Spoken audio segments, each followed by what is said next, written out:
Alright, I already touched on the unspeakable things that go down in the high school bathrooms, bro. But there's only one place on earth that is more foul than those bathrooms. And it's the goddamn locker rooms. That room smells like complete and utter dog shit mixed with Axe spray. Like maybe I just went to school with a whole lot of Discord mods, but the rancid smell of the boys' locker room would contaminate anything in a 50-foot radius. And shit, Lord knows what goes down in that questionable place. Like you'll walk in there and see anything, bro. Motherfuckers will be having fights, chicken fights, group fights, sword fights. Like any laws and rules simply don't apply to the boys' locker room. Motherfuckers will be throwing hands, selling drugs, committing arson, committing several counts of fucking tax evasion. Shit, you name it. It's pretty much a GTA lobby in that bitch. Like I remember one day I walked into PE and my teacher was like, "Hey,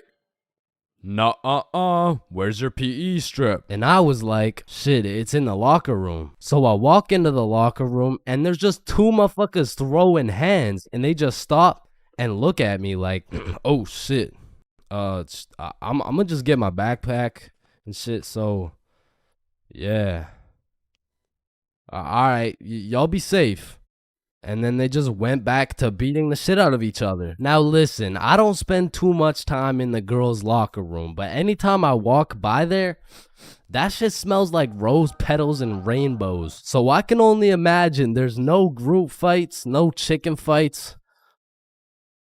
Hopefully no fucking sword fights. And bro, you deadass can't leave shit in the locker room. Like if you leave anything not locked up, it's gone. These kids are ruthless, bro. They're snatching your wallet, your phone, your clothes. Shit, they're taking your PB&J sandwich. And the thing is, if you want your PB&J back, you're gonna have to get it back in blood because there's no laws in the locker room. See, if someone snatched my sandwich in math class, I'm turning into 6'9", bro. Mr. Cumminson, Jordan Johnson here, who lives on 123 Stickman Drive, postal code STK53Z, just stole my peanut butter and jelly sandwich my mom made me, so I'm gonna need his ass suspended. But if you try to tell a teacher about anything that happened in the locker rooms, they don't give a fuck. Mr. Principal, Jordan Johnson just stabbed me and stole my backpack, my phone, my wallet, and my ID. Damn, I'm sorry to hear that. Where did this happen? It was in the locker room after PE. Oh, you said the locker room? You're just gonna have to get it back in blood. Back in blood? What are you talking about? Yeah. I'm not gonna lie. The way you're snitching right now, you kind of look like a bitch. But yo, one time me, Billy, and Bob were coming back to the locker room after some good old dodgeball, and Billy notices a dude rummaging through his backpack. So he's like, yo, what are you doing, bro? But when he turned around, Billy was bamboozled to find out the kid rummaging through his bag, he was special. And there was just this moment of silence. Yo, am I supposed to like beat his ass right now? Or bro, I'm sure you didn't take anything. Just politely ask for your bag back. All right, yeah. Oh, hey man, can I get my bag back, please? And the kid just hugged Billy, and then he left. And I'm still confused to this day. But I'm gonna be honest, locker rooms weren't all that bad. Cause sometimes you'd walk in that hole and they would just be throwing a party. Now it still smells like ass and there was literally no females, but it was still kind of lit. Like you'd walk in there and it would transform into the club. Shout out my label, that's me. I'm in this bitch with TP. I'm in this bitch with Ultra. Or you'll walk in there and they'll just be giving out free pizza. Like walking into the locker room is a gamble. You might walk in there and get robbed or you'll get some fucking pizza. I don't know. But what I do know is there's only 10 types of dudes in the locker room. Starting with that one kid who must have thought it was the 1800s the way he was whipping motherfuckers. Next, we got the poor guy who's just trying to change. He's quiet, he's normal, and he changes. It's a locker room, so it makes sense. Then we got that one poor soul who gets absolutely cooked by the entire locker room. Yo, Why is Kevin built like Mike Wazowski? Bro's got no neck. We're stick men. None of us have necks. Shut up. You skip neck day. He skips neck day. Next, we got Bob. Bob's just that guy that casually takes his shirt off and he's built like Giga Chad. Like, shit. Fucking sexy ass Bob.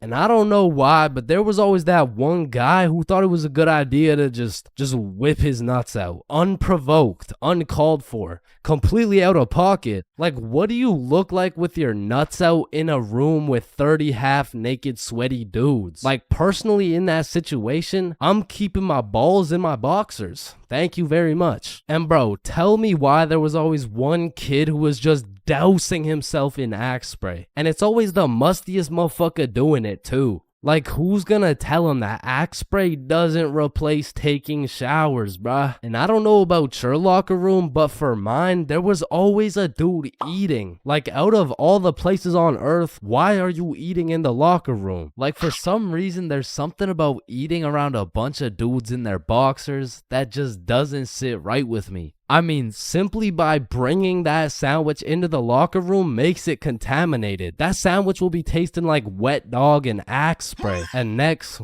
we got the kid who just makes as much noise as humanly possible. Shut the fuck up. damn. And then there's that one dude who decides he's having a shower. And all power to that guy, but personally, there is no fucking way I'm showering in school. Like, I can't trust this little door to stop these menaces from breaking into my shower. Cause remember, there's no laws in the locker room. Like, it's no jail, but I'm sure if you drop the soap in there, you're gonna get violated. And of course you got the fiend. There's always a dude fiending for a vape in every locker room. And it's low-key worse in the locker room than the bathrooms. Like, these locker room fiends would do a little bit too much for some nicotine. I've seen them pay $5 for a single hit, and fuck, I don't want to know what they'll do for a hit when they run out of money. And still, I'm not gonna lie, the high school bathrooms get wild. They'll be hotboxed, there'll be fight clubs, but the thing about the bathrooms is a teacher can walk in at any time and get every student suspended. Like, even the poor kid taking a piss will probably get suspended just by association, which is exactly why the high school locker rooms get so fucking rowdy, because there's truly no teacher strong enough to stop the buffoonery that goes on in these locker rooms. So they don't even try. Shit, I don't care if your teacher is John Cena. There is no single man who can put a stop to the fuck shit that goes down in the locker rooms. But there is one thing that can: a female.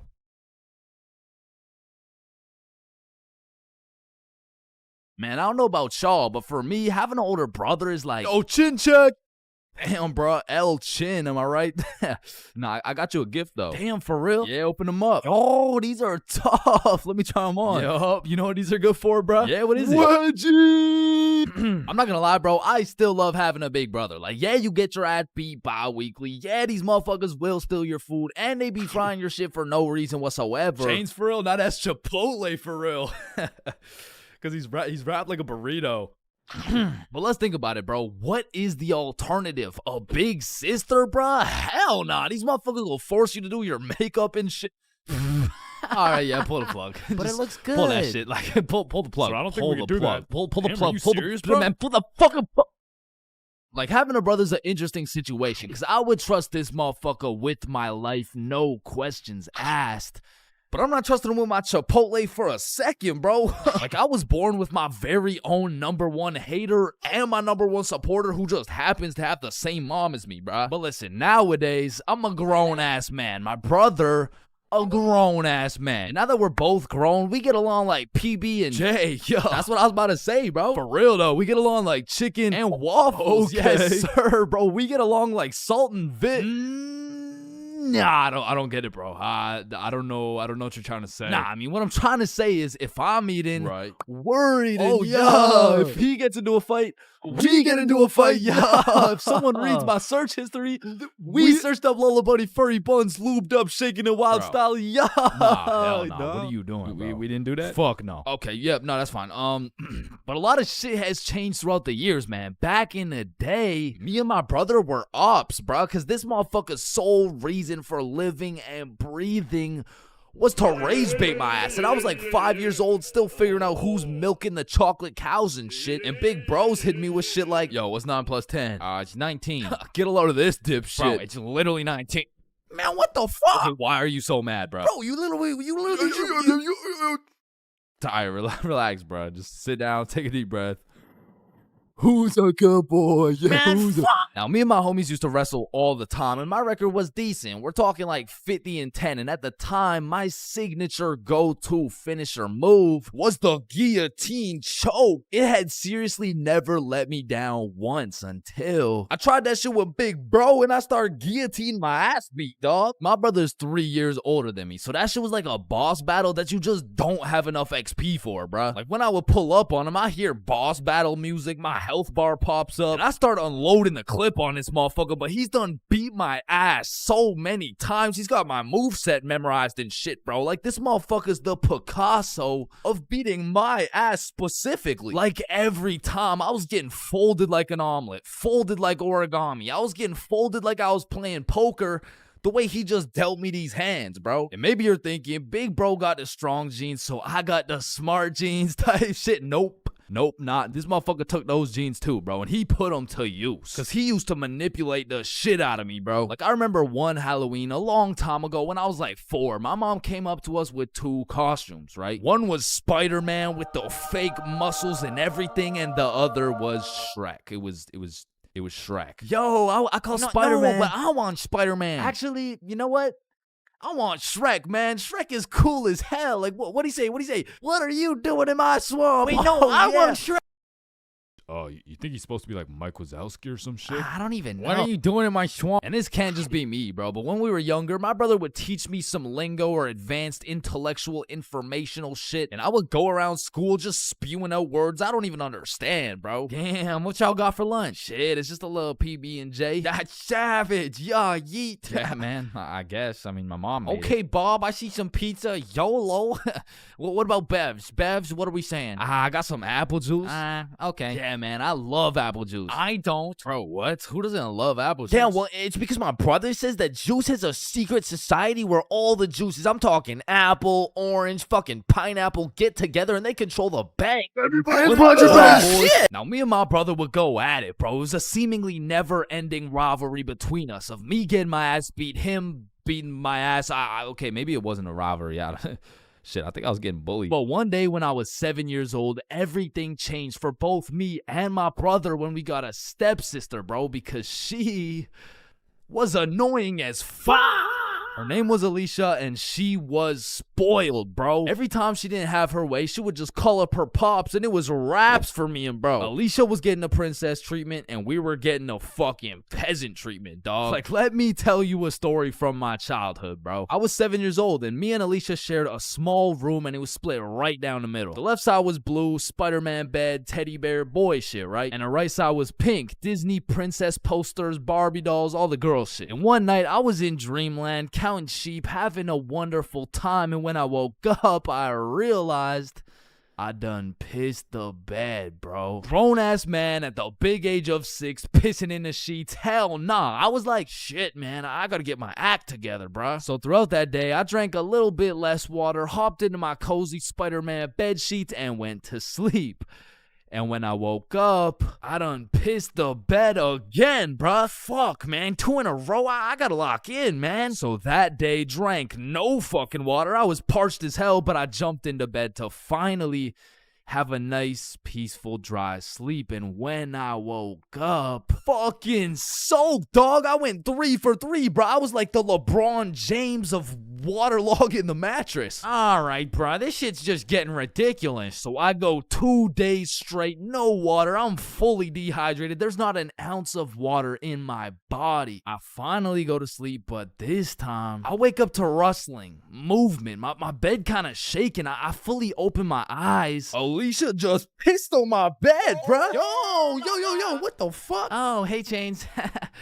They will never believe you. Bro, I hop off the DIY water mattress, run over to my mom's room, and you gotta think about how guilty and schizophrenic I sounded, bro. Mom, Alicia's pissing on my bed. Chains, it's possible you wet your own bed while you were sleeping. No, come here. Look, she's probably doing it right now. Chains, Alicia's dead asleep. No, but every single day I wake up and there's just piss all over the Spidey blankets. All right, Chains, what's next? Alicia's just gonna shit your pants too, bro? And to this day, nobody believed me except my motherfucking brother, bro, because he's a G. And when he realized how annoying a little sibling can actually be, he was like, shit, I low-key fuck with you, little bro. Hey, I fuck with you too, twin. So we started playing some Mario Kart together. He taught me how to play basketball. He introduced me to Minecraft. He even taught me how to make a YouTube channel. And as we got older, big bro got a car. And that shit felt like when Greg and Roderick finally started fucking with each other, bro. We were running around, hitting late night Sev runs, eating straight Roderick-ass meals. We were in that bitch like, brain freeze. And ever since that day, my big brother's been like my second half, bro. My twin in him. Truly, I can say my big brother's my vinegar, bro. It was salt and vinegar. It was on the tip Everybody of my tongue, knows bro. it's How did salt I not and get vinegar. that?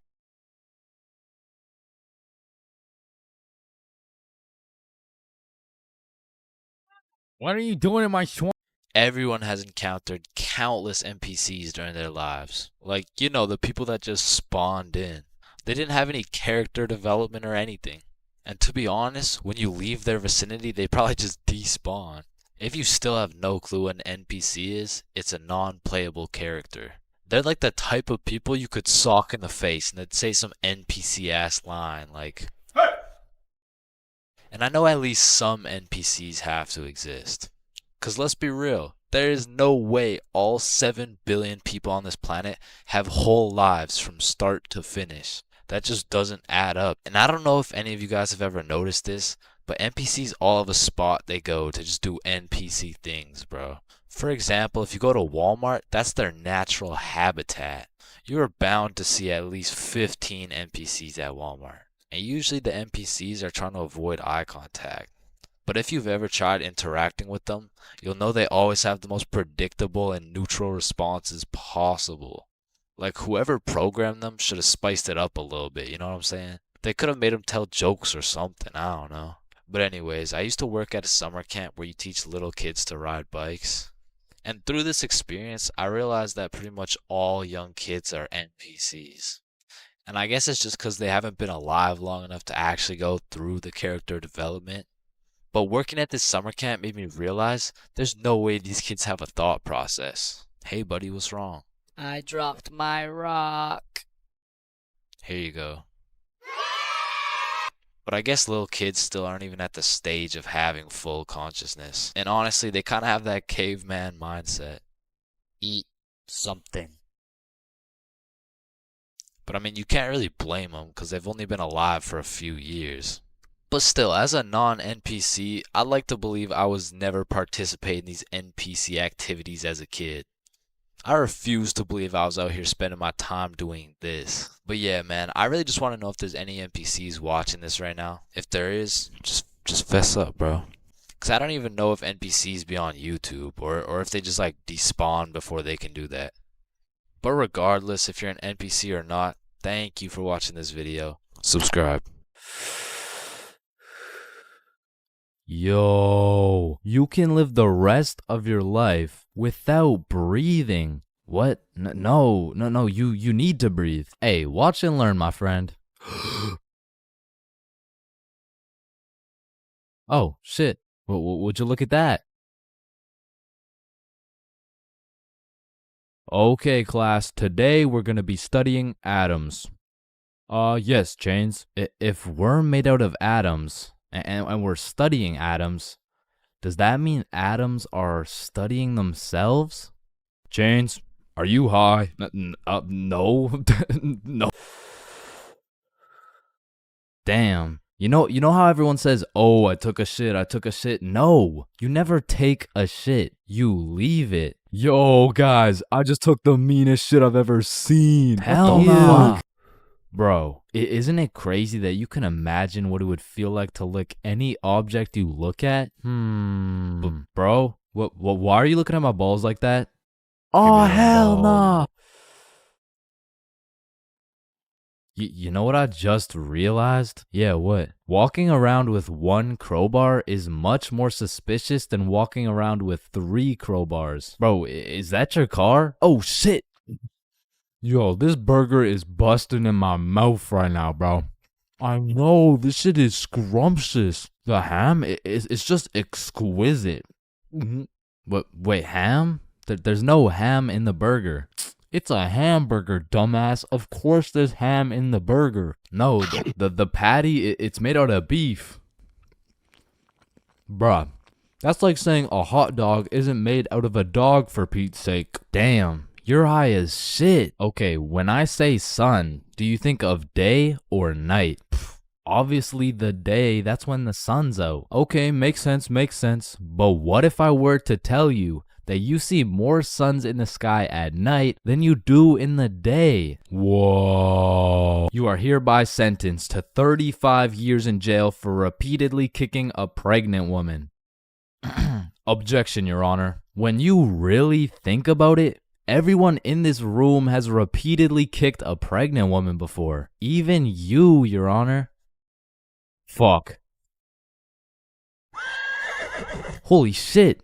Horses are naysayers. Sir, I am very sorry to inform you the STD results came back and you are positive for Chlamydia, gonorrhea, trichomoniasis, syphilis, chlamydia, herpes, HPV, HIV, and chlamydia again.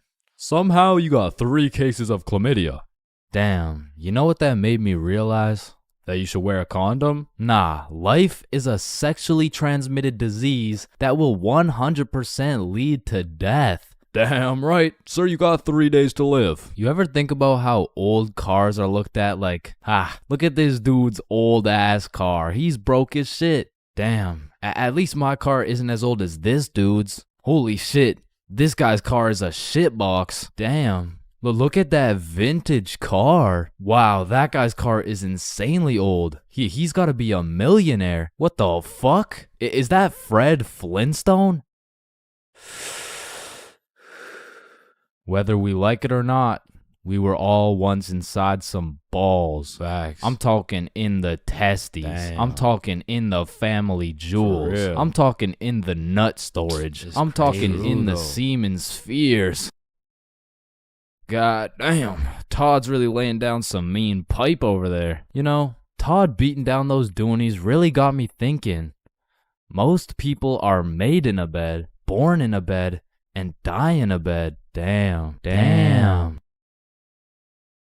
Bro, stairs were made to make a really big fall into a bunch of small falls. Oh, shit, are you good? You know, someone probably still got your nose from years and years ago. Got your nose, give it back. It's me. What do you mean? It's me. I am the one who got your nose. Wait, are you serious? Yes. Dude, give it back. Or what? Give it back. No, it's my nose now. You gotta eat the frog. No, just eat the frog. Nope, one bite. Not doing it. You just gotta try it. I'm not eating the frog. It tastes like chicken. Yo, mama tastes like chicken. Come on, it's tradition. You I don't give a have to fuck. eat the frog. Damn, traditions are really just dead people peer pressuring us. Eat the frog, pussy.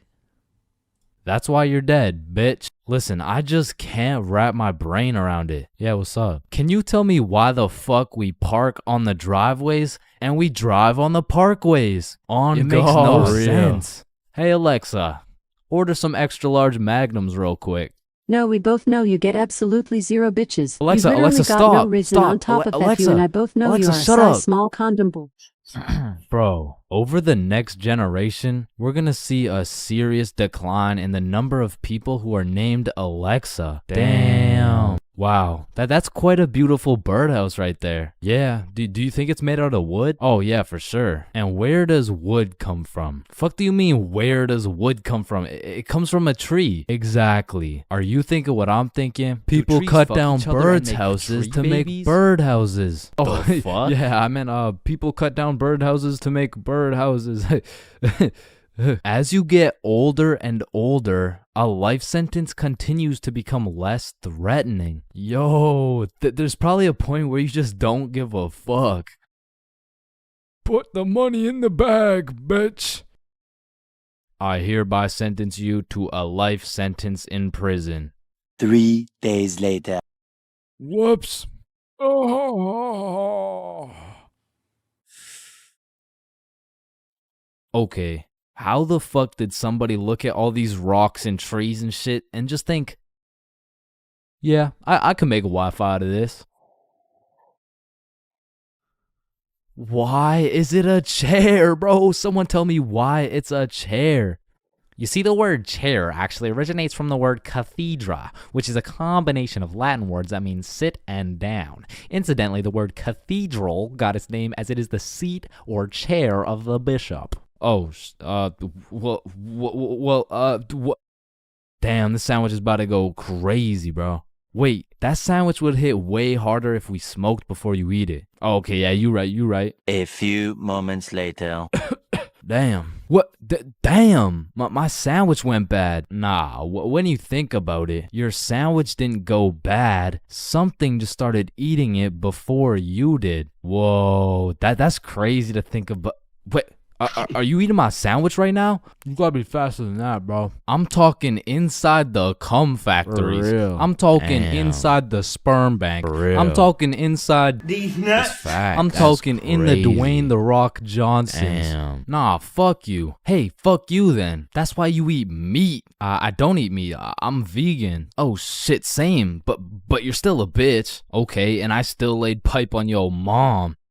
Yo, what's going on here? He called me a bitch, and he said he had sexual intercourse with my mom. Yo, calm down. I thought you guys were both vegan. Yeah, we what are. about it? If you guys are both vegan, are you guys really beefing? Damn, that was unfunny as fuck. Should we just beat his ass? Yeah, we should. Shit, damn. I see here. Looks like your toothpaste hasn't been doing the job. Try this one. 9 out of 10 dentists recommend this toothpaste. Wait a minute. If dentists make their money off people having bad teeth, and 9 out of 10 dentists recommend this toothpaste, why would I choose to use this one? Go. Shit, he knows. Man, you ever think about how the ocean is just some really big soup? Damn, I guess you're right.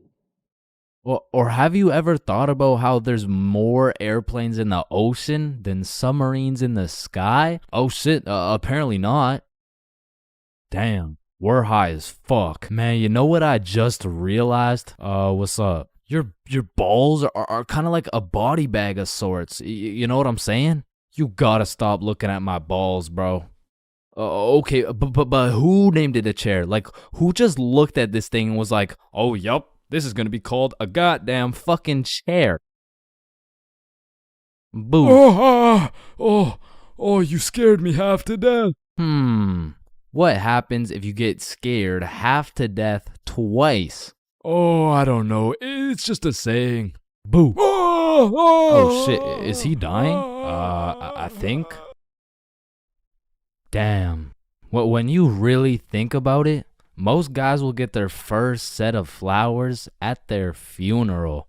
That's some real shit. Wait, Chains, are you high at a funeral?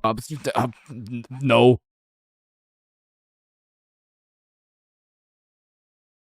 So, there are 7 stages of being drunk, all of which I've experienced, so you don't have to. Drinking?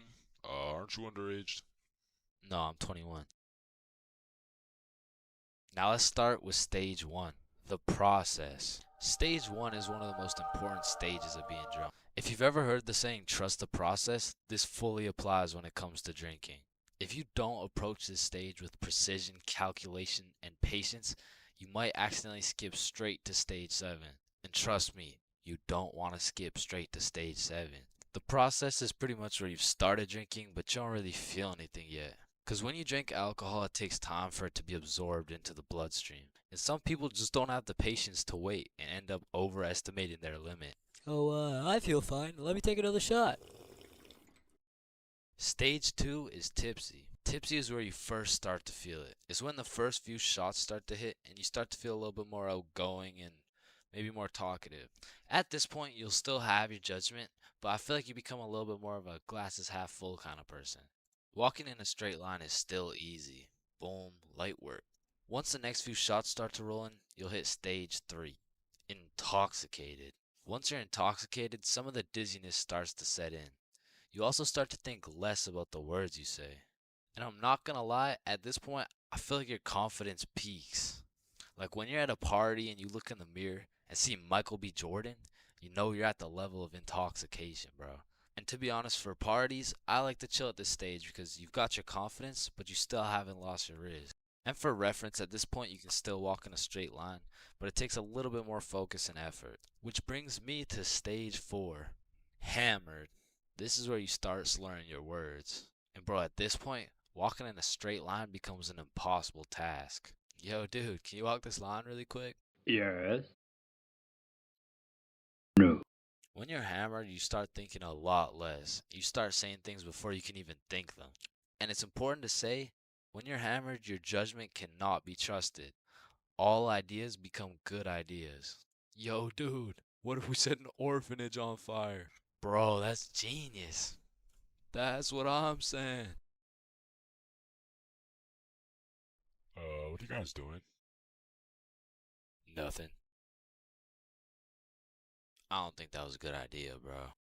Facts. Stage 5 is stupefied. At this stage, you'll have the brain power of a toaster.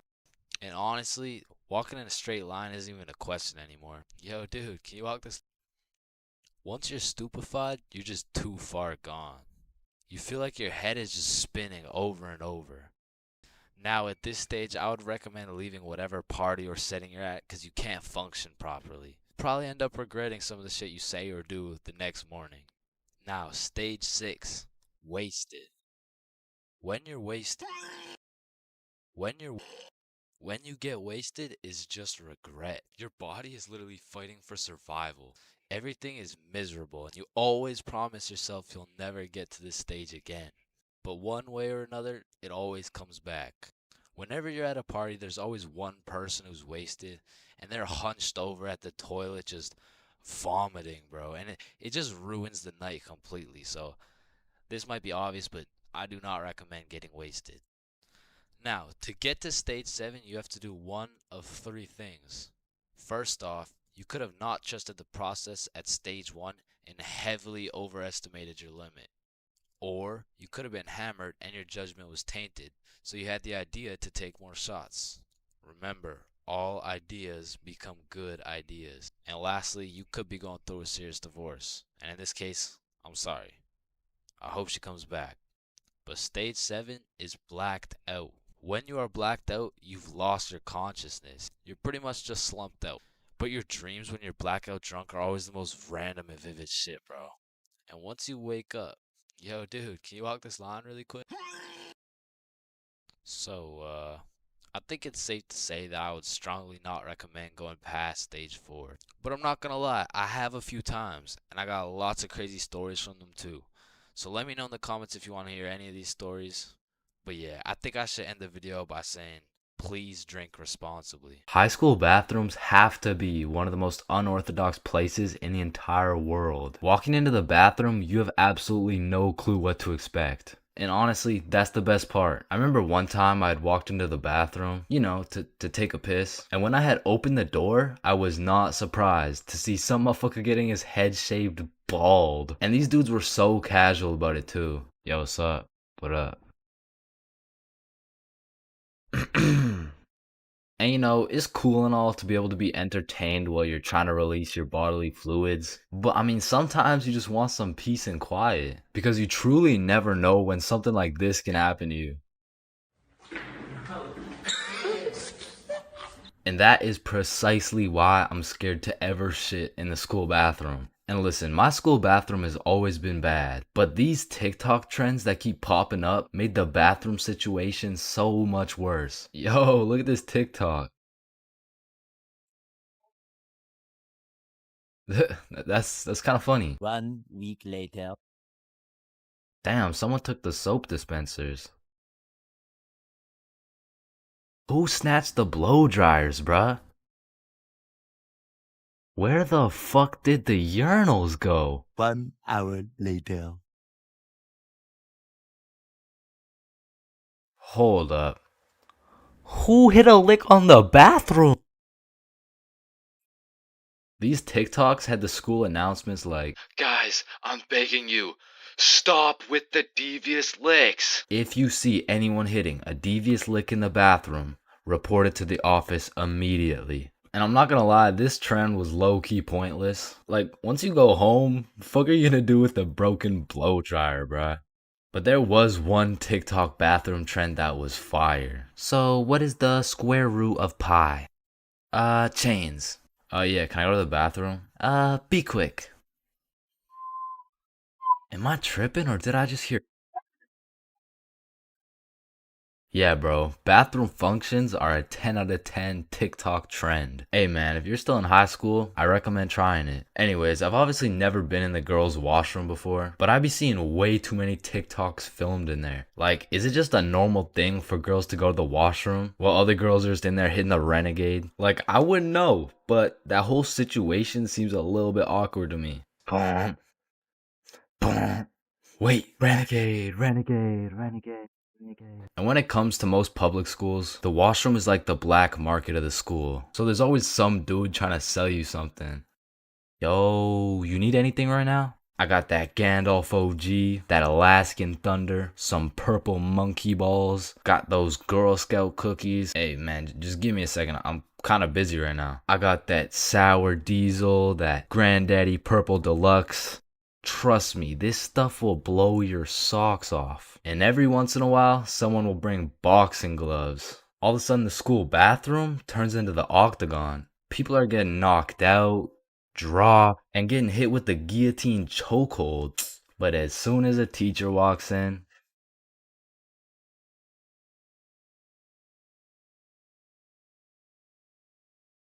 Honestly, bro, I'm not scared of much. I'd go skydiving, I'd swim with the sharks, run with the lions, fight a gorilla, beat some ass, and not even get my ass eaten. No, I would not. What the fuck? Wait, no. I meant I'd even get my ass beaten, bro. But if there's one thing that leaves me scared shitless, it's a but one day when I was 15 years old, my friends and I went to the gas station to get nothing more than a pack of Reese's. All right, your total will be $2.50. Hey, boy, step back. I got this. Put it on my car, bro. Yeah, oh, okay. Just let me. Oh, all right. You know, I don't think your machine's working, bro. Hey, kid. I hate to break the news to you. You know what I'm saying? But I think your broke ass needs to get a job. No! So I got my first job at Jim Jordan's and I was grinding, bro. I made every coffee fresh, every customer happy, every toilet squeaky clean. I was putting the potato wedges in a goddamn bag until I'd stacked up my first few bands and I'd never seen this much money in my life. I thought I was rich, bro. So I quit my job. And then the government took some bands. I bought a few Fortnite skins, one ugly ass t-shirt, and before I knew it, I ended up exactly where I started. Damn, dude, you fucking suck. Your broke ass still needs to get a job, bro. Man. Firstly, my name is Chains, and I would love to work here at this summer camp. All right, Chains, do you know how to read? Yes, sir. Do you speak English? I do. Can you count to 10? Indeed. Can you ride a bike? Of course. Do you like little kids? Yeah, no, wait, no, yeah, well, yeah, like, yeah, no. No. Final answer, no. All right, you're fired. Wait, no.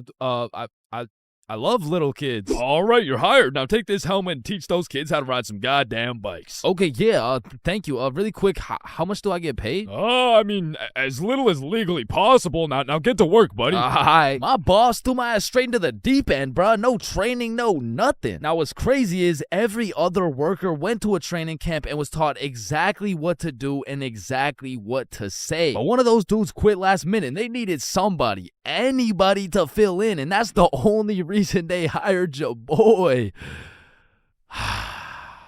Anyways, I grab a bike, go outside, and there I see my group of 5 little 5-year-olds waiting for me. And I can see the hopes and dreams of learning to ride a bike glistening in each and every one of their little eyes. And I didn't want to let these little motherfuckers down, so I wasted no time and got straight to work. Listen, it's simple. You get on your bike and you just start pedaling. Like, look at me go. Right, guys?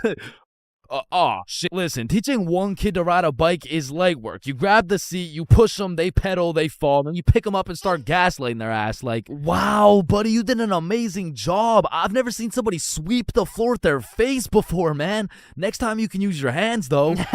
Thank you. But the real problem is having 5 different kids with 5 different personalities and skill levels. Because the first kid was named Miles, but he couldn't ride a bike for 5 feet. Then we had a kid named Noah, who didn't know a single thing about how to brake. Parker, who couldn't park for shit. We even had a kid named Noel, but his little ass couldn't stop taking L's. In James. But it was just one motherfucker, bro. Like, why is your name plural, bro? Where's the other one at? So my group's out here looking like 5 chimpanzees on bikes with one bigger chimpanzee supervising them. And I look over at my coworkers' groups, and these motherfuckers are out here biking in perfect unison, weaving through cones. I even seen a little kid doing no hands, bro. Hey, James, look, no hands. Oh, shit. Oh, shit. Oh, shit. Hey, James, look, no teeth. So after painting the pavement like Picasso, we get under the shade for some lunch break. And talking with these kids was such an interesting experience, bro, because since I was their biking instructor, they just assumed I knew everything, bro. Hey, James, why is the sky blue? Shit, I mean, it just... And who even decided that it'd be a Monday today? Oh, that was definitely Abraham Lincoln. Why does my sandwich taste like pennies? That's the taste of blood, my boy. What's the biggest number? Infinity. How old are you? 300. What time is it? 12:37. And why do my parents wrestle without any clothes on? Yeah, mine too. So, okay, time to get back to riding bikes, bro. But this time when we got back out to riding bikes, I set up a cone drill. All right, group, lock in. Here we got an easy cone drill. You know what I'm saying? I'll show you how it's done. So you just want to go through the cones just like this. You know what I'm saying? I like to call this drill. Oh, fuck. Wait, what's it called? I don't know. I think it's called fuck. Are you sure? Fuck. Yeah, nah, it's definitely called fuck. Well, that's a weird name. Okay, who's gonna fuck next? Yeah, bruh. I'm not gonna lie, I deadass fell. Like, there was no type of biking test in order to get the job. All they asked is if I could ride a bike, and I can. But I did not know we'd be doing NFL drills on these fucking bikes. But needless to say, when the parents came to pick their kids up from the first day of bike camp, they were not impressed. Hey, there's my little man. What did we learn today? Oh, you know, we just took the training wheels off. We got started on a few cone drills. He showed us how to fuck. Yeah, okay, man. No, I'm sorry. I'm so sorry. This is a catastrophic miscommunication. And Chains told me I had the best grip. Hey, yo, I'm the handlebars, brother. You gotta specify. Chains says I have so much potential for a kid my age. Okay, yeah, that sounds bad. That sounds really bad. Why does all this shit sound so bad? Me better without any teeth. I'm just trying to cheer him up, man. He taught us to always use protection before riding. Okay, that's enough. Just stop. None of them came back, bro. So I got a new group, and the best part about this new group of kids is that they were already level 4, meaning we'd all just bike to the park, eat lunch, and then bike back. Damn, bro, that sounds easy as fuck. Surely this couldn't go any worse than your first group, right? Yeah, it does. Yeah, it gets worse. It gets so much worse. So for this little journey to the park, I'll pair up with my coworker Natalie. So Natalie's in the front and we got 10 kids in the middle. We'll call them Liam, Ava, Milo, Zoe, Tucker, Cornelius, Jackson, Bradley, Quandale Dingle Jr. the third, and Riley, which is the only name you'll need to remember. So I count up the kids so we don't leave any behind, and as expected, I count 10. So we take off on our journey to the park, and all these kids were really good at riding. You know, out of the whole group, we only had one little fall. But I just scraped my knee, you know what I'm saying? Like, I didn't even cry or anything, bro. It wasn't even that bad. And before I knew it, we made it to the park. We all put our bikes down. Natalie and I ate our lunch while the 10 kids ran around and played. Liam and Tucker were playing tag. Zoe and Ava were picking flowers. Meatloaf and Quandale were eating cockroaches. Riley and Cornelius were in the bushes picking berries. And Jackson and Bradley were wrestling. And after a peaceful 45 minutes passed by, Natalie and I round everyone up to get back in line like we started. I count them up so we don't forget anyone. 1, 2, 3, 4, 5, 6, 7, 8, 9, 10. And we head back to camp. And after a very successful trip, the parents pick their children up one by one until Riley's very sweet mom shows up with a pack of 20 gym bits to thank me for my great work taking care of her child. Hey there, I just wanted to say I appreciate you so much for taking care of Riley today. Yo, what? Thank you so much. You really didn't have to. No, it's my pleasure, truly. Oh, okay, well, thank you so much. So, where's my little guy? Oh, he's right here. My heart drops straight to my stomach, bro. And as I'm looking around for Riley, I'm trying to recall the ride home, and I genuinely just don't remember seeing Riley at all. And that's when I remember I last saw Riley playing in the bushes. And this is when my heart goes back from my stomach and drops down to my testicles, bruh. To this day, my heart has never dropped so hard. This woman trusted me with her son, and I don't know where the fuck he is. So, where is he? Man, that right there is a great question. What do you mean that's a great question? You know, all the greatest questions in the world make you think, don't they? Yes. Right, and as you ask me this question, I really get to thinking, you know, like I really get to rack in my brain, and well, to be quite frank, well, I'm stumped. Okay, what do you mean you're stumped? I don't know where Riley is. What do you mean you don't know where Riley is? Okay, yeah, nah. Let's just put it like this. Do you know where Riley is? No. Yeah, nah, me either. Yeah, ice cream. Holy fuck, he's right there. Oh my god, fuck, I knew it. I knew it. I thought this dumbass lost you. I knew it the whole time. He's right there. It's April Fool's. Give me these. Take them. Oh my God, Jesus, God bless America. And that was genuinely the day I realized I can't work a fucking job. I'm not built for that shit, bro. I gotta start a Stickman YouTube channel or some shit.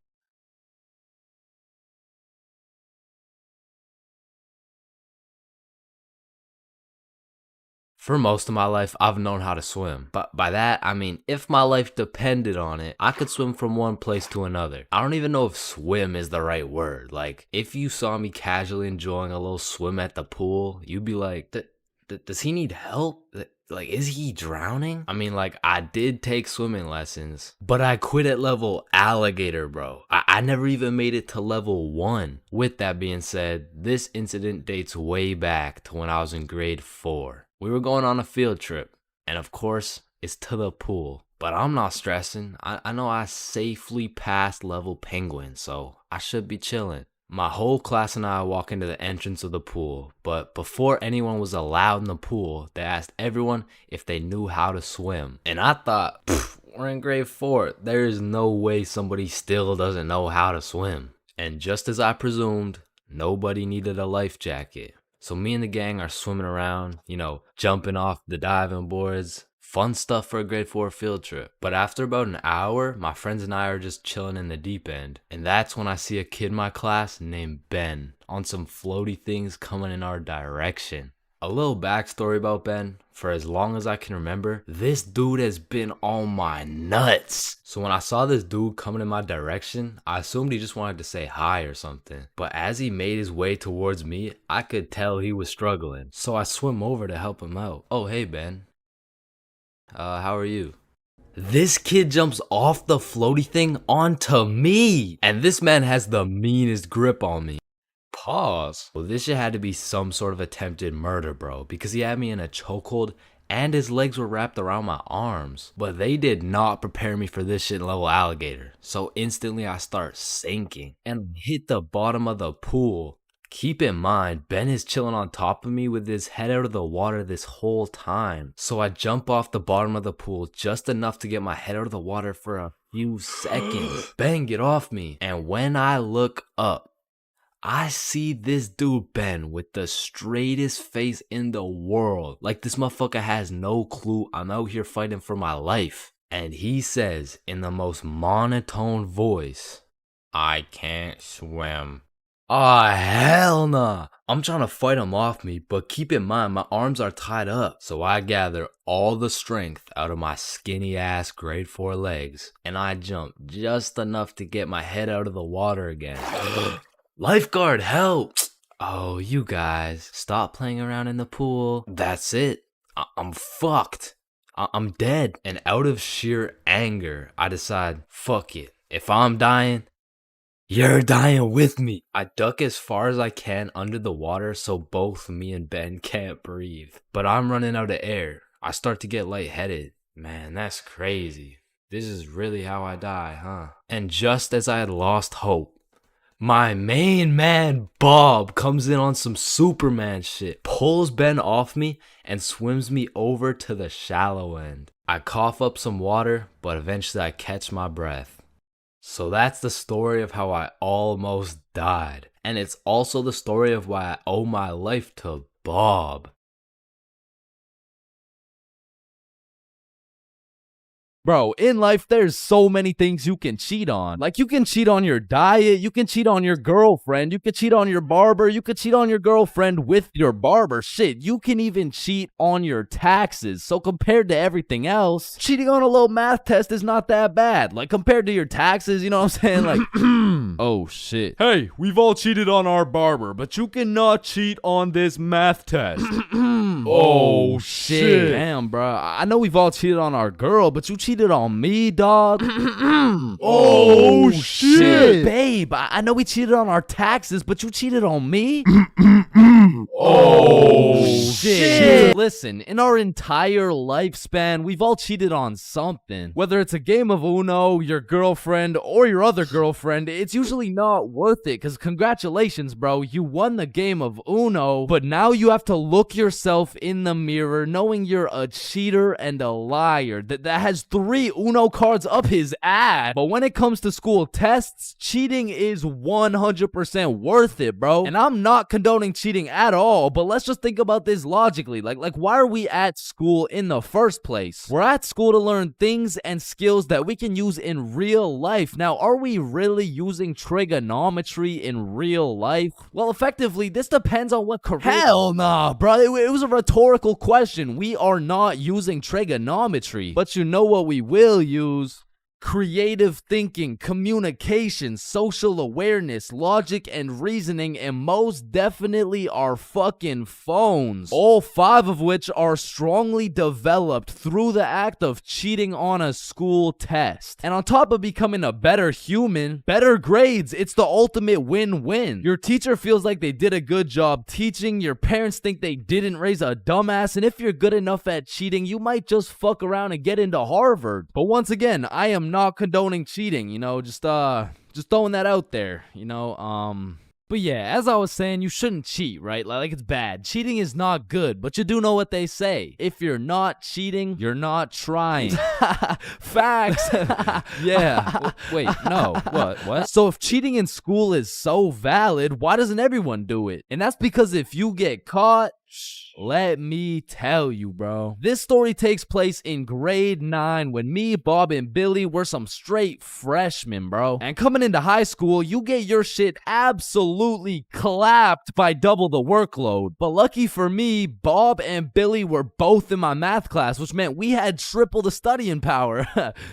But we also had triple the fucking around power, and we used that shit to its maximum capacity, bro. But you know what they say, the more you fuck around, the more you find out. And when we got our first test back, shit, we found out. We found out we're a bunch of dumbasses who were about to fail grade 9 math, and we couldn't let that shit happen. So for the next test, we studied extremely hard. Off George's math test during the test. I mean, we were cheating with maximum efficiency. Like, we had a whole assembly line where Bob would look at George's test, throw up the number, and Billy would pass it along. And all of a sudden, our grades are making the meanest comeback Mr. Matheson had ever seen. I mean, life was great. We went to school, cheated, played some Fortnite, succeeded, browsing history, deleted, and then repeated. I mean, we were just living life with no worries until bro? The polynomials test. I walked into this test thinking, psh, I know what a polygon is. I should be chilling. And when the teacher handed out the test, I was bewildered to see all these fucking letters on my test. Like, is this math class or English, bruh? Yeah. I think I got the wrong sheet. Huh? No, that's the right test. Well, what's the deal with this? I mean, that's just it's just polynomials. Dog, I can name every single polygon, but who the fuck wrote Elon Musk's son name on my goddamn math question? Yeah, Chains. That's what we call a variable. That's it's called a variable. Yeah, I know. I know that, and I knew it before you said it too, cause we learned about it in class. Yeah, right. Now, this would have been extremely bad if we didn't have the ultimate method we like to call George. Because George was one of those dudes who loved studying. Like, he'd wake up and go to school, then come home and study till he dropped, bro. Like, if you kidnapped George's whole family and told him you'd only give them back if he answered this equation, this motherfucker would just be happy he got more homework, bro. And cause of this, we had a little deal going with George. If he let us cheat off his math test, we would teach him how to be a normal dude. We were teaching this kid how to dap someone up, how to use slang, and all I'ma say is, this motherfucker should have just stuck to math, bro. Yo, Chains, sauce me a bite, big dog. I got you. Shit, Chains, you just busted in my throat, gang. Hey, yo. George, what you just said right there sounded gay as hell. Type shit. No. So as I was saying, I'm looking at this math test with more letters than numbers, and it would have been raps for me if it wasn't for the George method. So I'm looking at Billy, Billy's looking at Bob, and Bob's looking at George's test, and we're absolutely flying through this polynomials test. And about halfway through, I look up to get the next answer, and I get jump scared by Mr. Matheson mean mugging my shit. And you can see it in his eyes. He knew exactly what was going down, and he took me, Billy, and Bob's tests and took us to the hallway. What do you guys think you're doing? Polygon, polygamy, I'm pretty sure it's like Why did I see you three throwing up your fingers during our test? Well, you see, Mr. Matheson, we're gang affiliated. No, bro, what the fuck? All right, you three, cut this shit. I caught you cheating. All three of you are getting zeros on this test, and I don't want to see it happen again, or I'm contacting your parents. All right, it won't happen again. You're right. We're not in a gang, by the way. Yeah, I know, buddy.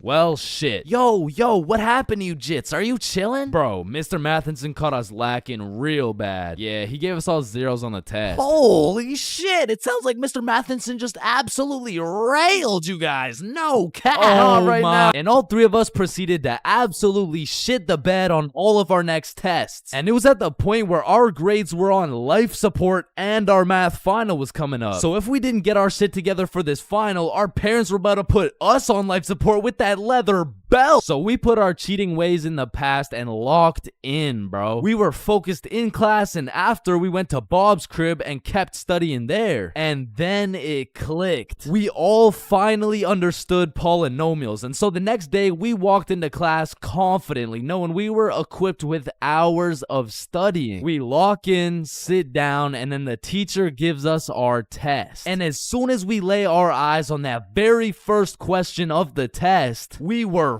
fucked. Now, don't get me wrong, we could do polynomials all day long, but we forgot this was a final, meaning we forgot to study numeracy, exponent laws, rational numbers, linear relations, inequalities, geometry, probability, and statistics, and in other words, we didn't know shit. And before I can even make eye contact with the boys to tell them I'm fucked, these motherfuckers already hopping back on the George method. And listen, bro, as you can tell, I'm no mathematician, and I did not study probability or statistics, but from what I'm seeing at this very moment, I have two options. I can do the test legitimately and have a 99% chance of failing grade 9 math and getting my shit whooped while simultaneously having my entire family realize they raised a dumbass who won't go anywhere in life and is destined to draw stickman for all of eternity, or I could cheat.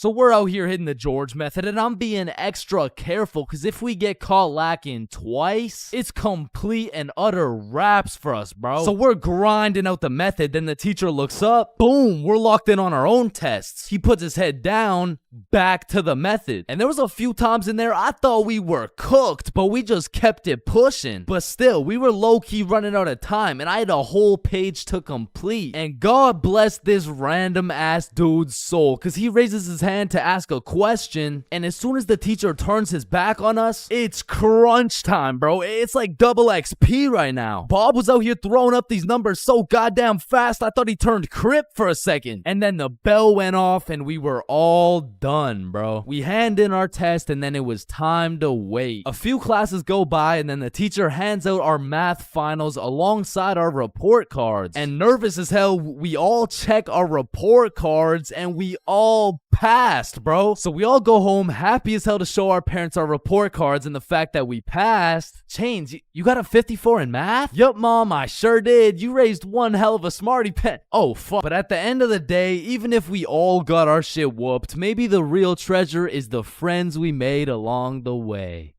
Yo, homies, I'm bricked up right now. Oh, no. Fuck.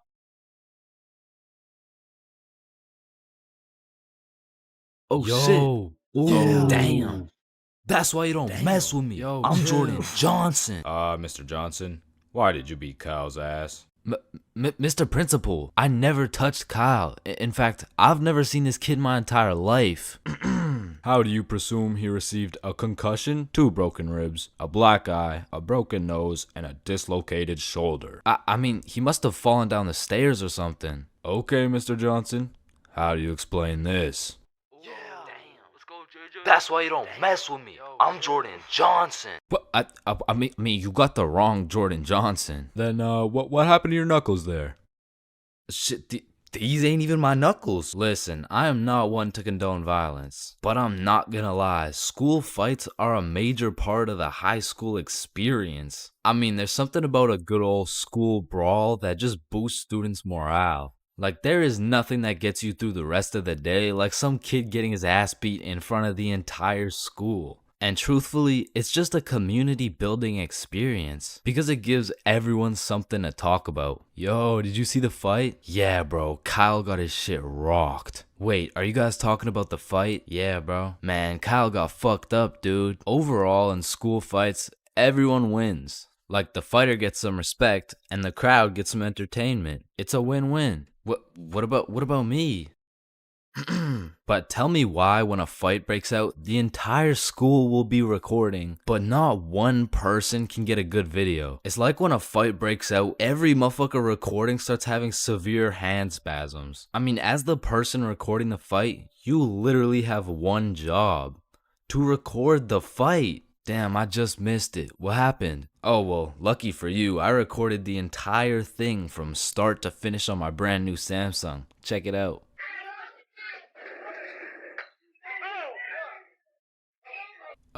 Did anyone else record the fight? Oh shit, yeah, I did on my brand new iPhone 14 that actually records in 4K. Okay, bet. Ooh, Oh. damn. Let's go, JJ. That's why you don't mess with me. But bro, there's just a video of your face for 8 minutes straight. And watching some of these fights are funny as hell because some motherfuckers will come in swinging like KSI. Some motherfuckers are out here thinking they're Daniel LaRusso. And some motherfuckers should just not be fighting. Which is honestly the best part because where else could you catch a 6'5", 250-pound big body scrapping some 5'2" nerd? Like, the UFC would never let that shit slide. Plus, you get to watch it all for free. But me personally, I've never gotten into a school fight. But don't get me wrong, if someone wanted to catch these hands, I could hit them with the little knuckle sandwich, if you know what I mean. But truth be told, I could never lose a fight. Not because I know how to fight, but because for Bob, shit was on sight. And trust me, you don't fuck with Bob. Bob's got a better record than Floyd Mayweather. And I even heard one time he got into a little altercation with Mike Tyson. All I'ma say is, he dealt with him. But with that being said, we all know that one kid in school who was born to simply beat people's ass. Like, this dude's life purpose was to run people's fade. And of course, I had someone like this at my school. He was the type of dude who had nothing to lose, so he would instigate a fight wherever he could. We'll just call him Jordan. And honestly, he was holding a solid record. I mean, he was probably 12-0. But one day, Jordan picked on the wrong kid. "Hey nerd, take off those stupid glasses." And Bob was a man of little words, so Jordan's buffoonery did not faze him. "Hey nerd, I said take off those stupid glasses." "Hey, stop ignoring me."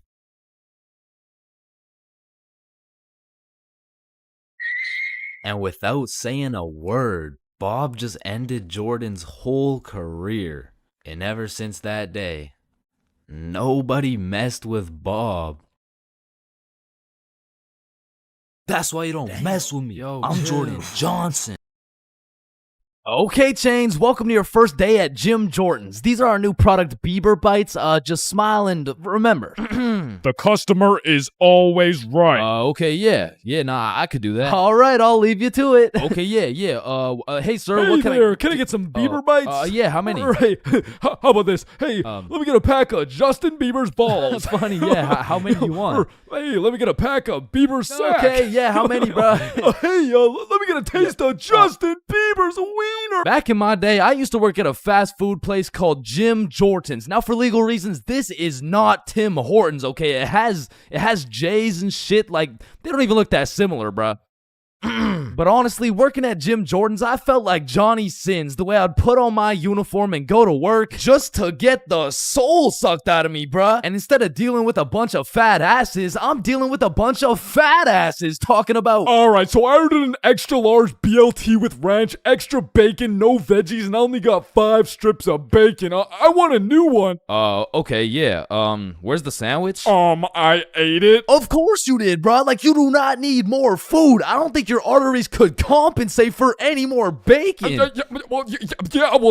No, my doctor said I'm in shape. I mean, yeah, bro, you're in the shape of a circle. I mean, I don't even know how you made it through the door. Oh, shit, damn. Now, believe it or not, I was a Jim Jordan's Hall of Fame employee. Shit, I was the best in that whole goddamn establishment, bro. And no, it's not because I was the sexiest, hardest working, strongest, most intelligent dude they'd ever seen. It's because everyone else was ass, bro. On the drive-thru, we had the Indian homie Dill Preet, and the only English he knew was the Jim Jordan's menu, bruh. Welcome to Jim Jordan's. What can I get for you? Hey, just give me a moment.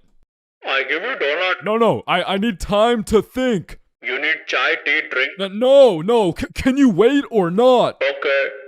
1 tater tot. No! Wait! You want 8? No! Okay, stop it. You know what? Okay. Chocolate donut. Then over making the food, we had this sweet 83-year-old lady Linda who was 20 years too old to be doing this shit. Okay, Chains, here's the cheese bagel. Thank you, Linda. But yeah, this is the 9th cheese bagel you've given me in 20 minutes. Oh my good gracious, I'm sorry. I'm sorry. Oh, what's this? Oh, cheese bagel coming right up. And overworking the counter, we had Sebastian. Now, don't get me wrong, Sebastian was a really nice guy, but he had a little hint of the tism, you know, no, he had a lot of the tism. Like, it was more like the tism had a hint of Sebastian, which is cool, of course, but it did mean that he would absolutely yap at every single customer who came in the store. Shit, I'll never forget this one time a girl came in the store and just ordered a muffin, like, welcome to Jimmy's. What can I get for you? Hey, can I just get a fruit explosion muffin? Can you guess what Sebastian said next, bruh? Maybe your total is 175? Cash or card? For here or to go? None of the above, bruh. The sentence that came out of this motherfucker's mouth was... A food explosion muffin? Yes, please. That sounds an awful lot like a hate crime to me. Yeah, can I get my muffin, please? Do you get it? Yeah, you get it? yeah, I get it. Okay, listen. It's like you really don't need to explain. Explosion, okay? Sir, it's like if you took a bunch of gay people. So that's Sebastian. And over on drinks, we had this dumbass 15-year-old who's always spilling and shit. That was me. Yeah, that was me. I was ass too, but like I was still the best by default though. So the point is, our Jim Jordan's crew was looking like a group of clumsy villains from a Disney movie. But just because we were all really ass at our jobs doesn't mean we were useless. Because if there's one thing we knew how to do, it was making people's days even worse than they already were. You pull up to our drive-thru all happy, just wanting a small coffee? Shit, you're leaving with a small hot tea and some suppressed anger you'll probably bring home and let out on your wife and children. You pull up to our drive-thru just wanting a breakfast sandwich? You're leaving with nothing because we ran out of eggs and cheese and bread and the breakfast and the sandwich. You pull up to our drive-thru pissed off, complaining about how there's not enough mayo in your wrap? Bro, you're leaving with a wrap filled with super special secret Sebastian sauce. So I'm sure you could probably tell, but we had to do a lot of customer service and talk our way out of a lot of mistakes. And by we, I mean me, bruh. I was the designated customer service dude, because before it was me, it was Dilpreet, and that shit would usually go something like, "Hey, I just took a bite out of my chicken wrap, and it literally tastes like someone busted a nut in that shit." A nut? Yes, someone busted a nut in my goddamn food. You want a donut? No! And then before Dilpreet, it was Linda. "Hey, I just took a bite out of my chicken wrap, and it literally tastes like someone busted a nut in that shit." Oh my heavens, that's horrible. I'm sorry, I'll get you a refund right away. Thank you. Hello? Hello. Welcome to Jim Jordan's. What can I get for you? God damn it. And before Linda, it was Sebastian. "Hey, I just took a bite out of my chicken wrap, and it literally tastes like someone busted a nut in that shit." Oh yeah, that was me. Now, of course, our elite Jim Jordan's crew had a manager, Magnus. Now, Magnus was strict as hell, but she would only show up like once a month. But whenever she did show up, she was running this Jim Jordan's like it was the military or some shit. Because usually I'd be 54 minutes into my 30-minute break playing Clash Royale. But when Magnus was there, bruh, shit, I'd clock into my break, make eye contact with her, shit my pants, and then clock right back out. She was so intimidating that whenever she would show up, I would never spill a drink. Sebastian used real mayo. Dilpreet spoke fluent English, and Linda would be so stressed out she'd forget to forget. She was running this place so much like the military, she had my ass waking up at 4:30 every day. And when Magnus was teaching me to do customer service, she really loved to say, "The customer is always right." So of course I listened, but it was low-key a crazy statement, cause honestly, the customer is never right, bro. It doesn't even matter what we're talking about. It could be like, "Hey, how you doing?" "Hey, I'm doing good, can't complain. I mean, it's a nice sunny day outside and all." Damn, this chicken wrap is good as hell. I am 100% sure nobody busted a nut in this.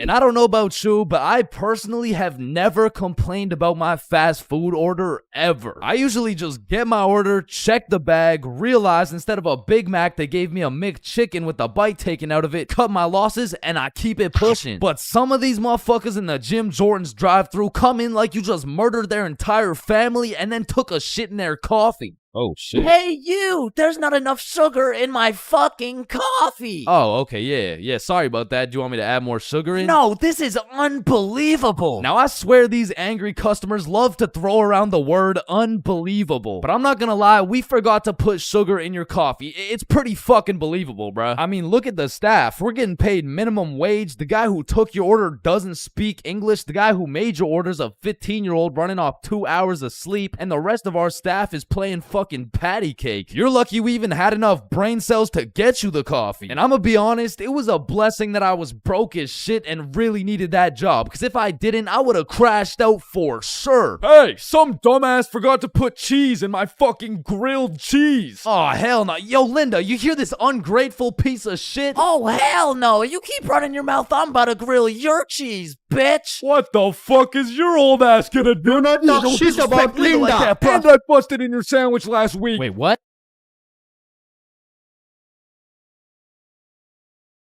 Everyone experiences being drunk differently, and it can change from time to time as well. But I'd say most people fall into a few general categories, one of which is the aggressive drinker. These people have to have pent up and saved anger for years. They just decide to let it all loose when they take a sip of alcohol. I feel like they might even just be using drinking as an excuse to sock someone in the face. And the main problem with aggressive drinkers is there's always at least one of them at every function. Sometimes they can be tamed, but if you just let them do their thing, then the function just turns into the Battle of Vimy Ridge, bro. You don't want your friends to be aggressive drinkers, because when they do something stupid, you just have no choice but to back them up, because that's your homie. Coming up next, we have the depressed drinker. I know lots of people who are usually happy and energetic, But when they start drinking, all of a sudden they think I'm their therapist or something. Like, of course I want to help my boy if he's in his feels. But I'm hammered too, bro. I can't help you get your ex back. Now listen, I'm no scientist, but alcohol is a depressant, which means like it means it makes you depressed. Bro, I don't pretty much what I'm trying to say is if alcohol makes you sad sometimes, don't worry, it's normal. Next up, we have the flirty drinker. Now, these types of people are a common appearance at parties. They just kind of go stumble over to someone and just start spitting game. One thing I do respect about flirty drinkers is that they're perseverant, bro. When they get rejected by someone, they just take it like a champ and keep pushing to the next one. Usually, flirty drinkers go rotate around the party and try for their first few contenders, but eventually, at the end of the night, flirty drinkers will end up attracting other flirty drinkers. Then, boom, everyone's happy. And come on, everyone knows the I love you guy. Man, I love you, man. Nah, like, I don't think you understand. Like, I really love you, man. And whatever you need, I got you, bro. And I just really love you, man. Bro, who the fuck are you? And of course, we got the designated driver. Next, we got the loud one. Hey, bro, sometimes the alcohol just makes people talk way too loud. In some settings, it'll slide. But in other settings, at parties, these are usually the type of people to be in the mosh pits because they're always super high energy. And sometimes they can be kind of annoying. Man, who would be this type of drunk, am I right? Alright, it's me. And if anyone else is this type of drinker, I know you can relate. When you wake up the next morning, not only you get hit with the hangover, but your voice is just completely gone. And I'm not even usually a loud person. But man, alcohol just works its magic and has me yelling like Kais and Nat. Hangovers being this type of drinker has to be one of the worst. I guess next to aggressive drinkers, you know what I'm saying? Anyways, we're moving on. You also might have encountered the philosopher. I couldn't tell you why, but for whatever reason, after taking 5 shots, some motherfuckers just become a philosopher, bro. They just have philosophical questions coming out of nowhere. And they low-key be spitting too. Hey man, love doesn't even exist, bro. It's all just an illusion. Love is just a chemical reaction that occurs in your brain that was programmed to make us inclined to reproduce.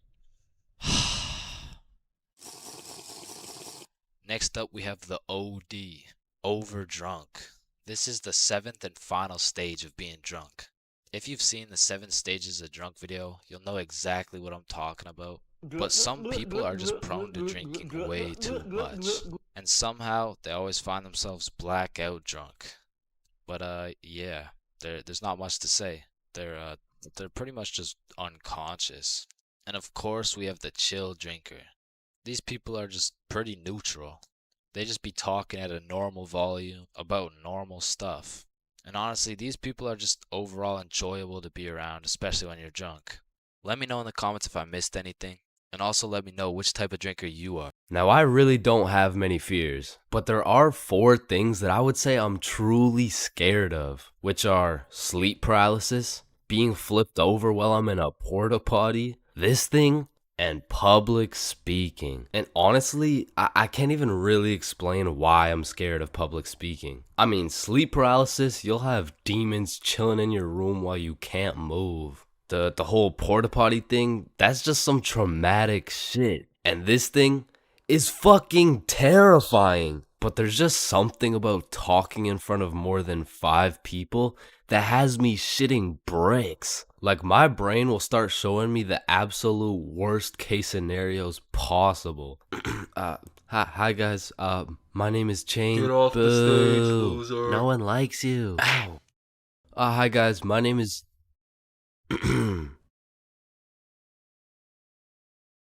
So I volunteer at daycares because I really like young kids. I love young kids. I mean, like, not love, like they're only 4 years old. No, like, I'm not attracted to... Sir, hands behind your back. That's why I'm scared of public speaking. And even worse than normal public speaking was school speeches. And if you saw my going to school high video, you would know I have a pretty bad record when it comes to speeches. Sorry, Tyrannosaurus Rex has short arms. Yeah, Chains, don't worry about it. You can sit down. You could just go tomorrow. It's all right. In fact, after I failed miserably while trying to present my speech well zooted, some motherfuckers was flaming me for it. So you know me, I had to get my get back. So when speeches came around next year, I put my heart and soul into that shit. And it wasn't just a speech.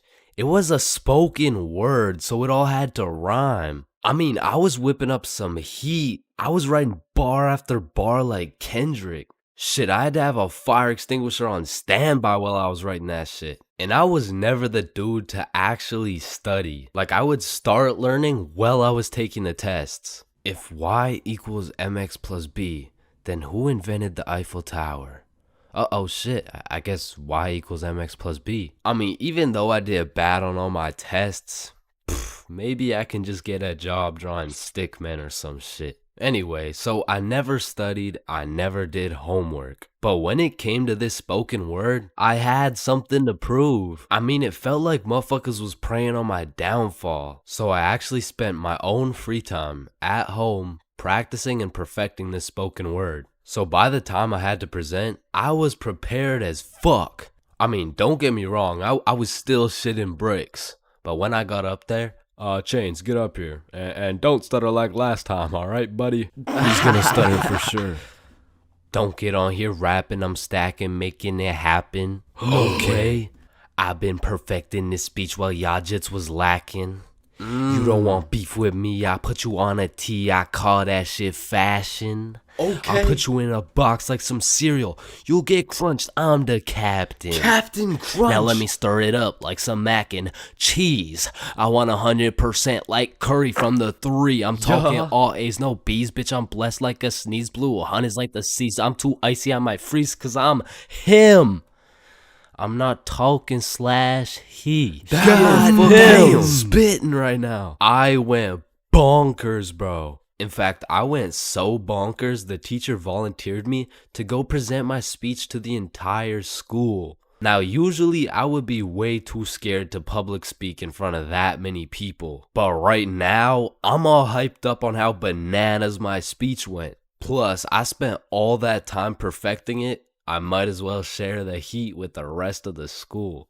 Alright, next up is Chains with a spoken word on Don't get on here rapping.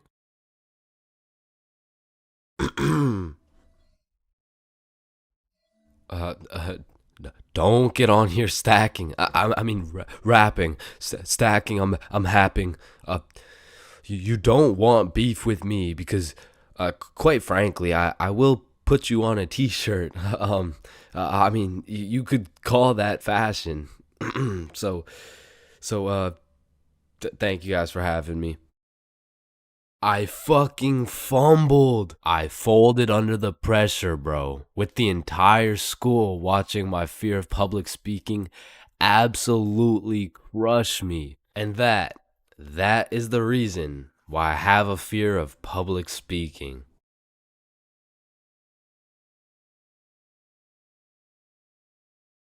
We are currently facing a life-threatening epidemic that is threatening the lives of many teens around the world. Oh, what's that? Yeah. Oh, okay. It has been brought to my attention that there's a new strain let loose that is infecting more teens than ever. The strain is propylene glycol formaldehyde.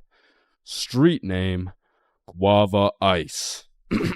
So stay safe out there, and back to you, Linda. Linda? What? Oh shit! Man, way back when, somewhere in Timbuktu, a Homo sapien found a plant by the name of tobacco, and for whatever reason, somewhere in this dude's caveman brain, he decided, Me, smoke, now. and that he did. And as humans slowly evolved, smoking did too. And soon, motherfuckers went from looking all old and wise, smoking these big old pipes, to soon smoking cigars on some mafia boss shit. which turned into cigarettes. Now, back in the day, if you were stressing, Doc would prescribe you a pack of good old cigarettes. Sore throat? Cigarettes. Oh, you got a cough? Here, smoke a cigarette. But after a while, people's teeth started looking all British and shit, so they decided, "Oi, I don't think these are healthy, innit?" So we decided we needed to make cigarettes better, and you know what makes everything better? The letter E. Your mail's taking too long to come in? Email. Wait, what's that? You want to play sports, but you're ass at every single sport?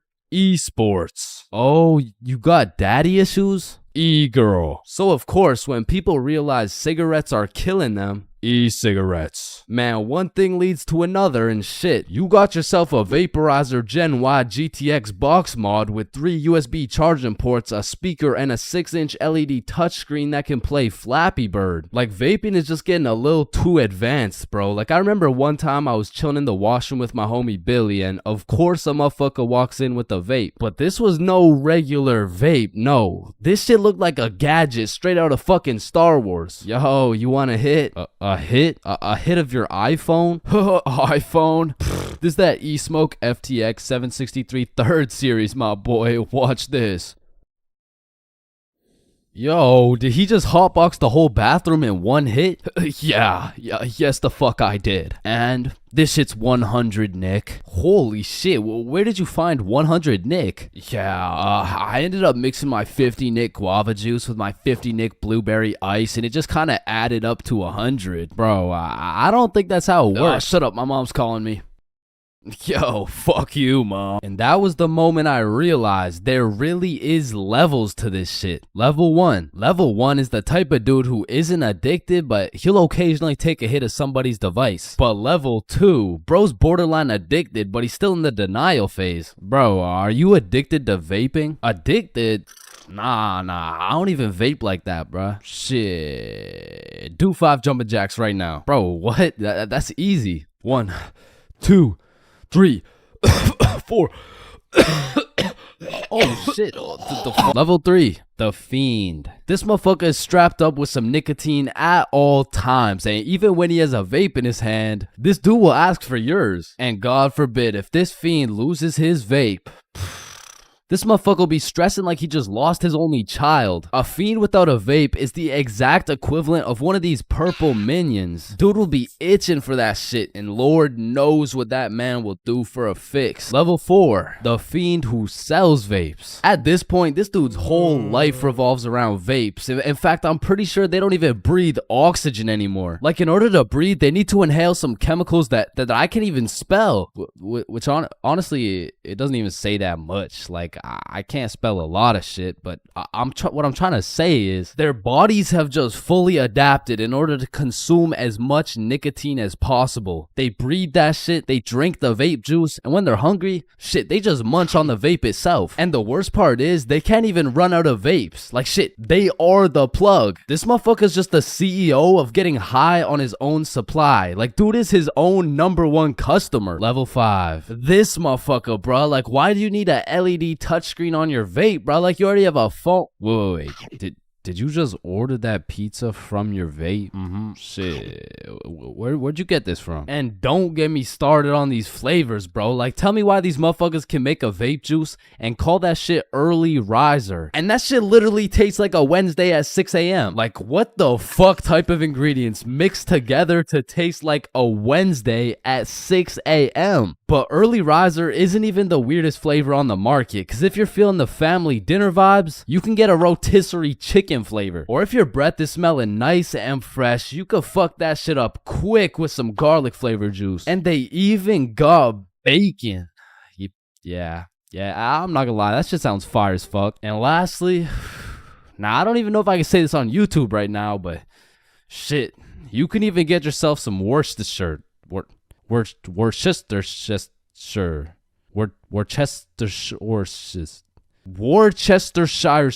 But regardless, I think we all know the home of nicotine, the eternal hot box, the communal vape sesh. It's the high school bathrooms, man. You walk into one of these joints and there's at least 15 dudes hotboxing that shit at like 10 a.m. You come in trying to take a piss and now you got a head rush. You walk over to the urinals, but it's so goddamn hotbox, you start pissing all over the walls. But shit, you can't even piss on the walls in peace, man. You got that one fiend coming over to you trying to suck your device dry, and dude's so down bad for that hit that's not the only thing he'd suck dry. And listen, you may be thinking, Chains, how do you know what you know about vaping? And that's a great question. Back in the day, I was a curious little George, man. And back in grade 7, I was chilling at my friend Becky's house. And when I walked into Becky's crib, I was nothing but an innocent, curious young man. But little did I know, I would leave Becky's crib far different than I entered. So you know, me, Bob, and Billy are posted in Becky's room, and I was sitting with Becky. So Becky asked me, have you ever hit a vape before? Hell no, I hadn't, but you know I had to play it cool around Becky, so I said, yeah. Yeah, I do that shit all the time. And so, of course, she passes me the vape. And honestly, I didn't think this far ahead, but I was in way too deep to come clean now. So I put that shit in my mouth, and I sucked the fuck out of it. Pause. And because this was the first time anything had made contact with my lungs beside oxygen, my lungs started malfunctioning. And I was coughing up a storm, and my cool guy cover was blown, but I had to see it through. Oh my God, are you okay? This shit ain't nothing for a guy like me. Guys, I thought Chains was dying. And as I went on with my life, I would hit a device here and there, and eventually I even learned some tricks and shit. But one day, me and my homie had to run to catch a bus. And so we started running, but the homie doesn't even make it 100 meters, and he starts rolling on the floor, coughing up blood. And I was like, no, fuck that. And you know,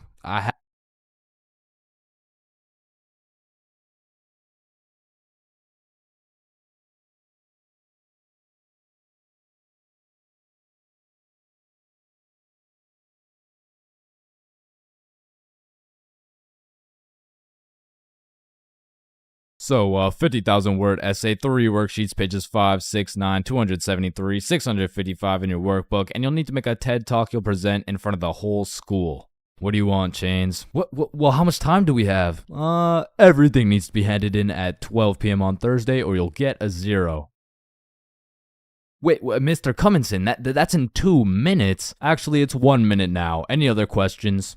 Yeah, can I go to the bathroom? Fuck no. Sit down, Jeremy. Oh, okay. Man, imagine being a high school teacher, bro. Like, as soon as you hit the ripe age of 5 years old, they throw your ass into school, and you just don't make it out until you're like fucking 65. And when I was younger, I always used to wonder, like, why is Mr. Cumminson so angry all the time? But as I got older, I realized I would be pretty fucking pissed if I was in the exact same spot I was 40 goddamn years ago. Which brings me to the first type of high school teacher, Mr. Angerson. This is the type of motherfucker whose wife divorced him 7 years ago, and he takes his heartbreak out on the students. What was that? Oh, nothing. I just had to sneeze. Oh, so you think it's okay to just sneeze in my classroom now, huh? Well, no, I just needed to sneeze. What if I just broke into your house and started sneezing on shit, huh? Well, no, that's just... Matter of fact, get your ass up here. Yo, this isn't the 1950s. You can't just...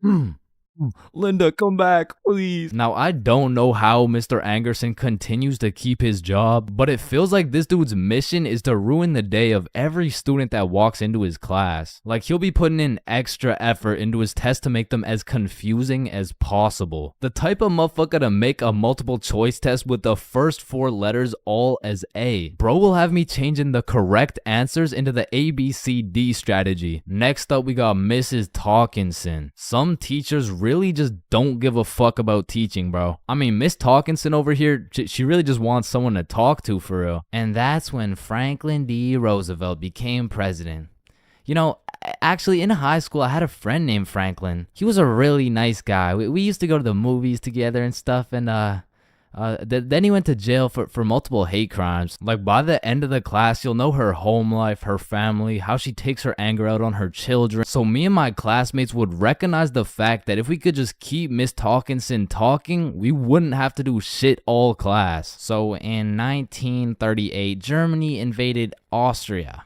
Yes, Chains. Miss Talkinson, have you ever been to Germany? Oh my goodness, you would not believe what we did in Germany. And for my personal favorite teacher, we got Miss Cakinson. You know, the teacher that is caked up for absolutely no reason. Like, she's got that dump truck for what? I mean, I'll be failing all my classes, rocking with a 1.5 GPA. But I walk into her class, fuck, all of a sudden I turn into a...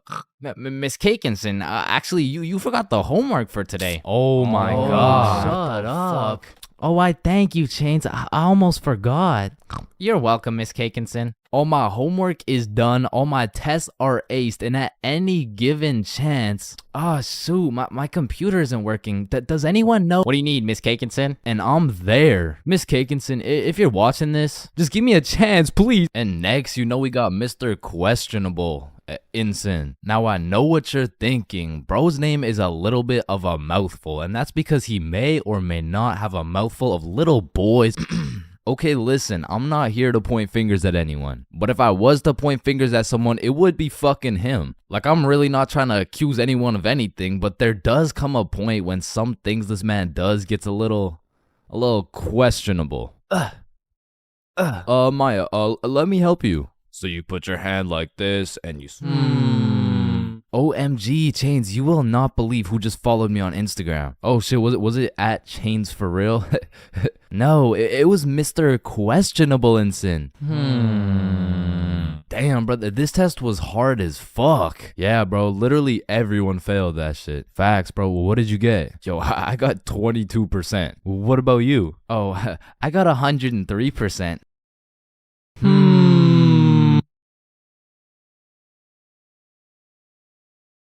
Yo, Chains, I'll pay you $5 if you pull that fire alarm right there. Oh, Run. Chains, do you know why I've called you into my office today?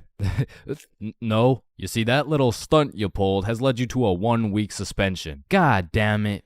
What does suspension mean? It means for the next week you are prohibited from coming to school. Fuck. What does prohibited mean? Chains, you can't come to school for the next week. Hold up, so you're telling me because I pulled the fire alarm, I don't have to go to school for a week? Yes, it's a suspension. You are... Man, I got a love-hate relationship when it comes to getting suspended from school. Like, on one hand, shit, you just don't have to go to school. But on the other hand... Suspended? Oh, I'm about to suspend that ass. Ah, fuck. Ow. Shit.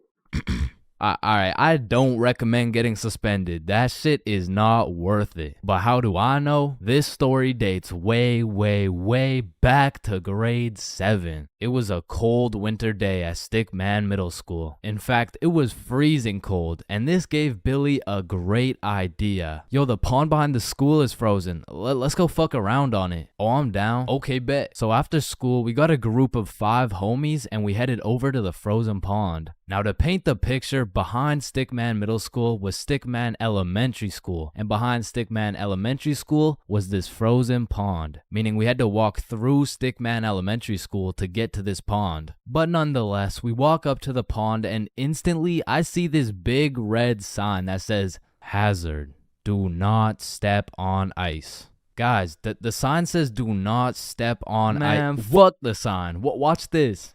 Oh shit, look, it's sturdy as fuck. Yo, fuck. And even though Billy's dumbass fell in, the ice was actually pretty sturdy. So, you know, we're gliding around, eating shit, hitting the meanest ballerina spins you've ever seen, and eating shit. And we were having some good old harmless fun. In fact, our grade 7 selves were having the time of our lives on this frozen water. That is until...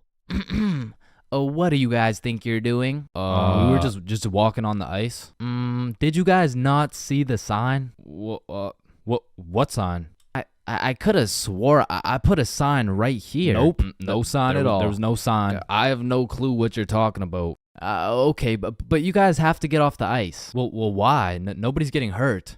Yeah, we're safe. Okay, it's your choice. You're gonna regret this. So we continued with our ice skating antics for approximately 10 more minutes. Until the same lady came back up to the pond, but this time she was equipped with a Sony Alpha A7 mirrorless digital camera with the extendo lens. In other words, she was quite literally about to catch us in 4K. But at least she doesn't know what school we go to. Hey, what school do you guys go to? Not Stickman Middle School. Absolutely not. No, definitely not. Fuck, she knows. We had to think quick. How are we gonna smoothly get out of this situation without getting in trouble? So we called a boys' emergency meeting. We huddled up and discussed our best plans to get out of this situation. And after combining all of our genius grade 7 brains, we made the ultimate plan. If we started mooning the camera, it would then be illegal for her to take pictures of our middle school cheeks. I don't know how this became our best option, but regardless, we put the plan in motion. I mean, me personally, I got a little shy and kept my pants up, but some of the boys were out there going crazy, looking more caked up than Summer Rae. And after a little while, the lady must have decided it wasn't a great look to have a camera pointed at some 12-year-old cheeks, and she left, which means the plan had worked flawlessly. Now, the next day at school, I had completely forgot about it, to be honest. But strangely enough, while I was sitting in math class, I hear the little class phone start ringing. Hello? Oh, yes, he's here. Oh, okay. Yeah, I'll send him your way. Thank you. Chains, Mr. Principal wants to talk to you. And at this point, I should have picked up on why I was being called to the office, but I had complete faith in our foolproof plan of mooning this stranger that the thought of being in trouble didn't even cross my mind. That was until I walked into the office to see every single one of the boys sitting in Mr. Principal's office. But mama didn't raise a snitch, so we started capping our asses off. So, what did you guys do after school yesterday? Nothing. I played Fortnite. I was doing the homework. Don't play stupid with me. I got a call from Mrs. Principal over at Stickman Elementary. So tell me, what were you doing on the pond yesterday? I wasn't there. It wasn't us. I don't know what you're talking about. I don't even know what a pond is. I see. Well, I've got evidence. And as he shows us this undeniable evidence, you can see this dude Billy's cheeks in the corner of one of the pictures. So I slowly look over at Billy, and he looks over at me.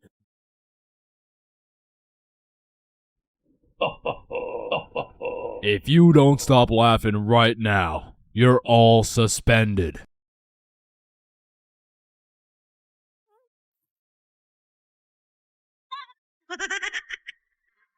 That's it. You're all suspended. And as I explained the situation to my mom, let's just say Mama Chains was not happy.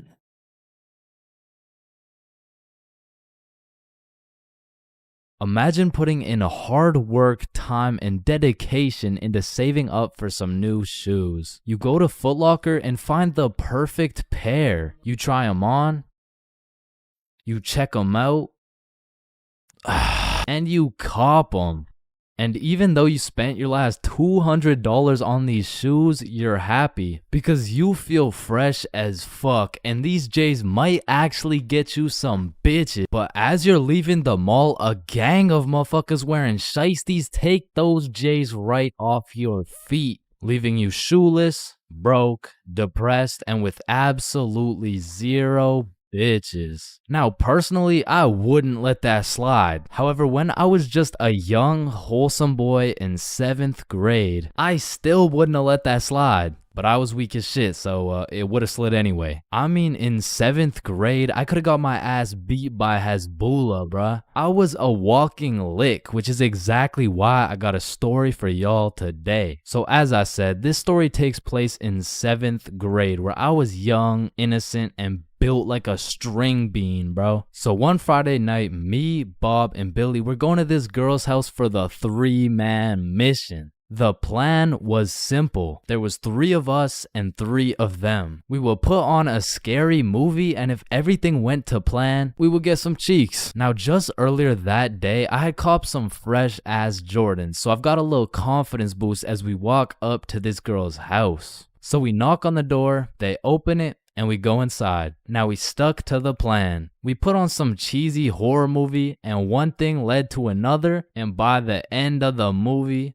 Bob had all 3 girls, bro, and me and Billy were in the corner playing Bloons Tower Defense. Don't ask me how this shit happened, I don't want to talk about it. So after hours of me and Billy straight fumbling, we all decided to go home. And although I was a little disappointed in my performance tonight, I put on my brand new uncreased Jordans and I remembered, damn, even Curry airballs sometimes. Now the bus route back to Bob's crib took 2 buses. So we hop on the first bus, it takes us to the next stop, and as we're getting off, we see the second bus we need drive right by us. Fuck, is that our bus? Damn, yeah it is. Wait, check when the next one comes. Yeah, it shouldn't be long. Damn, bro, the next bus comes in an hour. So we have no choice but to wait at the bus stop for an hour. So we wait, and at this point, it's already getting late. I checked the time, and it's already 11 p.m. As we were sitting there, bored as hell, waiting for this bus to come, one of the other buses stops in front of us to let someone off. The person gets off, and as the bus starts leaving, we hear this loud thud come from the bus. What the hell? What was that? Oh shit, it's a baton. And as we're analyzing this baton that seems to have fallen out of the sky, some motherfucker wearing a shiesty walks up to Billy like, "Give me that shit," and straight snatched the baton out of Billy's hands. And Billy froze up. Bro was scared shitless, straight bamboozled. And the way the bus stop was set up was there was a main road, the bus stop, and behind the bus stop was a small hill with bushes on top. And when I say this shit looked like something out of a movie, I mean this dude wearing a shiesty walks back up to the top of the hill and a group of 5 other dudes walk out from behind the bush and they're shiestied up too, bro. They had to have been in at least grade 12, and to a 7th grader, that is scary as fuck. And I was no genius, but as that group of shiesties came out of the bushes looking like a GTA 5 cutscene, I came to the consensus that they were up to no good. Yo, those Jordans are looking my size. And this was the moment I realized I was about to get my shit robbed. So I started analyzing my surroundings and calculating my options. Maybe I can talk my way out of this. Hey sir, how was your day today? Shut up. I said, what size are the shoes? Damn, I can't fight them. It's a 3-on-5, and they got the high ground, and they got a baton, bro. They would knock my ass out and take the shoes. But I'm fast. So if I take a right, then make a left, there's no way they can catch me. Wait, fuck, I can't run. I'd crease my Jordans. And just as I had ran out of options, Billy says the last words I would expect to come out of this man's mouth. Wait, Ethan? Yo, who the fuck? Oh shit, Billy. Oh, I didn't know it was you, bro. Man, Ethan, you had me scared for a second. Damn, man. My bad, pimp, my bad, my bad. No, you're good. How's your mom doing? Oh, yeah, she's doing good. Yeah, it's great to see you, man. You too, bro. See you around. All right, peace out. Y'all, don't worry. I seen a kid over there with some new forces we could snatch. Oh, bet. Yes, sir. I bet. Man, he's a good dude. Nah, bro. He just tried to rob me. Who the fuck was that? Oh, that's my longtime homie Ethan. Why do you know him? Oh, yeah. We went to the same preschool. Same preschool? That dude looks 20, bruh. Oh, yeah, no, he is. He just got held back a few times. Held back in preschool? How the fuck do you get held back in preschool? Oh, he used to beat up the other kids and then take their toys. Oh shit. Makes sense. So we bust back to Bob's crib, and as we're walking to Bob's front door, I stepped in mud.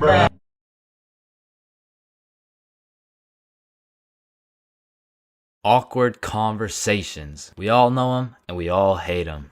Hey, how are you? Oh, I'm good. How are you? I'm great. How are you? You already asked me that. Damn, you right. You right. So, how's your day going? My pet frog just died. Damn, that's tough. I found myself taking the most inconvenient routes to avoid an awkward conversation. Like, I can't really explain the feeling of an awkward conversation, but it's just mildly uncomfortable. Like, I would compare the discomfort levels of an awkward conversation to wearing wet socks. Like, it's not the end of the world. But let's keep it real, no one wants to wear wet socks. And honestly, I would take a slightly inconvenient path if it meant I would not have to wear wet socks. Also, I feel like there's some other situations that are in the awkward conversation family that I also hate. For example, the handshake fist bump dilemma. Yeah, it was nice seeing you. Yeah. Oh, fist bump. Oh, no, sorry. No, I don't. Yeah. God damn it. After you experience one of these bad boys, you'll be thinking about it cringing for the next hour. And if you're anything like me, you might even lose some sleep over it. Man, why the fuck didn't I go in for the handshake, bruh? Obviously it was a handshake. And what about the good old you said goodbye to the person you're talking to, but you guys both walk the same way situation? I mean, this situation is the perfect way to ruin a smooth conversation. Yeah, man, it was really nice to see you. Yeah, for sure. See you later, bro. All right, peace out. All right, bye. Yeah, bye. Shit, we're still walking the same way? I'll just turn this way so it's not awkward. Man, what the fuck? And even if I say goodbye to someone and we're still in the same general location, I will avoid them at all costs. Like once me and my brother were chilling at Walmart and we saw one of our neighbors, so we talked for a little bit, said our farewells and went separate ways. But when it came time for me and my brother to check out, we saw the same neighbors checking out. And we were up in the Walmart looking like we were playing Assassin's Creed in real life. It's clear. And of course, I can't forget about awkward silence.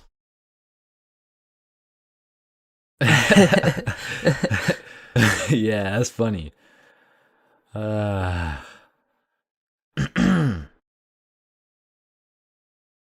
Me personally, I have some procedures in place to avoid awkward silence no matter what. For example, my philosophy is to just say things.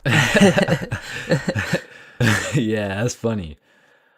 So do you play Minecraft? What kind of question is that? In the end, they may think I'm a dumbass, but at least there's no awkward silence, you know what I'm saying?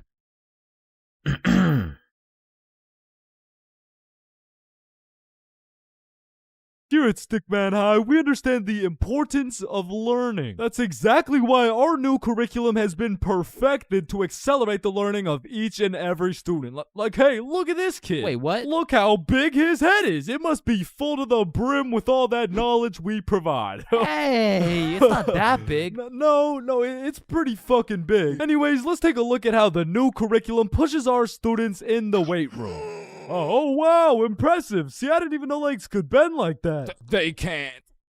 All right, stop recording. Stop the recording. Stop the recording. Stop the recording. All right, Stickman High, welcome to the new curriculum, and let's study those textbooks. All right, class, are we ready to learn about this new curriculum or what? Or, we could just do a Kahoot? That's what I've been waiting for. That's what it's all about. Man, I fucking love Kahoots, and I don't study for shit. Bro, I feel like Kahoots are the exact equivalent of the good old here comes the airplane trick. Like, yo, you want a Brussels sprout? Aw, hell nah, bro, those are disgusting. Oh, shit. Alright, but here comes the airplane. Hey, Chains, you need to study for this history test. Hell nah, bro, that shit's boring as hell. Okay, yeah, but... What? The Declaration of Independence was signed on the Georgia. Because personally, I didn't give a single fuck about what we're learning in school. But I swear they infused the Kahoot music with Adderall or like crack or some shit. Because a game of Kahoot used to have me all the way locked in. And I would be grinding my way up those leaderboards. Like I'd make it to third place and then second place and then first. And then the teacher would throw in some bullshit like, now what position was Abraham Lincoln conceived in? So I go for the safe answer, and all of a sudden I dropped 14 places, and I'm getting passed by goddamn Dildo and Duncan McCawkiner. And the teacher's over here yapping about, yeah, guys, you should know this one. It's chapter 13 in your textbooks. Like, bro, Why the actual fuck should we know this one? But in these Kahoots, people were coming up with the most outrageous names of all time, bro. I remember anytime a teacher would pull up a Kahoot, the first names would start off normal as hell. Jessica, Eric, maybe a little Bartholomew. But as soon as one dude drops a name that's ever so slightly comical, every single name after that ends up being more and more out of pocket than the last. It's like a competition to see who's gonna push that shit the furthest. Like Richard Long quickly turns into Ben Dover, which nicely parlays into Hugh Janus, which passes it over to I Swallow Cum, who alley-oops it for Wilma Dickfit, which eventually somehow always ends up with the teacher just catching mad strays. Like somewhere along the line, that shit goes from Dixie Normus to Miss Jackson's built like Mike Wazowski. Alright, who said I'm built like Mike? I remember I had this teacher who used to love Kahoots. Shit, she loved her Kahoots so much, we'll call her Miss Cahooters. Nope.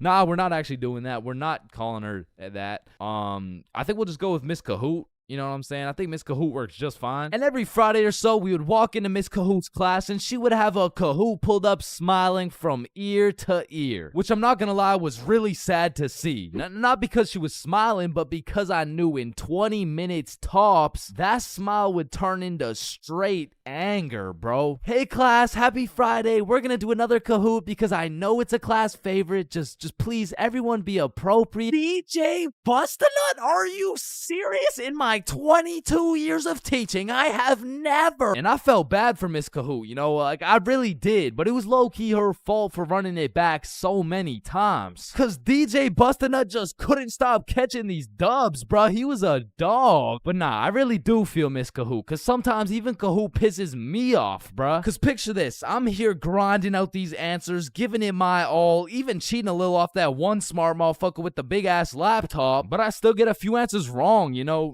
Nobody's perfect, but imagine my pain as I read my screen and find out I'm 76 points behind fucking Sebastian, bro. And I look up at Sebastian and this motherfucker doesn't even know what he's playing. He's just happy to be here and shit. But there's only one feeling worse than being 76 points behind Sebastian, and that feeling always came from the easiest questions. It would be like, oh, what? This is a little too easy? How do you say hi in English? And you're trying to speedrun this shit, so you click the first thing that kind of makes a little bit of sense and the answers come up, and you're the only motherfucker to get that shit wrong. No, dumbass, that was a zero. And everyone's looking around for who got it wrong. Like, yo, whose dumbass got that shit wrong, bruh? Top facts, bruh, type shit. Dumbass, type shit. The fucking dumbass. Chains? Were you the dumbass who got that shit wrong, bro? Me? Dumbass? Nah, shut up.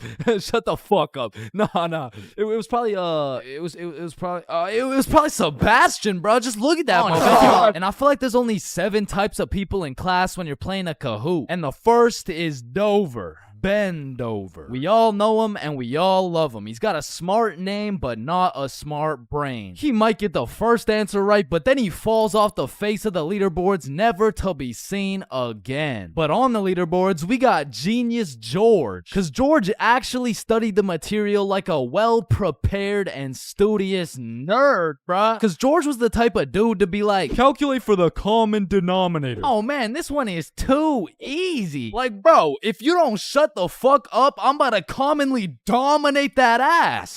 No, it's called a denominator. Oh, I know. And I swear every game of Kahoot had that one person who took their sweet time to answer every single question. Like, it could be 1 + 1, and this motherfucker would be 30 seconds deep into the question, like, okay, 1 + 1. Is it a trick question? No, just answer the question. Oh, okay, 1 + 1 equals... The answer's 2. Dumbass. Okay, can I use a lifeline and phone a friend? All right, chat. How do we kick Jasmine out of the lobby? And then we got Flying Fuck Frederick, and Flying Fuck Frederick doesn't give a flying fuck. Dude will give his best shot at the first question, and then he's aborting mission and playing some goddamn Clash Royale. And then there's always that one dude yelling out the wrong answers. All right, what's the biggest mountain in the world? Ooh, I know this one. Chains. It's blue, bro. Trust.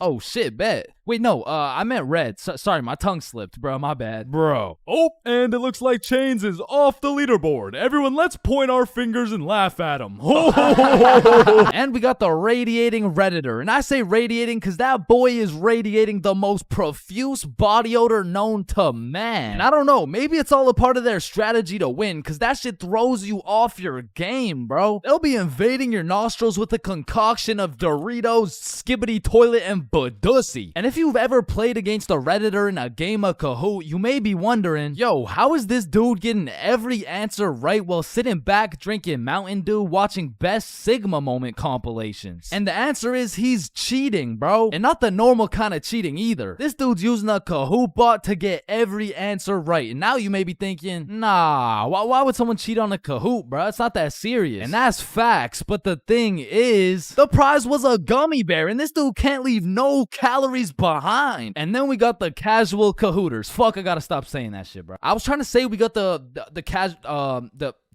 people who just play the game. They got normal names. They guess some right, they guess some wrong. But at the end of the day, they probably still get their shit yelled at. All because DJ Bustin' couldn't stop catching these dubs.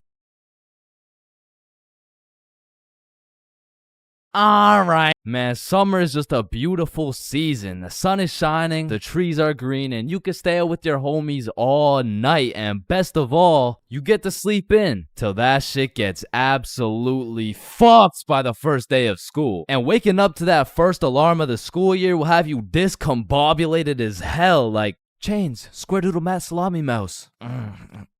What? You heard me, square doodle mat salami mouse. Wait, huh? Really? Keytor's Claw Bosomorph.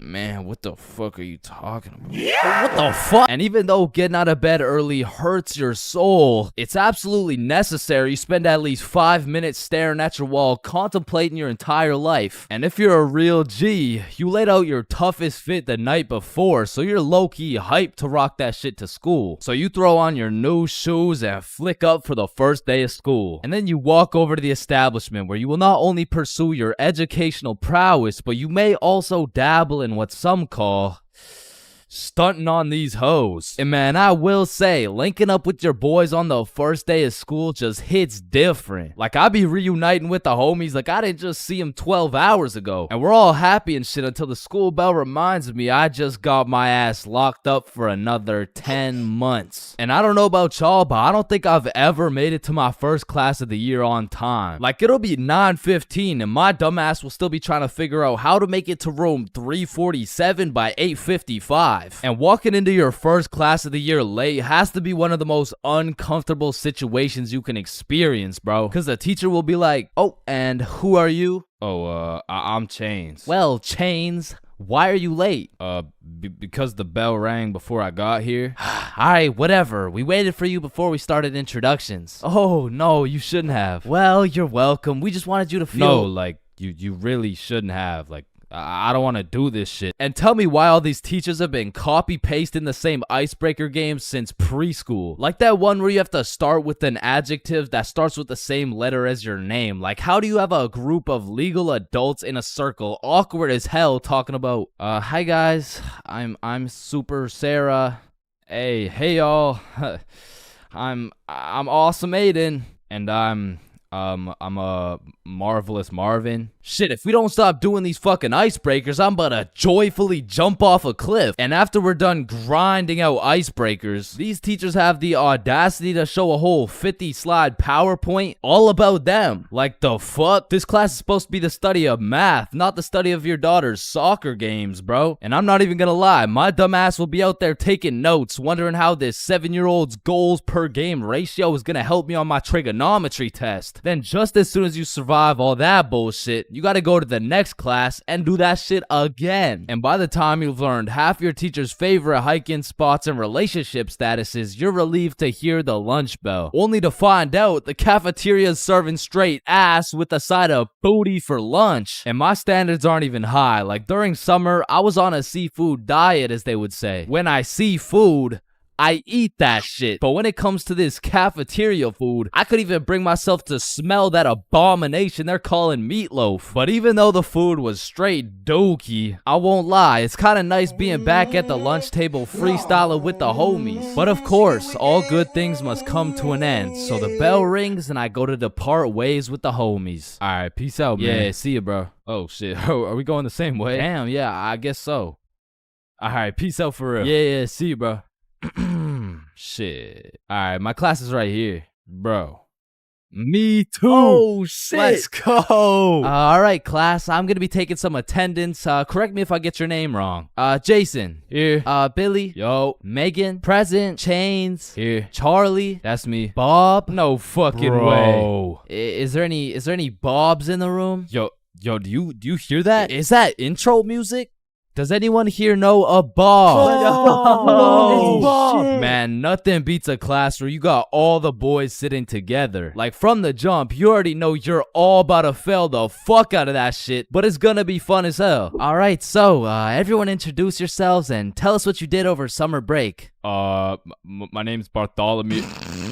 My name's Bartholomew, and I'm not gonna lie to you guys, I had a pretty rough summer. I mean, I crashed my car, my girlfriend broke up with me, someone robbed my house, my grandma got jumped the other day. No, bro, not the grandma. You three in the back, disrespectful. And what's crazy about the first day of the school year is how these teachers will act all nice, talking about, it's so lovely to see all your beautiful faces, and it's also nice to see you, Aiden. Wait, what the fuck? We're gonna have an amazing fun year, and guess what?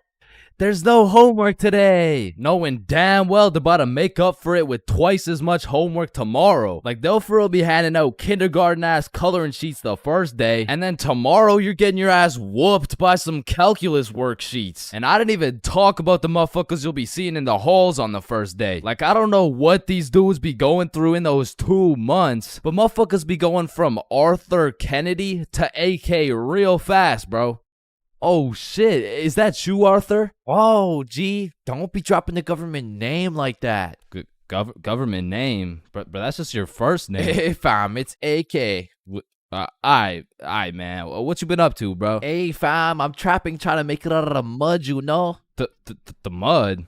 You live in a gated community. Oh shit, that's the ops right there, fam. Get down. The ops? That's just fucking Edward. Or the way these new freshmen be walking like they're scared a senior's gonna slap the books out of their hands and take their Fortnite V-Bucks gift card. Like, bro, you freshmen are worried about the wrong V-card. Like, I don't know why, but the day these kids go from sophomore to seniors, they instantly decide to pull an EDP. Like, bro, you're 18 and she's fresh out of middle school. That's a whole crime. But that's not the only crime motherfuckers be committing on the first day of school. Some dudes be pulling up to school with the most atrocious fits known to man. Like, there's no fucking way you laid out this ramen noodle chicken soup ass fit the night before, slept on it, then woke up and thought, oh yeah, the hoes are gonna love this one. Like, I'm not gonna lie, you could never catch me wearing the types of fit these motherfuckers be wearing, bro. Like, that shit should have never made it out the closet. Like, I don't condone bullying, but all I'ma say is, your actions have consequences, bro. Speaking of consequences, every year it seems like the rules teachers tell you on the first day keep getting more strict. Like, you'll be walking into the first class of the year all jolly and shit. All of a sudden you're getting your shit smacked by the longest list of class rules you've ever seen. Hey class, I'm super excited to have you. We're gonna have so much fun this year, but first, I'm gonna go over some of the class rules. Okay, so there will be no negativity, no phones, no food, no talking when I'm talking. Actually, no talking ever, no laughing, no smiling, breathe as quiet as possible, no washroom breaks, and last but not least, no having fun. So yeah, guys, like I said, I think we're gonna have a lot of fun this year. And just like that, man, summer's over and you're back to school. It's possibly one of the worst times of the year. Like, do you really think it's a coincidence that when school starts up, the sun just starts hiding and the leaves start dying? You see what I'm implying? But I will say, one day you might just look back on these times as the good old days and you might just start crying.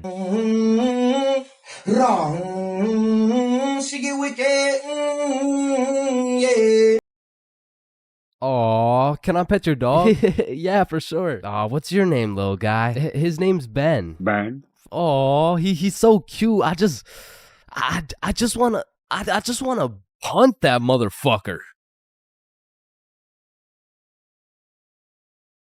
Man, these intrusive thoughts I be having make me wonder whether I belong in maximum security prison or not. Like, I don't even mean to, but the thoughts that pop into my head are so menacing that I can't even say this shit on YouTube, or this video will get taken down. Then I'll be canceled. Then my whole channel will get deleted. Then I'll be thrown into a psych ward, and then I'll be put on the fucking death penalty. Like, these thoughts that pop into my head are so alarming that they make me want to beat my own ass, bro. Hey, man, why'd you just sock yourself in the face? Oh, well, you see, I was about to push that unsuspecting toddler into the deep end for no apparent reason, so... Yo, this guy's about to assault a minor. Hey, you can't do that. Cool, dude. But it's not like every single intrusive thought I have is bad enough to get me convicted. Like, whenever I'm walking across a bridge, I have to use every cell in my body to fight the urge of just tossing my phone into the water. Like, there is literally no benefit from doing that shit, but there's just something inside of me that would feel so much satisfaction with just seeing my phone dissipate into the water. You know, maybe you get that urge because it would just be satisfying to do some shit that's out of the box. Some shit that nobody else would do, just to break the simulation a little bit. Cause I could be having the best day of my life. I could wake up, get the meanest pump in, hop in the shower, eat the most fire breakfast, and draw the most pristine stickmen I've ever drawn. But as I'm casually walking beside a bunch of cars that are going 65 miles an hour,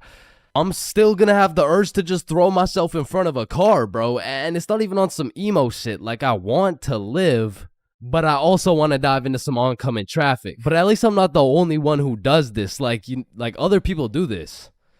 Right? Like, it's normal, right? But half the time, an intrusive thought will just be to do some goofy shit. Like, you're just forced to imagine the consequences of what it would look like to start throwing it back on a Tuesday at 2:41 p.m. And every once in a while, you'll just be chilling, and you'll witness a motherfucker fall to the intrusive urges. What are you get along the table, bro? Shit, he let the intrusive thoughts win, man. Now, I don't even know if these count as intrusive thoughts or not, but as a dude, when I'm walking down the street, I'll just be going on with my day chilling. Then all of a sudden I see a car and I'm like, if I don't make it to that tree before this car, I'm gonna die.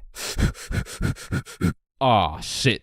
Honestly, these kinds of intrusive thoughts are kind of motivating. Like, it's the same thing as having a hype man at the gym, except instead of that positive reinforcement, if you don't get those 3 extra reps, you're gonna die. It's like whenever I'm at the gym hitting those Bulgarian split squats, I be having mental wars with myself. Oof, that was a good set, man. I think we're done. 5 more reps or you're a bitch. Damn, good shit. All right, I think we could wrap it up. 10 more, pussy. Who the fuck's gonna carry the boats? I told you we should have stopped, bro. 15 more or you like dick. Now that I think about it, there's a good amount of people in prison right now who just succumb to their intrusive thoughts. Cause intrusive thoughts are just like that demon on your shoulder telling you to do the most devious shit possible. And I know there's a bunch of motherfuckers out there who just listen to that little guy. Hey, man, you see that lovely old lady right there? Yeah, you're gonna hit her with a mean right hook. Well, what's in it for me? Nothing.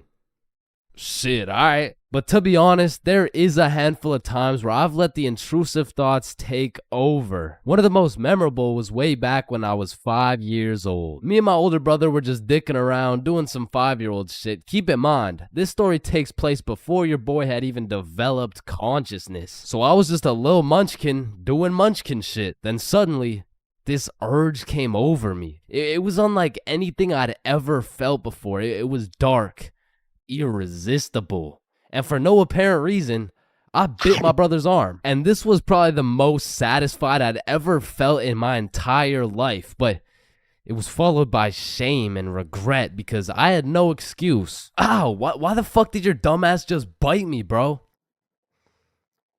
I felt like it. And one of my lowest IQ moments of all time took place when I was in grade 8. It was goddamn sewing class, bro. And I remember I was having a particularly miserable day, so I was just going through the motions. We were all gathered around this big table with our sewing machines, some fabric, and some scissors. I remember I was working on some shitty little big chungus stuffy. But on this particular day, the sewing machine cable was looking It was looking mad thick and juicy. And like I said, I was having a bad day, which is exactly why the intrusive thoughts decided to catch me at my worst. Do it. What? To do what? Oh, you know what to do. You're the one with the scissors in your hand, buddy. How did these even get in my hand? Now cut it.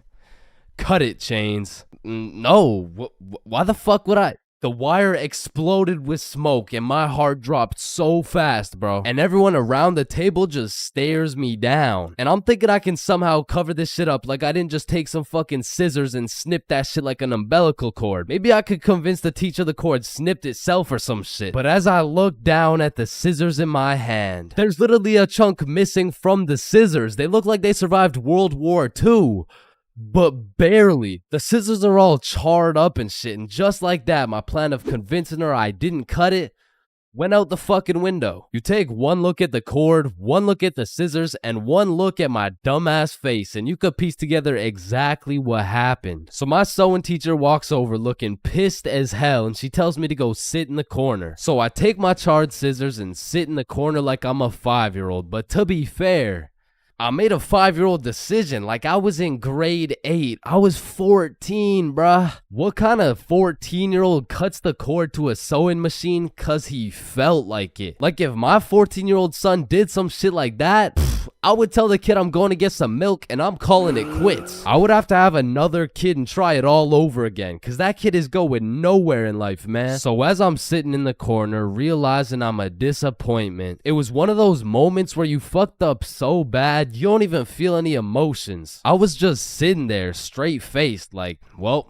fuck me. It was really one of those moments where you just want to stop existing. So after the class ended, the teacher came over to me and she said, Chains, why the fuck did you cut the cord of the sewing machine? No, Miss Sewingson, you gotta hear me out. Okay, this better be good, Chains. It was looking mad juicy and the scissors just teleported into my hands. I don't even know. You did what?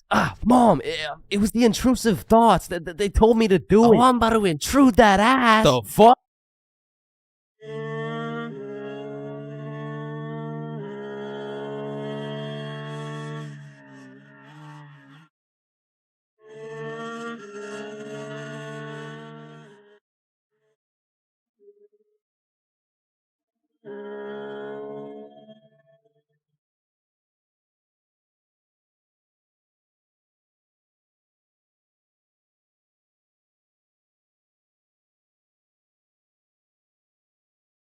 Alright, listen, I'm creating something I like to call the internet. Yo, what does it do? On the internet, people are going to be able to search up literally any question they have.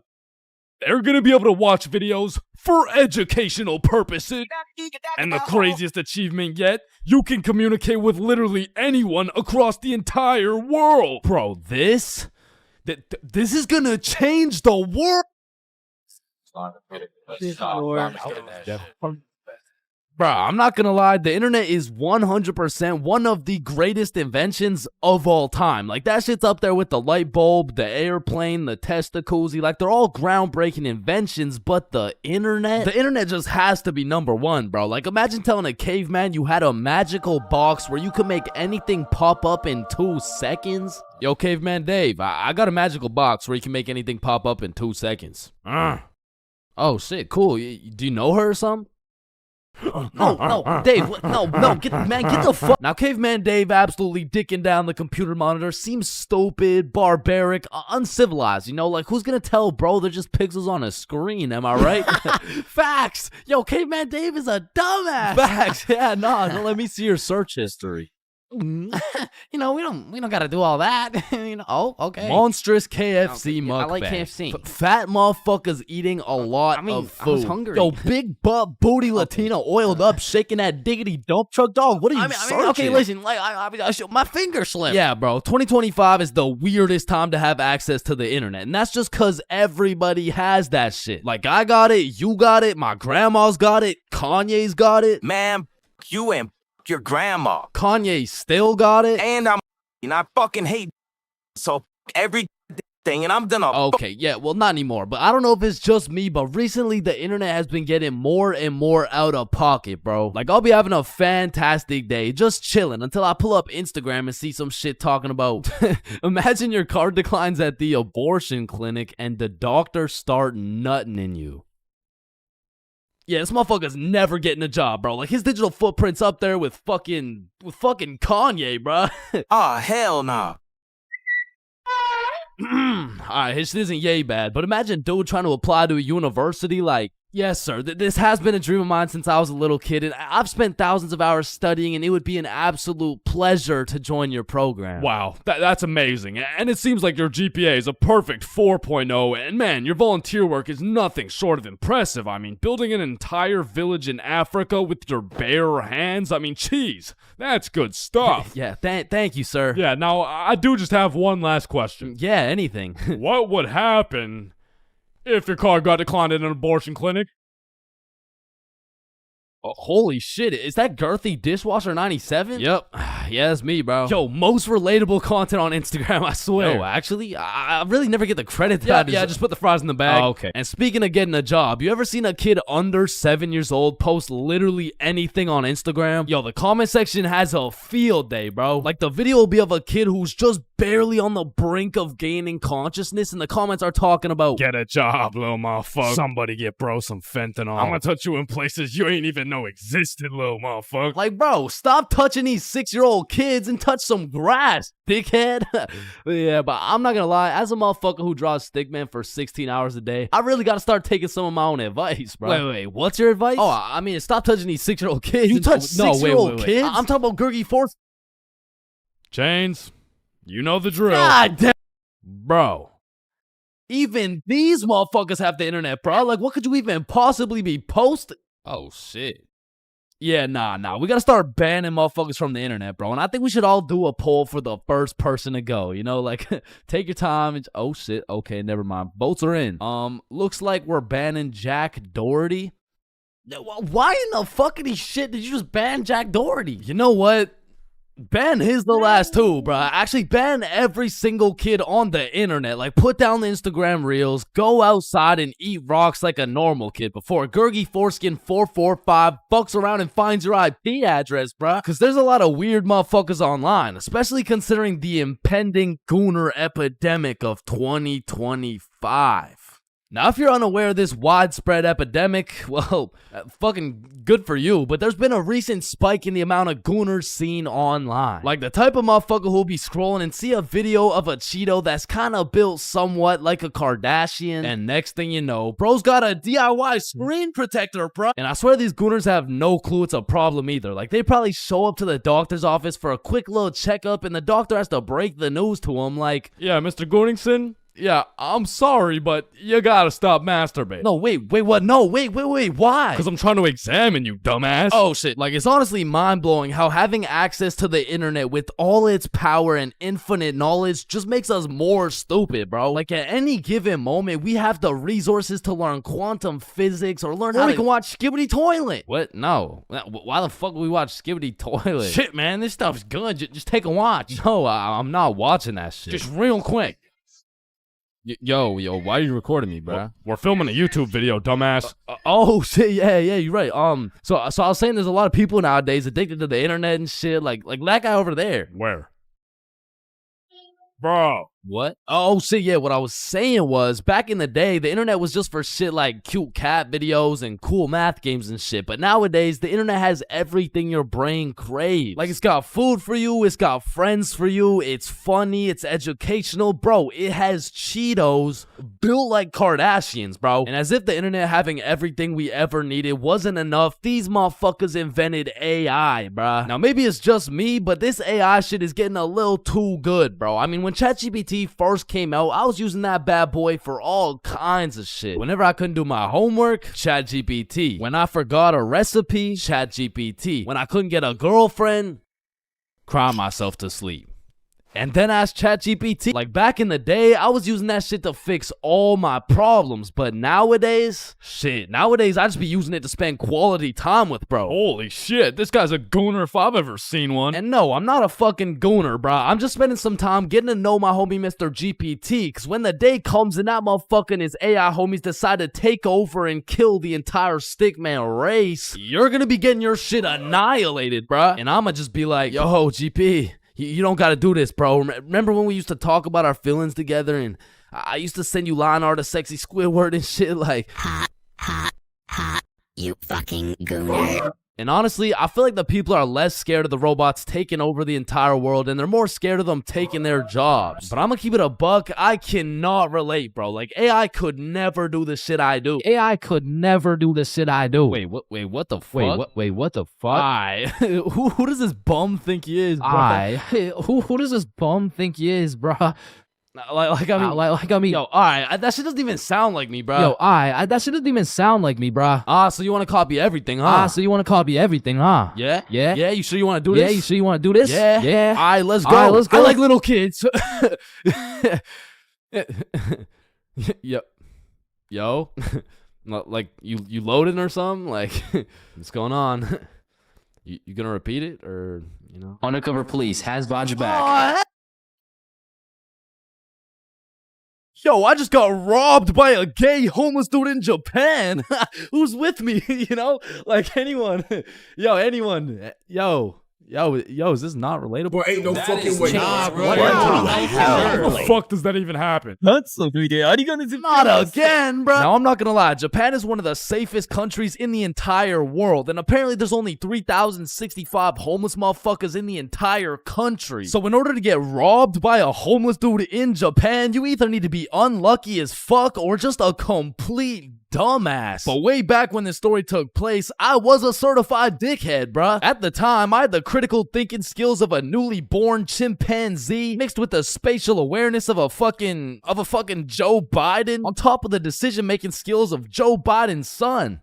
So with that being said, this story takes place way back a few weeks ago when me, Bob, and Billy hopped on a flight to Tokyo. And as soon as we arrived in the city, we started absorbing all that food, bro. Sushi, ramen, fucking cow testicles, you name it, we ate it. And after an entire week of decimating every last crumb of food in Tokyo, we thought, well, that was fun. I guess it's time to go home. Yeah, I guess so. And as we're ready to pack it up, we overhear a few people talking. Oh, hey, konnichiwa. we come from the United States of America. How do we go to Osaka? Yeah, man. Osaka has some of the best food in Japan. Just take this train right here and you're there. Wow, you're English. Very good. I'm from Washington, dipshit. Oh, I see. Washington dipshit. Is that Chinese or? Holy shit, did you hear that? Yeah, no, that guy's fucking clueless. No, I'm talking about Osaka. Apparently the food's even better over there. Oh shit, yeah, but don't you think we had enough food already? I mean, shit, we are in Japan. Fuck it, bro, let's go. So we hopped on the train and got off in Osaka. And like the certified fat asses me and the boys are, we were looking around for some food. And the moment we seen all-you-can-eat Wagyu beef for just 30 bones, we all knew what had to happen. We walked in that bitch and wasted no time. We were running through that meat like Tiana Trump in her prime. Cause sometimes we were burning the meat, sometimes we were taking it raw. But at the end of the day, the meat filled us up and made us happy. So we thanked the owner, left the shop, and headed back to our hotel. And man, I was full as hell. For like an hour, and then I was like, yo, who's trying to get some more food? The fuck? Bro, we just ate a whole goddamn cow. Yeah, we did. Like, we probably just canceled out the life work of 5 vegans in one sitting. Type shit. And it's already like 8 p.m., bro. It's dark as hell. Well, I'm gonna go out anyways. You know why? Why? Cause we in Japan. Man, get your fat ass out this goddamn hotel. So I got my fat ass out the goddamn hotel and started walking around. And all I took with me was my phone, the key to the hotel, about $100 worth of yen, and a smile on my face, knowing I had never in my life been robbed by a gay homeless dude in Japan. But little did I know, all that was about to change on this wild ass Friday night. Now, if there's one thing I learned about Japan, it's that everyone there is very kind, extremely polite, and a raging alcoholic. I'm talking they clock out of work at 6 p.m. and they clock into the bar at 6:02, and they don't leave until... they don't leave until it's time to go back to work, bruh. Because the Japanese people work hard, but their liver works harder. But regardless, I'm casually walking through the city when I hear someone yell from across the street. Yo. So naturally, I'm like, yo. And they're like, come here. And I'm like, shit, okay. So I walk across the street and see 3 individuals posted outside this little bar shop thing like, yo, I'm Yuto. This is Emi. This is twin sister Shigo. Hey, it's my first day working here. Come inside, come inside. Shit, I don't know. I'm just trying to get some food somewhere tonight in Osaka. I don't know if it's like... you want Osaka fucking night food? Yeah, I guess I want Osaka fucking night food. Read the sign. Osaka fucking night food. Oh, okay, yeah, fair enough. Shit, you know what? Come get shots. I pay. Shit, we in Japan. So they take me inside and everyone there is just happy as fuck. They got Rihanna playing on the speakers, dudes bringing out shots, and the chef was turning up so hard, dude started twerking, and damn, that boy was cooking.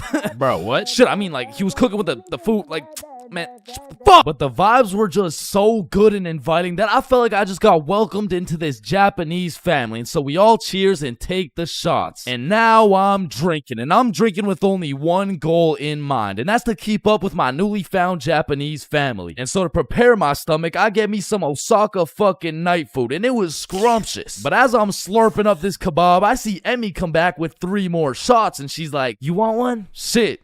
We in Japan. So we take the shots, and I'm talking to Emmy, and one way or another, we start talking about our alcohol tolerance. Yeah, I'm not gonna lie, it takes a lot for me to get drunk. Not as much as me. Whoa, is that a bet? Yeah, it is. Bitch. So we're drinking everything in sight. Vodka, soju, sake, tequila. It's a competition. Now, I made the bet in the first place because I'm twice her size. But one thing I forgot to account for was the fact her entire lineage had been training generations for this very moment. So she's taking these shots to the face like... well, shit, like Tiana Trump in her prime, and I'm going shot for shot with her. And after taking about 8 shots, I was feeling it, bruh. Yo, let's go play darts. I never really played darts in my life, but shit. We in Japan. So we pull up to a darts bar, just me, Emmy, and Yuto. And I had never played darts a day in my life. But you ever just try some shit and you're just inherently good at it? Yeah, right? Yeah, that shit was not me, bro. I was dog shit. I was out there looking like I was drunk as hell. I was drunk as hell. Because in order to play, each person had to buy a soju. So now I'm about 12 shots deep, throwing darts, trying to hit a circle the size of a pea while this little Japanese girl's pushing me and shit. Because to her, this was a game. To me, this was survival. Because every time you lose, you gotta take a shot. And if I keep taking shots like this, these shots about to start taking me, bruh. And sure as hell, I lost the first game. I took my shot and Emmy's like, how drunk are you right now? And I can't let her know I'm losing this bet. So I'm in that bitch like, drunk? Nah. Shit, where I'm from, we brush our teeth with a bottle of Jack. Okay, then loser takes 2 shots. Yeah, let's do it. So one thing leads to another. Now I'm 16 shots deep, and Emmy's like, I'm gonna go to the washroom. I'll be right back. And then Yuto's like, yo, Chains, we must talk. Oh shit, yeah, what's up? Now Yuto had a strong accent and very limited English, so it really went some like, Emi, bomburu. Huh? Emi, have bomburu. Yo, Yuto, no, I don't speak Japanese, dog. No, Emi, use bomburu. Swipe left, swipe right. Bumble. Oh shit, Emi uses Bumble. Okay. Yes, and she texts the Bumble guy. Come here. Oh hell nah, bro. I'ma have to abort mission. Me too. You too? Hi, Emi to you dirty. Fuck Emi. Oh shit, facts, let's do it. So we sneak away to the elevator and we're spamming the up button trying to leave, and this shit is just not coming, bruh. So we both peek around the corner to see if she's coming, and she notices us. Oh shit, guys, we're leaving? Yeah, we are leaving. Fuck. So we all get in the elevator and Yuto whispers in my ear like, when the elevator open, we run. And I'm drunk as shit, but I was the fastest kid in my elementary school, so as soon as the doors open, we hauled ass, bro. And I just kept running till Yuto was like, stop, we go to bar. And I'm just having a great time existing at this point, so I walk into this bar all drunk like, where the hoes at? Oh shit. Oh shit.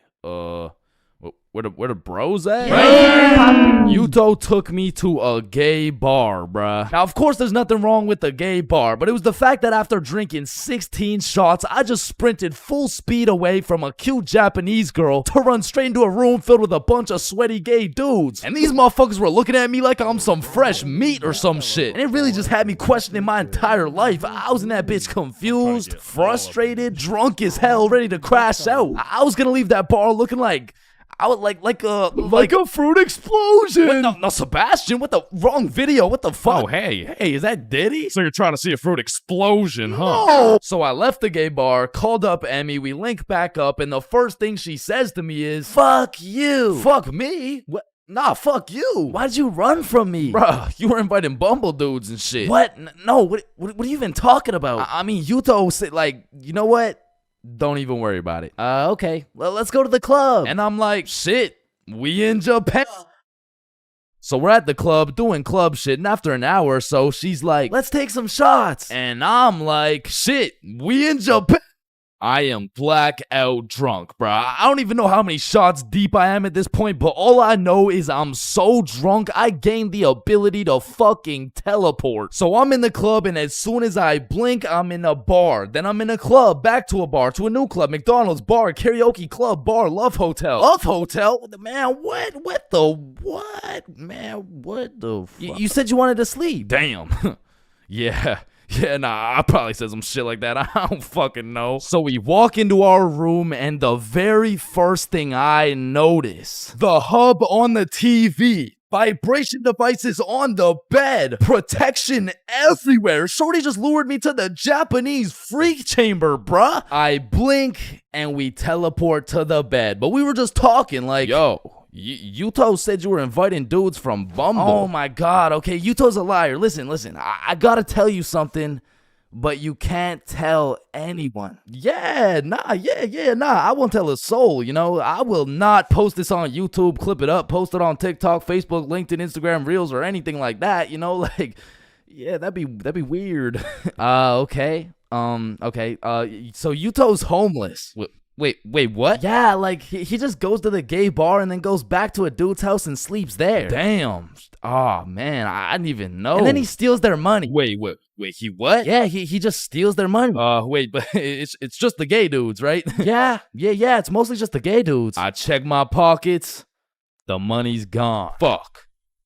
You said it's only the gay dudes. Yeah, nah, he just steals from the gay dudes. Fuck, I want to go home, bruh. So I leave the Love Hotel, and at this point, the sun is coming up, and I'm still drunk as hell, walking like a zombie. I pull out my phone to go use Google Maps, and that shit dies, bro. So now it's just me and my last few brain cells trying to make it to my hotel before I pass out. And I'm stepping over Japanese motherfuckers blackout drunk sleeping on the sidewalks thinking I can't end up like them, but honestly, I have no clue where I am, no clue where the hotel is, and no clue what time it is. And after what felt like hours of aimlessly walking around, I blinked and I fell asleep, bruh. And when I woke up, I was in my bed. I genuinely don't know how, who, what, when, or why, but shit, I wasn't complaining. But by the time I got out of bed, it was 6 p.m. and I didn't remember shit. I had to go through my camera roll and piece everything together like The Hangover. But at least that Friday night, I learned a very valuable lesson. Don't try to outdrink the Japanese motherfuckers, bro. You'll lose every time.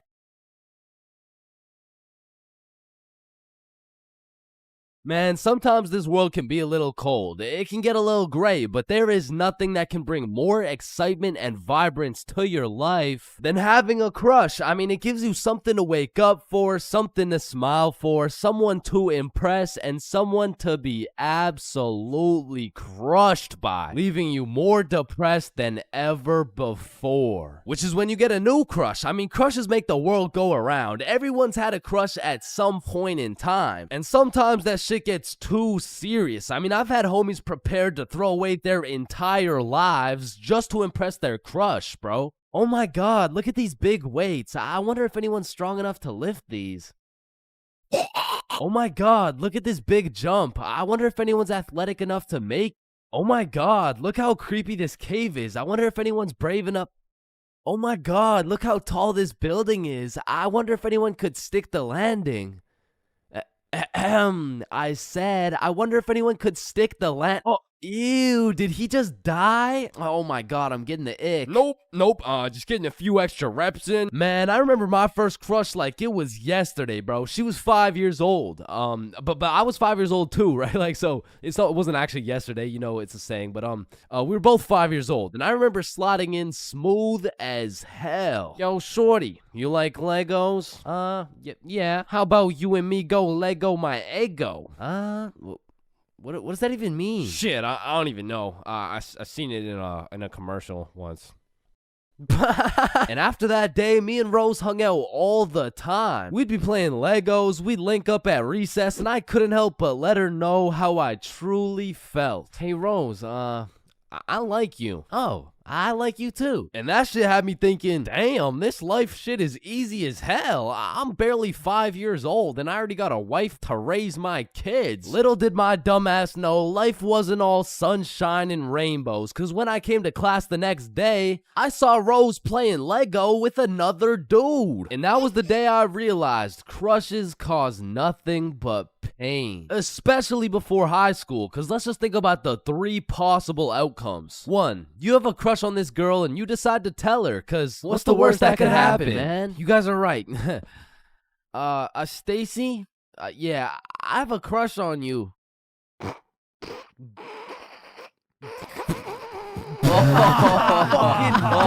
ugly as fuck. Or 2, you never build up the courage to tell her and end up watching your crush sit in a tree with the faster kid who had the light up Skechers and the Charizard EX. And we all know what happens when Stacy and Jimmy are sitting in a tree. Or outcome 3, you confess to your crush and it's the perfect scenario. I like you too. Now you've officially started your first middle school relationship, which is probably the worst outcome of all, bro. Cause now you've been sentenced to 14 days of relentless cringe and countless awkward scenarios. And I say 14 days because that shit's lasting 14 days max, bro. Hey, Stacy, do you want to be my girlfriend?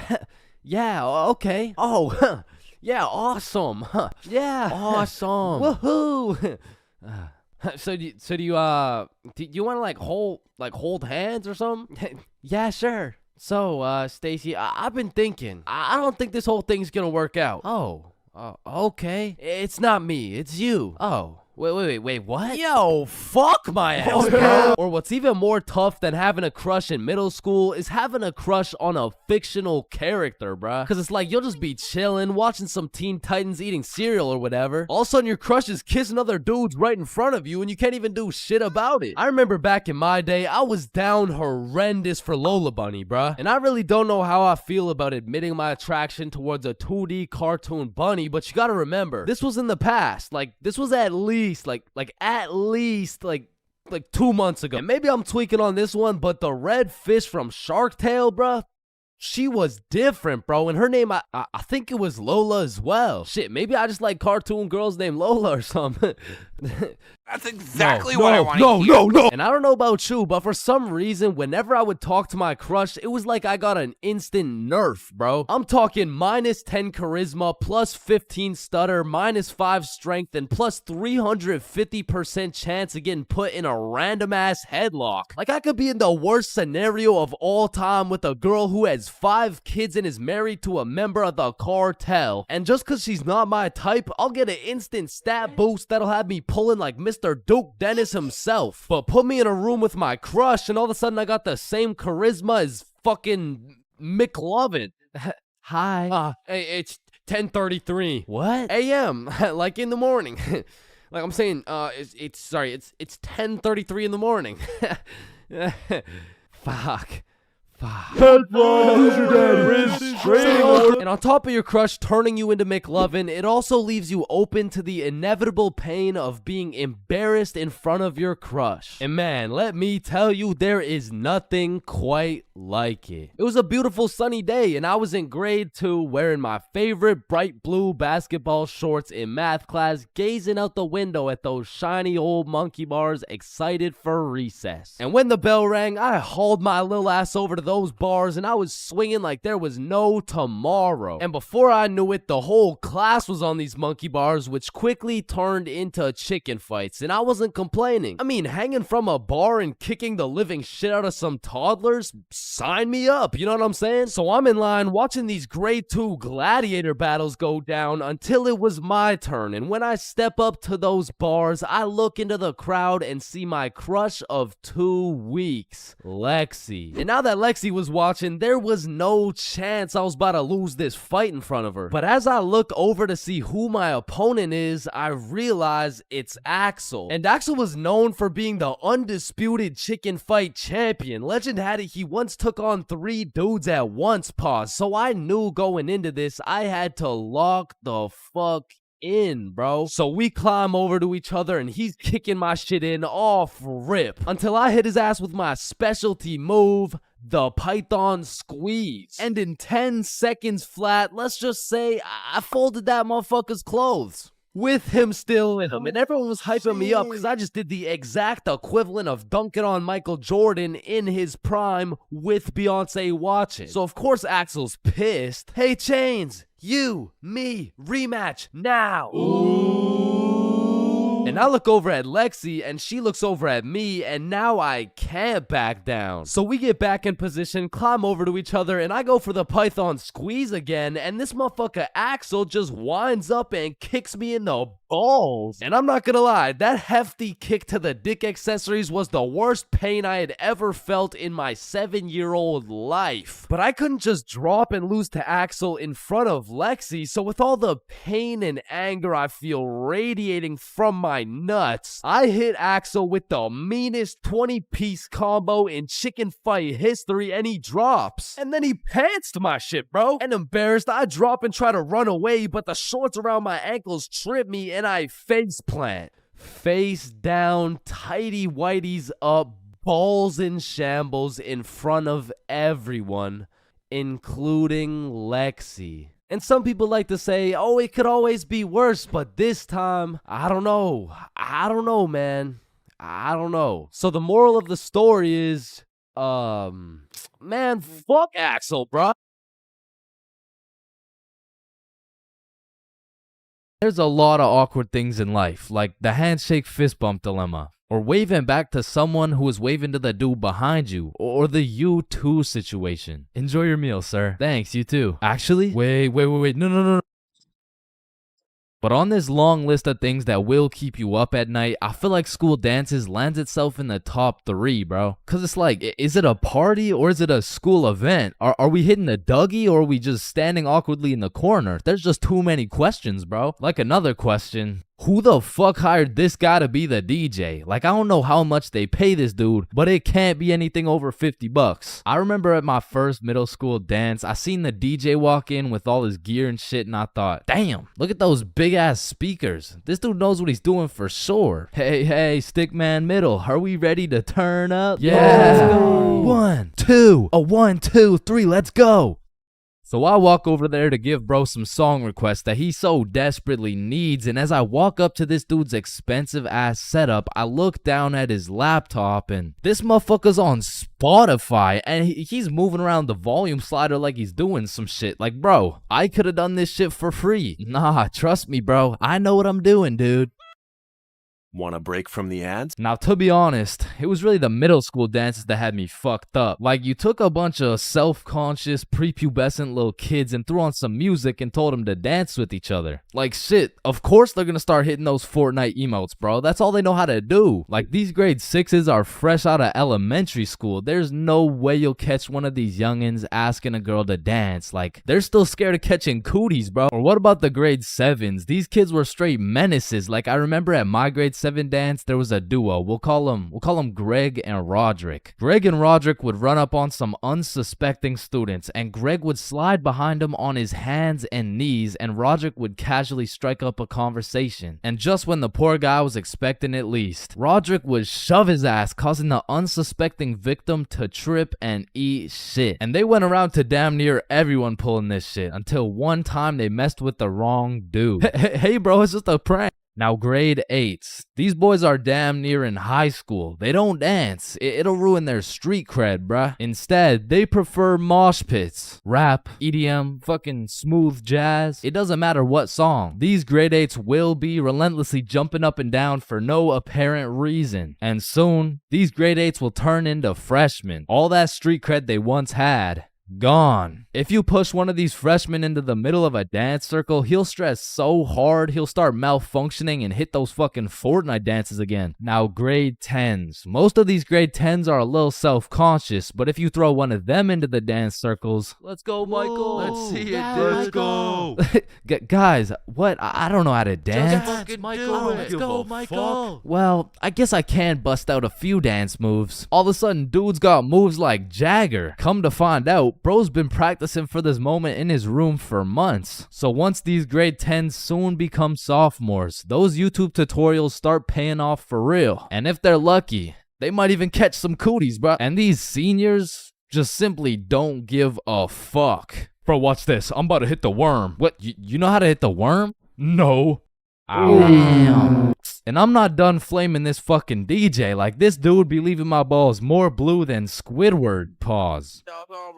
These bitches lost. Oh, hell nah. Is that lo-fi? And then out of nowhere, really quick, the DJ will throw on some heat and it'll have everybody turning up. But just as fast as Pop Smoke got that shit jumping, Ed Sheeran shut that bitch right back down. Like, mixing drill with The Shape of You has to be some sort of felony, bro. Like tell me this dude deserves to roam the streets freely after pulling some shit like that. In fact, funny story, I had seen the DJ after the dance in the parking lot one time, and we walked up and we jumped the fuck out of him. Alright, but not all DJs were out here committing war crimes on my ears. Like, you know, the DJ was onto some shit when he got the students and the teachers turning up. Like, you play the right song and these teachers will forget they're on chaperoning duty. Shit, even the principal will start wilding out. Once you got the right song playing, motherfuckers will get hype over anything. Like, remember how hype it was when someone would land a flip in the middle of a mosh pit? Shit, remember how hype it was when someone didn't land a flip in the middle of a mosh pit? These motherfuckers were excited as ever, like they didn't just witness a dude snap his neck. Poor guy's probably getting trampled down there. Rest in peace. Sacrificed his life for a few Snapchat memories. But you know that one song, that when the DJ throws that hoe on, everybody knows what to do. Motherfuckers will run in from the bathroom, teachers will hop in, the Redditors will hop off the bleachers, and the school dance will be looking like something straight out of High School Musical, bro. Speaking of High School Musical, back in the day, I knew a dude named Troy. I fucked with Troy, but let's just say, he had a little bit of a lean gut.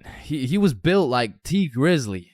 Nah, fuck that. He was built like DJ Khaled. And I remember this dude Troy was just coming off a school suspension, but for whatever reason at the dance, this motherfucker must have been looking for another one. Cause Troy came up to me talking about how he was gonna beat Jordan Johnson's ass at the dance tonight, and honestly, I ain't believing him. So once the dance came around, he was beefing JJ every chance that he got, until soon JJ wasn't gonna stand for it. Now, a school dance is simply the best time for a school fight to take place for the dude who wins. For the dude who loses, you literally have every single motherfucker in your school gathered in one place to get several different 4K angles of you getting pieced up. So Troy was really putting everything on the line here because JJ was known for handing out whoopings like food stamps. But to be fair, Troy loved food. Regardless, JJ wasn't scared. In fact, he threw the first punch. Boom. But Troy ate that shit like a Wendy's 4-for-4 combo. And instantly, the entire school gathered in a circle. The circle was so big, there was no escaping. They were gonna have to fight to the death. But the DJ was so locked in that he was completely oblivious to what was happening. He was playing some happy-go-lucky ass shit. Oh, shit. Ooh. Damn. Yeah. Get his ass. Let's go. Beat his ass, Troy. JJ. Yo, I'm Jordan Johnson. Now, the moral of that story is don't get into a fight at the school dance. Unless you know you're gonna win. Now, on another note, asking someone to dance is a very important topic when it comes to school dances. Now, girls, I'm sorry, I can't help you with this one. I've never asked a dude to dance before. But boys, shit, I can't help you either. I'm like 0 for 15 with this shit. But I do know someone who can. I'm talking about the homie Bob. So Bob, how do you ask a girl to dance? Watch and learn. Is this motherfucker moonwalking right now? Oh shit. Oh, what the fuck?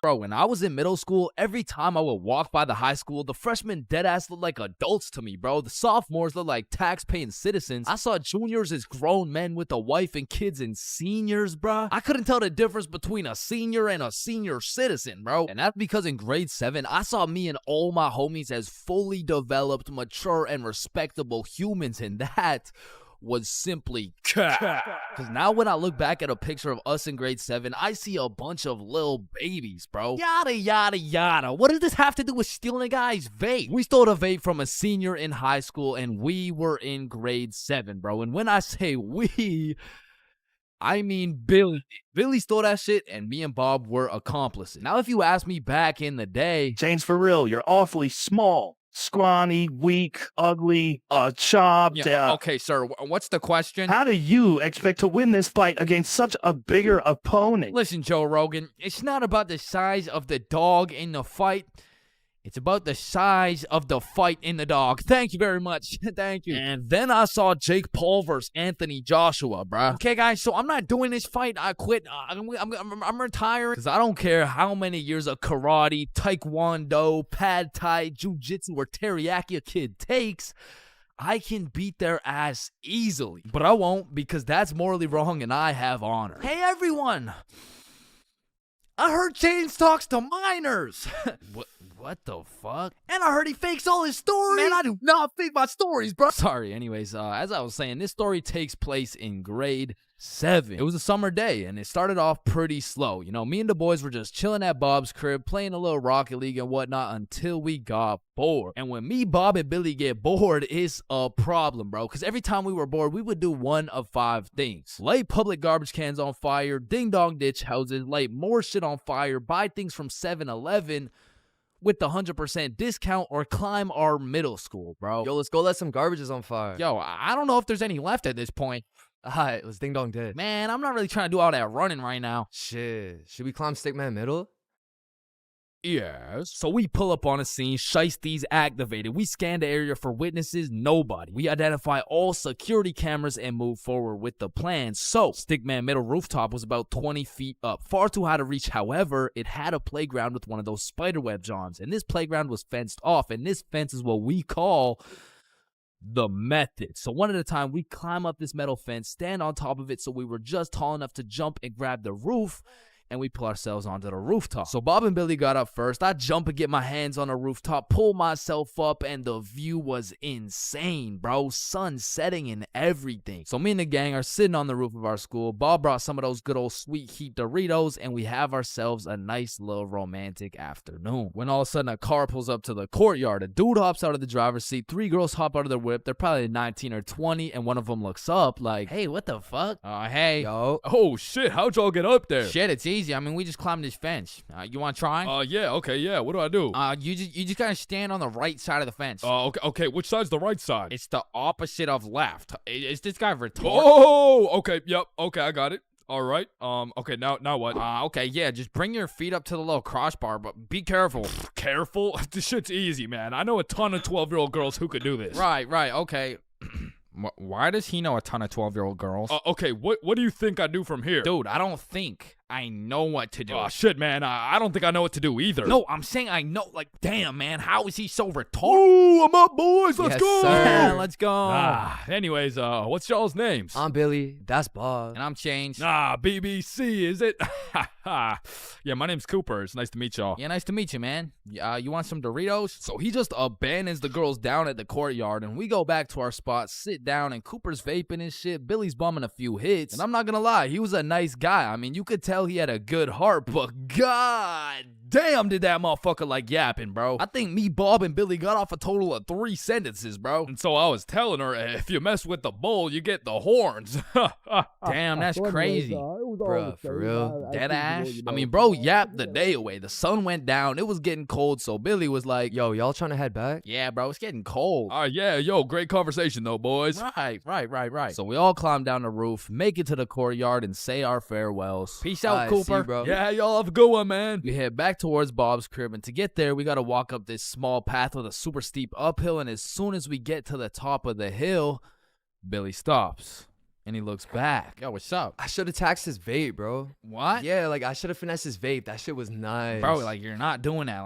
Let's go back to Bob's crib. Say I won't do it right now. Bro, you won't. Bob, you know I would do that shit. Keep it a buck. Alright, watch this then. So Billy, completely alone, walks back down the hill to the courtyard and starts talking to the dude through the driver's window. Yo, Cooper, you think I can have one more hit for the road, bro? Damn, man, you really came all the way back? You're a fiend, huh? Yeah, nah, I got you, man. Bless. And because me and Bob were up on this hill, I vividly remember we got like a bird's eye view of this shit. And obviously, y'all don't know Billy the way I do, but I was 100% convinced he did not have the balls to do this shit, bro. There was no way. Hey, Billy starts hauling ass, and instantly Cooper punches that bitch in reverse. And my heart dropped so fast. We had a bird's eye view of Billy running for his fucking life, and Cooper's right on his ass, and they are both headed right towards me and Bob, bro. So we take our head start and get our ass right back to Bob's crib. But Billy couldn't just run to Bob's crib and have Cooper knowing his address. So instead of taking the path to Bob's crib, this motherfucker runs straight into the prickle bushes, bro. Adrenaline pumping. He's powering through these bushes, getting cuts all over his arms, legs, face, until all that adrenaline crashes and he realizes he can't make it through to the other side.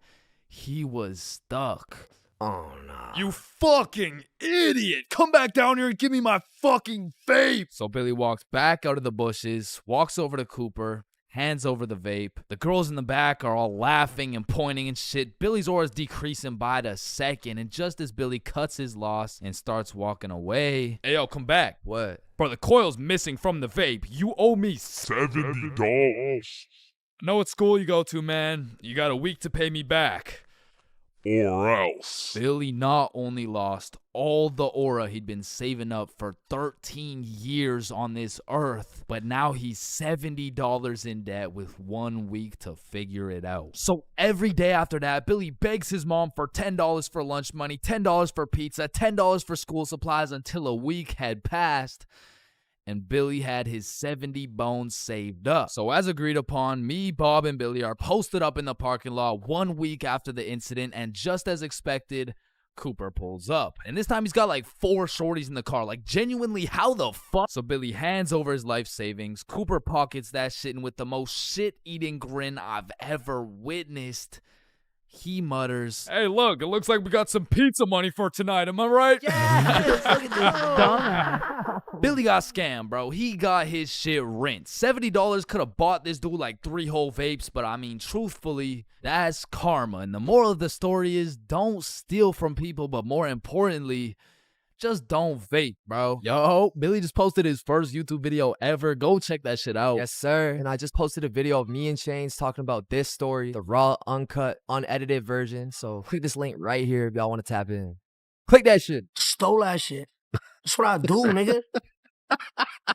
Fuck, nigga, I stole that shit. Bigfoot, the Loch Ness Monster, leprechauns, unicorns, 2 pretty best friends, and love. They don't exist, bro. I've looked far and wide. I've searched the depths of the valleys and the highs of the mountains. And yet still, one of the friends always gotta be chopped, bro. But love too, though, man. I've searched everywhere. I've scoured my hometown. I've gone from the coast of Mexico to the cities of Japan. But one way or another, I always just end up with nobody to love. Or I end up getting robbed by a gay homeless dude. I mean, I was down bad, bruh. It got to the point I thought maybe I just wasn't meant to find a girlfriend. Maybe this was just a face only a mother could love. Ew, get that shit off the screen. What? Mom! So I hopped on a flight to Barcelona, and this story takes place a few weeks ago. It's a new continent, new city with new people, and maybe even a new girlfriend. And so as soon as I stepped foot on that Spanish soil, I downloaded Tinder and got the swiping, bro. Fine shit, swipe right. Cute shit, swipe right. Chop shit, swipe right, bro. It's a numbers game. I done swiped so much, my thumb had a 6-pack, and I ran out of girls to swipe on. But shit, I mean, it's a numbers game. And since I pulled up solo dolo, I went and checked into a hostel. Now, if you don't know what a hostel is, it's pretty much like a little hotel, except you share your room with like 6 other motherfuckers. But to be fair, you save a lot of money. And I low-key don't mind sleeping with some random dudes if it means I get some extra change in my pocket. You know what I'm saying? Is 15 enough? Nah, the hostel's like 30-something. Oh, nah, I don't need a hostel. What? Wait, no, not like that, bro. Anyways, sleeping in that hostel was fucking crazy, bro. Like, first night I got there, I hopped in my little twin bunk bed and closed the curtains, and everyone was like, all right, good night, boys. Good night, gang. Love you, motherfuckers. Love you too, Love man. y'all, motherfuckers. Yo, motherfucker on the top right bunk, say it back. Good night. And? I love you. Love you too, bro. Lights out. So the sun came up and my ass didn't get a drop of sleep. But regardless, I got out of bed, got some coffee, explored the city, hit the beach, got some food, all the normal shit you do when you're in a new city. But after a long day of tourist shit, I went back to my room. I went back to our room. I hopped in my little bunk bed and prepared myself to open up Tinder after letting that shit cook for a solid 24 hours. And when I opened that shit up, yo, I got 28 matches. Yeah. Yeah, thank you, bro. Thank you, man. Yeah. Oh, hell no. Now I'm gonna keep it a buck. Initially, that number 28 was looking mad nice until I clicked that shit and started looking through my matches and realized, yo, this shit is not a numbers game, bro. Like, you know you're cooked when the chuds are sliding on you, saying shit like, hey, yo, I'm trying to put you in chains for real, and then touch your stick, man.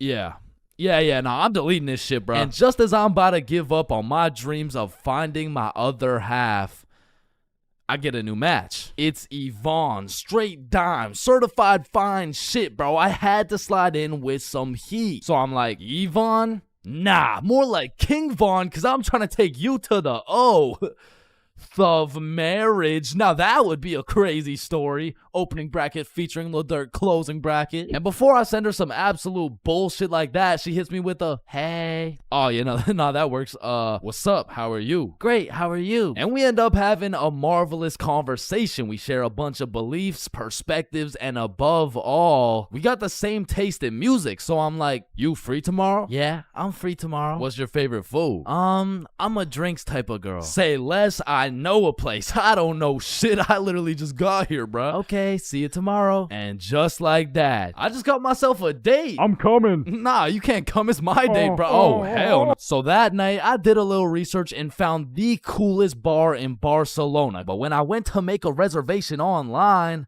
they only do in-person virtual queues. So instead, I went to sleep. Yeah. Ever heard of jerky? So the next day, I woke up with some pep in my goddamn step. I looked at some fire architecture. I hit a mean leg day, ate some gas Spanish food, and before I knew it, it was time to get ready for my date. So I hopped in the shower, put on my toughest fit, sprayed on a little Valentino, hopped into Uber, and arrived at the bar 30 minutes early. So this way, I could join the virtual queue in order to get into the bar at 9 p.m. sharp. So I'm waiting outside and Fine Shit messages me like, yo, I'm gonna be a little bit late. I'm still doing my hair. And I'm all like, that's no problem. I know some people. I can make some calls. Don't worry about it. So I walk up to the security out front like, yo, so Fine Shit says she's gonna be a little bit late. Can I change the time or something? Nah, bro, just rejoin. I bet. So I rejoin, go sit outside and wait, and then I get another text message. I'm so sorry, but my makeup took longer than I thought, so I'm gonna be a little extra late. So I walk up, rejoin the queue, and security's like, yo, what's going on? It's nothing. Fine Shit's makeup took a little longer than expected, you know. Hey, listen, man. This Fine Shit of yours, you sure she's even coming? Nah, nah, of course, that's Fine Shit. She's coming. So I go back and sit down outside, but looking back, I definitely gave her the benefit of the doubt, but that That was her first red flag. So now it's about 9:40 p.m. and I get a text message from Yvonne that reads, "I'm here." So I go to link with Yvonne for the moment of truth, whether or not I'm about to go on a date with fine shit or 50-year-old and neck-bearded catfish shit. And fortunately for me, no catfish. Chains. Yo. Hey. What's up? Now, the virtual queue still had 10 minutes before we could get in, so we go and sit down outside and have a little chat. And it's a great conversation. We got a lot to talk about, and the vibes are there. So you could travel to Barcelona alone. What do you do? Is it daddy's money? Yeah, it's daddy's money. Ah, okay, interesting. But I'm daddy. Yeah, no, I need to drink some alcohol. Yeah, nah, me too. me too. My phone beeps and it's our turn to go inside, but this is no regular bar. So I'm like, yo, just follow me. So we enter this pastrami shop. I open the fridge. We go inside and we go through this tunnel that leads us to the bar. We order our drinks and continue talking. Okay, so if it's not daddy's money, then what do you do? And so obviously, I just told her, like, OnlyFans. You're lying. I am dead ass serious. My meat is all over the worldwide net. What? No way. Show me. Shit. Like, nah, shit. Maybe after a few drinks, you know what I'm saying? And right on time, our drinks showed up and my shit was radioactive, bro. Like here's a picture. There are no filters or effects on that shit. And I'm not gonna lie, it tasted exactly how it looked. But regardless, I'm tanking that shit and I don't know what it is, but that shitty ass drink was giving me superpowers, bruh. That shit had me cooking up the greatest answers to her questions possible, bruh. Okay, so if you had one wish, what would it be? Damn, that's a good question. Shit. Okay, if I had one wish, period cramps. What? I would rid the world of period cramps, man. I hate the fact that they exist. Just even thinking about it, like, ooh, they sure do get me riled up, man. I hate them. Wait.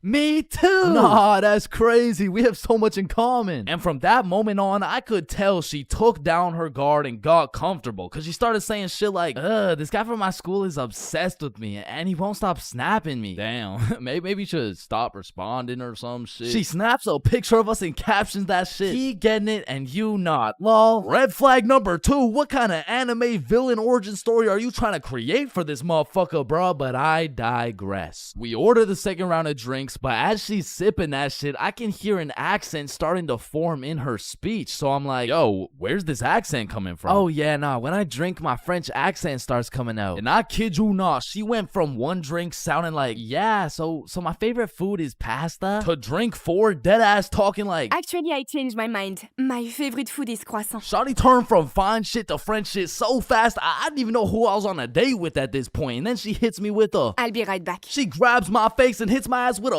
big ass smooch. Now that shit took me aback. I was not expecting it. However, maybe it's just a culture thing. Maybe it's normal for her. So I can't say that it's a real red flag. So she's still in the game. And when she comes back, she's like, yo, Chains, let's go to the beach. Say less. So we're walking down to the beach and she says some shit like, so when's the next date? Oh, it's on Saturday at 6 p.m. Oh no, I'm not free on Saturday. Oh, you mean date with you? Yeah, nah, this is the last one. Now I said it as a joke, but she wanted to get all mad and shit and storm off. Now, in this situation, I have 2 options. Option A is chase after her and beg her to stay. And option B is standing there like an absolute peak male specimen to the point the gravitational pull of my testosterone retrieves her back to the very location she left. And I went with option B. And she came back, bruh. You're supposed to chase after me. It's like a French thing. Ah, okay. I'm not French, bro. So we continue with our walk, and I'm cracking jokes, entertaining her and shit. But honestly, that little stunt shorty pulled back there was red flag number 3 for me, bro. So at this point, I'm not in it for the game of love. I am simply just in it for the love of the game, bruh. So we arrive at Barceloneta Beach. We sit down, and at this point, it's about 1 a.m., but we're still chatting, having a good time. But out of the corner of my eye, I see a man hooded up walking towards us from the darkness. And as bro's approaching, I'm ready for anything. I'm getting ready to take a stand, throw some hands, get in the sand. Shit, I'd even go band for band. But if this dude gets any closer, I'd be damned. And this motherfucker hits us with a drive-by compliment. You have a very beautiful girlfriend. Oh, thank you. Thank you. Damn, do you think he'll find a girlfriend beautiful like me? Yeah, nah, he seems like a great dude. I'm sure he could find somebody. What?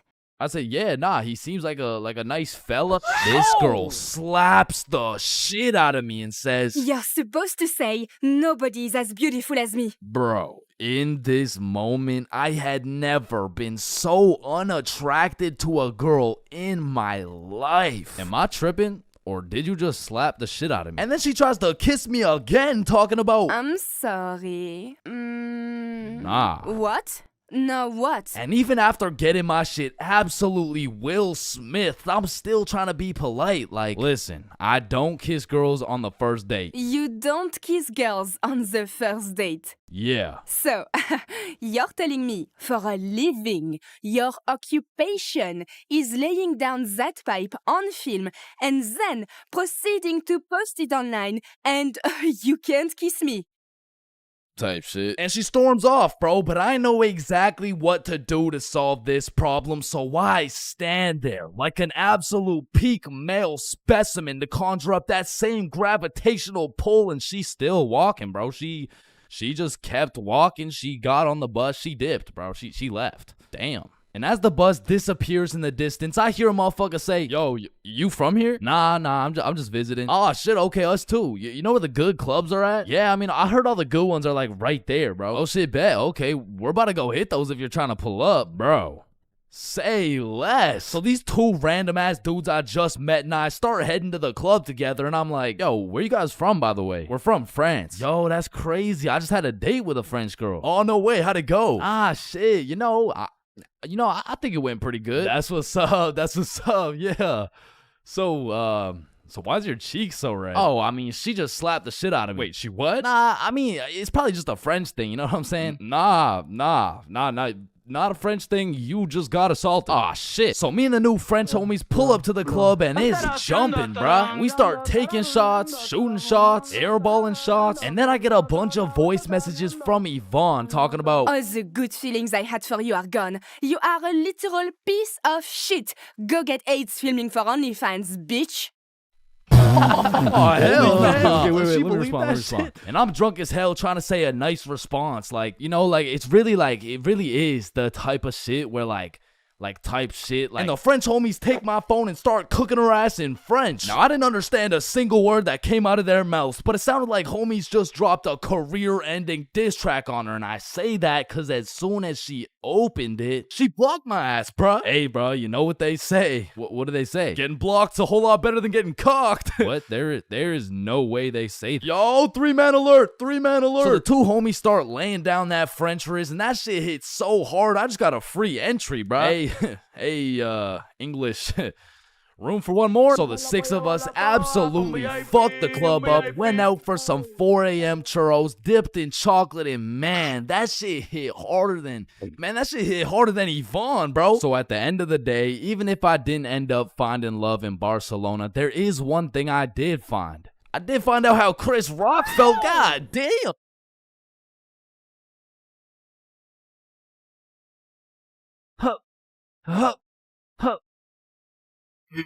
Pain. I've felt pain. He's felt pain. That dude's felt pain. What? No, I haven't felt any pain. We've all felt pain, because you know what they say. The only things truly guaranteed in life is death and pain. Wait, what about taxes? Wait, what? Is this chains for real? No. And I hate to be all controversial here, but pain? That shit hurts, bro. Specifically, the little shit that just does one damage has no business hurting so bad. Like stubbing your toe or biting your tongue or fucking paper cuts. Like, that shit shouldn't even hurt, bro. It's paper. It's not scary. Oh, shit. And I still remember the first time in my life I ever took some real damage and felt some real pain. And it was back when I was 4 years old. Which meant I was still learning the controls of life and shit. Like, yeah, I could run, but it was low-key like watching a dude play Fall Guys. If he was drunk and fried and asleep. But regardless, one day I was bored doing 4-year-old shit, and then I seen my arch nemesis, a fucking chair. And I instantly knew what had to be done. I had to assert my athletic dominance by running and jumping over this chair. So I take a deep breath, I run up, jump, and clear this chair clean as hell. Now keep in mind, I was 4 years old, so that was probably the coolest shit I'd ever done in my entire life. So you know I had to show my mom to make her proud of the man I've become. Hey mom, watch this. What the hell are you doing, Chains? Hey man, just watch and learn. Oh, I fucking ate it, bro. Like, that was the type of pain that hits so hard you can fucking taste it, and damn, that shit tasted ass, bruh. Like, have you ever taken a soccer ball straight to the schnoz? Cause that shit will have you smelling pain, tasting pennies, and seeing tears. Which is bad, but like, who the fuck invented the funny bone, bruh? Cause that shit ain't funny. Like, bro, you can't just call some painful ass shit funny and expect it to be humorous. No, the bone is called a humorous. Yeah, shut up. How humorous is this, buddy? Not humorous. Yeah, that's what I thought. And in fact, I think it's the opposite of humorous. Like, yo, did you guys know 1 in 4 dudes is gay? Wait a minute. Gee, I sure hope it's Owen, cause he's sexy as hell. Yeah. Y'all hit the funny bone too? Yeah, I did. If I had a pain tier list that went from shit ain't nothing to... I'd probably rate hitting your funny bone a solid. It's the same as stubbing your toe real hard. Like, you just need a moment to take a few deep breaths and say a few slurs, and that shit just heals itself. But if we're looking at some top tier, brutal, agonizing, excruciating pain, getting kicked in the balls.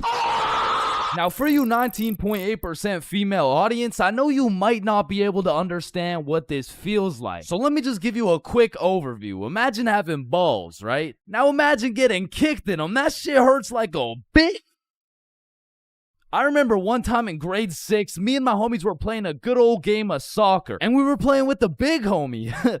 I mean the really big homie. Like, the dude had more chins than a Chinese phone book. Like, last time we went to a restaurant, bro looked at the menu and said okay. And I couldn't even tell you how big he really is, cause last time he stepped on the scale, it said 1 at a time, please. So what I'm trying to say is he was a big dude, and big dudes got big legs, and big legs produce hard kicks. And during this grade 6 soccer game, I unfortunately found myself legs spread wide open, freshly dropped testes exposed to this absolute unit, wound up to kick the ball, and well, pain. Just pain, bruh. Followed by a moment of silence from everyone on the field. And I don't know if the moment of silence was for me or for my next generation of kids the big homie just wiped out, but I felt that shit. And I felt it in my stomach. And there was really only one sound I was able to make in that moment. Now, I know what a lot of you guys are thinking. Getting kicked in the balls is nothing compared to childbirth. Childbirth is so much worse. This guy's a misogynist. And no, I don't give people massages. And I might be the first to tell you this, but I've experienced both getting kicked in the balls and childbirth. And honestly, childbirth wasn't even that painful at all for real. But to be fair, it was probably a little worse for my mom, so like...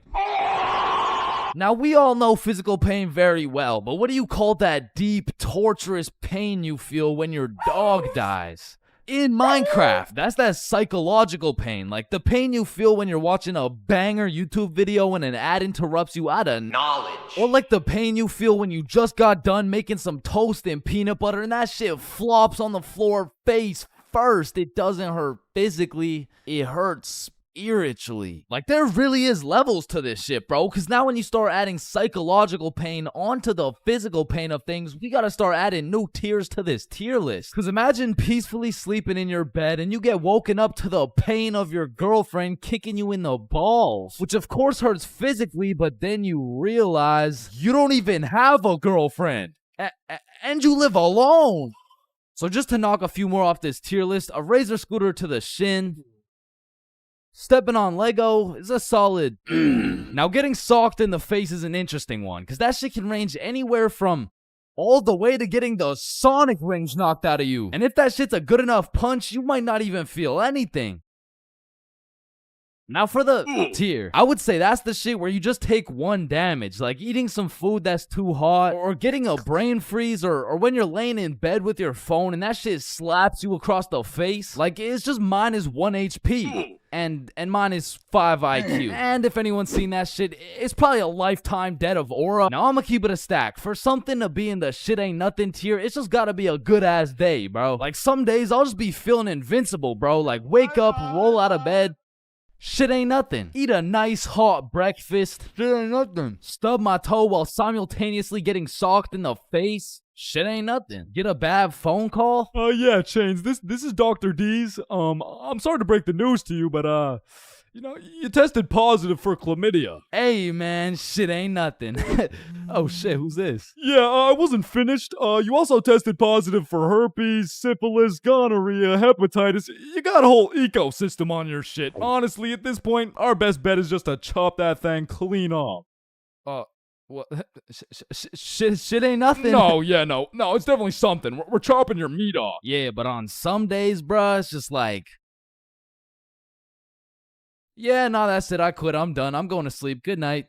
And I know this might sound like some freaky ass shit, but I feel like some pain low-key feels good, bro. Like in school, I used to always put the front chair legs on my feet just to feel the pain. Or even like eating some spicy ass food, or like, oh yeah, or like getting spanked.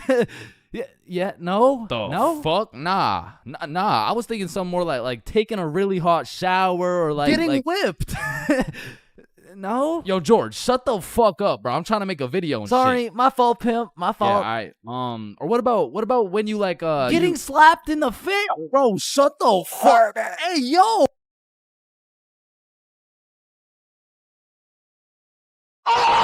When you link a girl and you both bring a friend. Man, what could possibly be better than a 2-man mission? 3-man mission. And when you go on a 3-man mission, you need to be able to trust those homies with your life, bro. Cause I don't know why, but 100% of the time you go on a 3-man mission, somebody's gotta take one for the team, bro. Like, it's just inevitable. And if your homie isn't willing to eat the shit sandwich in order to see the gang succeed, the entirety of the gang is eating the shit sandwich, bro. And on top of that, you need your homies to have your back when you crack a shitty ass joke. Cause if you're in a group of 6 people and not a soul laughs, nah, you're done, bruh. Like, you're cooked. You're sauteed, bruh. Like, pack it up. It's over with. Like, yo, guys, what do you get when you mix human DNA with goat DNA? Oh my god, what do you get? Wait, no, let me guess. No, I don't know. What do you get? Kicked out the petting zoo. Fuck, I sold. Actually, that's a really good joke. Facts. Wait, it was? And lucky for me, I got the 2 most perfect dudes for the job. Bob and Billy, so you know we were no strangers to the game. Like, we had 99 chemistry, bro. We were like Jordan, Pippen, and Rodman, setting up these plays, passing, alley-ooping, and dunking that shit. In these streets, they called us the real Big Three. And one day, the real Big Three hopped on a plane to Mexico. And this story takes place way back. Like a month ago. And this story doesn't just contain one 3-man, not 2 3-mans, but 3 different 3-man missions. And with these 3 different chances, will me, Bob, and Billy be able to find love in Mexico? Or will we get set up and kidnapped by the cartel? Find out coming up on this episode of Billy, Bob, and Chains. Wait a minute. So, boom, we get to Mexico and we're staying at an Airbnb. So we start with all the essentials. We unpack, get some food, check out the rooms, download Tinder, play some music, get settled in, shit like that. And some of you may be thinking, damn, Chains, Tinder? Shit, I didn't know you were down bad like that. And let me just clear this up, all right? I'm not, okay? I'm down horrendous. And you really don't know me at all if you thought I was gonna leave Mexico without running a 3-man with the homies. So I'm just doing what I gotta do. Don't hate the player, hate the game. So we got there on a Monday, and for the first few days, we're exploring, we're trying some food, going to the beaches. It's great, a bunch of nice and relaxing shit. But at night, it was grind time, bro. I was swiping more than a girl with daddy's money, and I was shooting more shots than Drizzy Drake. at his local middle school. So by the time Thursday rolled around, I secured the first 3-man mission of the trip. And when I told the boys, they were hyped as fuck. I mean, Bob was so excited, dude almost made a facial expression. So before we went out, we had to get teed up. And lucky for us, we spent half our food budget on a few bottles of vodka. So we're absolutely down in that shit until our Uber pulls up. We hop in the Uber and get dropped off by some bars where we plan to meet the girls. Now keep in mind, at this point, all I've seen of this girl is pictures. And you know there's a brutal catfishing epidemic going on. So let's just say it's completely in the realm of possibility that I set up a link with 3 big buff Mexican dudes. And Lord knows I'm crossing my fingers. Like hopefully there's like no big buff Mexican. I don't want the big buff Mexican dude. So my heart dropped to my balls when I got a tap on my shoulder and turned around to see a not so buff Mexican dude with another not so buff Mexican dude with the 3 girls. Oh no, don't worry. These are just my friends, by the way. Hey. Oh, that shit. makes Okay, sense. yeah, what's up? And not only was I relieved that she wasn't a jack dude, but she was fine, nice, and she spoke English. Same with Bob's girl and Billy. Yeah, nah, he had to take one for the team for sure. Hey, bro, I'm sorry, but this is just the way the cookie crumbled. Shit, bro. Can we get another cookie? It's too late, bro. It's already crumbled. And Billy took that shit like a champ, bro. So all 8 of us go to a bar and we're just talking, getting to know each other and shit. And I notice Billy just keeps the tequila shots coming. I mean, we were only 10 minutes into the conversation, but this dude is 10 shots deep at this point. And all of a sudden, this dude starts laying down that Google Translate riz, and he's dropping hard eye emojis and shit, and I'm like, damn, respect. I mean, he's taking this extremely well. And after about 30 minutes of talking to this girl, I look over at Billy and I start to see some wild ass emojis being thrown around. Like, oh shit, Bob. Yo, I think Billy forgot he's the one taking one for the team. So me and Bob cut him off of the tequila, and then my girl is like, hey, do you guys want to come over to our place? Yeah, Hell yeah! Is he alright? Yeah, he's fine. So we hop in their whip and go to their crib. And at this point, it's getting kind of late. So we're just chilling, listening to music and things of that nature. When me and Bob realize Billy and his girl are nowhere to be seen. So I turn to Bob and I'm like, yo, should we stop him? Damn, bro, you're right. We can't let him do that shit. And listen, bro, I've never been the type of dude to cock block, but if it's the homie who's about to interlock with the chalk chick at this o'clock, I'll walk up, knock, unlock, and block that cock if I have to. And so I did just that. I walked up, knocked, of course, unlocked the door, and respectfully, I blocked that cock. Yo, what are you doing? I'm taking one for the team, remember? Nah. I think the team's doing just fine, But bro. you know me. I was gonna do it for the team, like for I don't think the team needs this one, gang. No. Remember, I'm supposed to be like taking it for the like this is for the. Yeah, you're right. Let's just go home, Billy. No, wait. Well, how are we gonna get home? We're in Mexico. Man, shut the. So we said our goodbyes, got in the Uber, and man, I felt like a basketball coach whose son just lost to a special needs team, bro. Hey, listen, bro. I had a lot of tequila tonight. I'm sorry. I just Billy, I'm not mad. I'm just disappointed. Damn, bro. And the next morning we woke up, and I'm not gonna lie, we felt it a little bit, especially Billy. Billy was in physical and mental agony, but we have a secret method to get rid of any hangover instantly. It's called vodka. So we're practically eating this bottle for breakfast, and once everyone was healed up, we hit the beach and had a fantastic day. It was stupendous, really, and once the sun started to set, we got some food, and man, it was gas, bro. I had the best nachos of my life. And as I'm consuming this orgasmic meal, I get a little notification on my phone from a new girl. Yo, you got any friends? Oh, shit. And I'm like, hell yup. Then she's like, I'm going out with some friends tonight. You guys should come. And I'm like, hell yup. And just like that, we secured our second 3 Man, mission. So we absolutely house that fucking meal, go back to the crib, get ready, tee up, you know the drill. We hop in the Uber and get dropped off in the same area where the clubs and bars are to meet these girls. And when we get there, Bob and Billy are both praying they don't gotta take one for the team this time. And I'm there just chilling like, yo, this is why I set up the 3-mans, cause then I never have to take one for the Chains, is that you?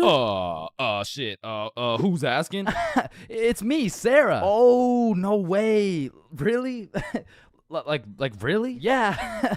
Yeah. Oh, yeah, no. You must be looking for the other Chains. No, don't worry. This happens all the time. Oh, no. Chains for real. Yeah, look at this. This is you. Oh, fuck. Would you look at that? I guess it is me.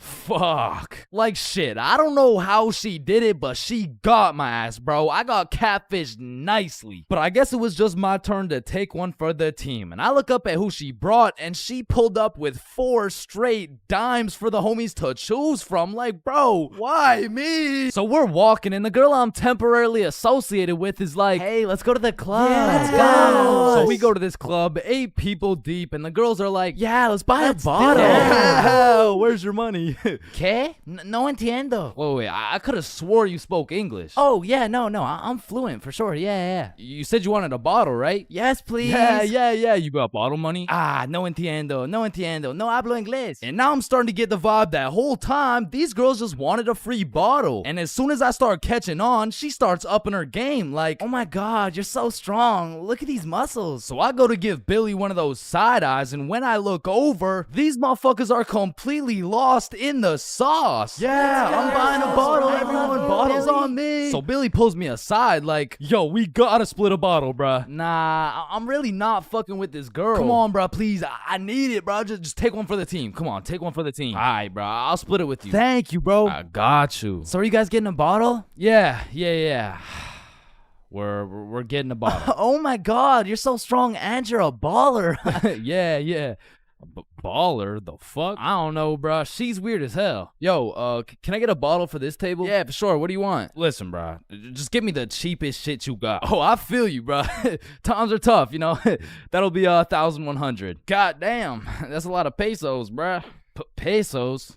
Yeah, like 1,100. That's a lot. That's a lot of pesos. Nah, amigo, that's USD plus $500 to walk it to you with the Chicago fee of $350, and for the tip, it'll just cost you your left testicle. No, that's my favorite nut, bruh. Yo, Billy, we don't got it like that. Yeah, hell no. Let's just not get it, bruh. At least these girls are already fucking with us without it, though, right? Yeah, facts. Yo, we're not gonna get the bottle. Oh, why not? You can just buy it. It's not that big a deal. Nah, it's cause we we don't got enough money. They fucking dipped, bro. Quick as hell too. They all just evacuated, bruh. No, bruh, that was my wifey. And I'm just over here thinking, damn, I'm just glad I didn't have to see that shit through, bruh. But Billy, yeah, he was really going through it.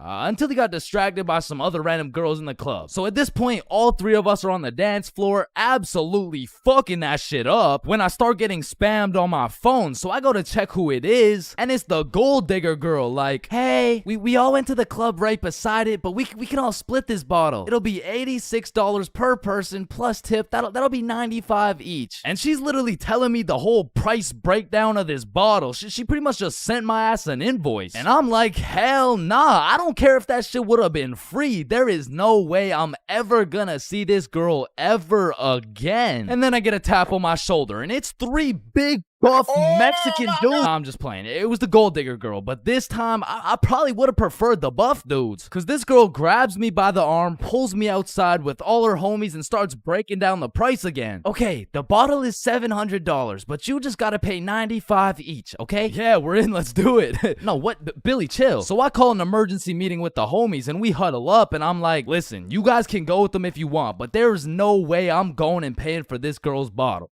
Fuck that, bro. You're right. We could find something better for sure. So we jump ship. Absolutely abort mission. Yo, what's that over there? I'm not stupid. I'm not falling for that shit. Nah, is that Jeff Bezos handing out free bottles to catfishes? Wait, what? Where? So we evacuate and start roaming the streets when I get a tap on my shoulder. I take a deep breath, turn around, and it's the girls from the OG3, man. Like, oh my god, Chains, what are the chances? Yo, what's up? And me and Bob are hyped, but Billy's over here having traumatic anime flashbacks and shit. You guys should come with us. We know the best spot here. Oh shit, bet. Fuck. So they take us to this club bar thing, and it's fucking bumping, but as soon as we get inside, Billy disappears, bro. And I don't even blame him. He's staying as far away from this girl as possible, not because he's scared of what she's gonna do, but because deep down, he's scared of what he might do. But regardless, me and Bob continue to respectfully obliterate the dance floor for about an hour straight, and then the girls are like, hey, it's getting kind of late, so we're gonna head out now. I bet. Wait. Yeah! And once me and Bob had officially decimated the dance floor beyond repair, we realized there's an upstairs that leads to a balcony. So of course me and Bob go to explore that shit. And as we walk out onto the balcony, we see Billy with this one girl who looks our age, who happens to have a friend who also looks our age. And once again, Billy is absolutely laying down that Google Translate riz, but this time he's really cooking. So me and Bob start talking to her friend named Mia. I get her Instagram, and then Billy's like, alright, let's go. The Uber's here. Uber? Uber to where? Oh, yeah, no, my bad. I forgot to tell you, but Camilla and Mia are coming back to the B&B. What the fuck? Don't you think we gotta discuss shit like that? Nah. Bro, what? Alright, Uber's here. Let's go. So Billy and the girls go to the Uber, but me and Bob stay back to discuss what the actual fuck is going on right now. Yo, this is a bad idea, right? But we can't let him do this shit alone. Shit, Bob. Do we even have a choice?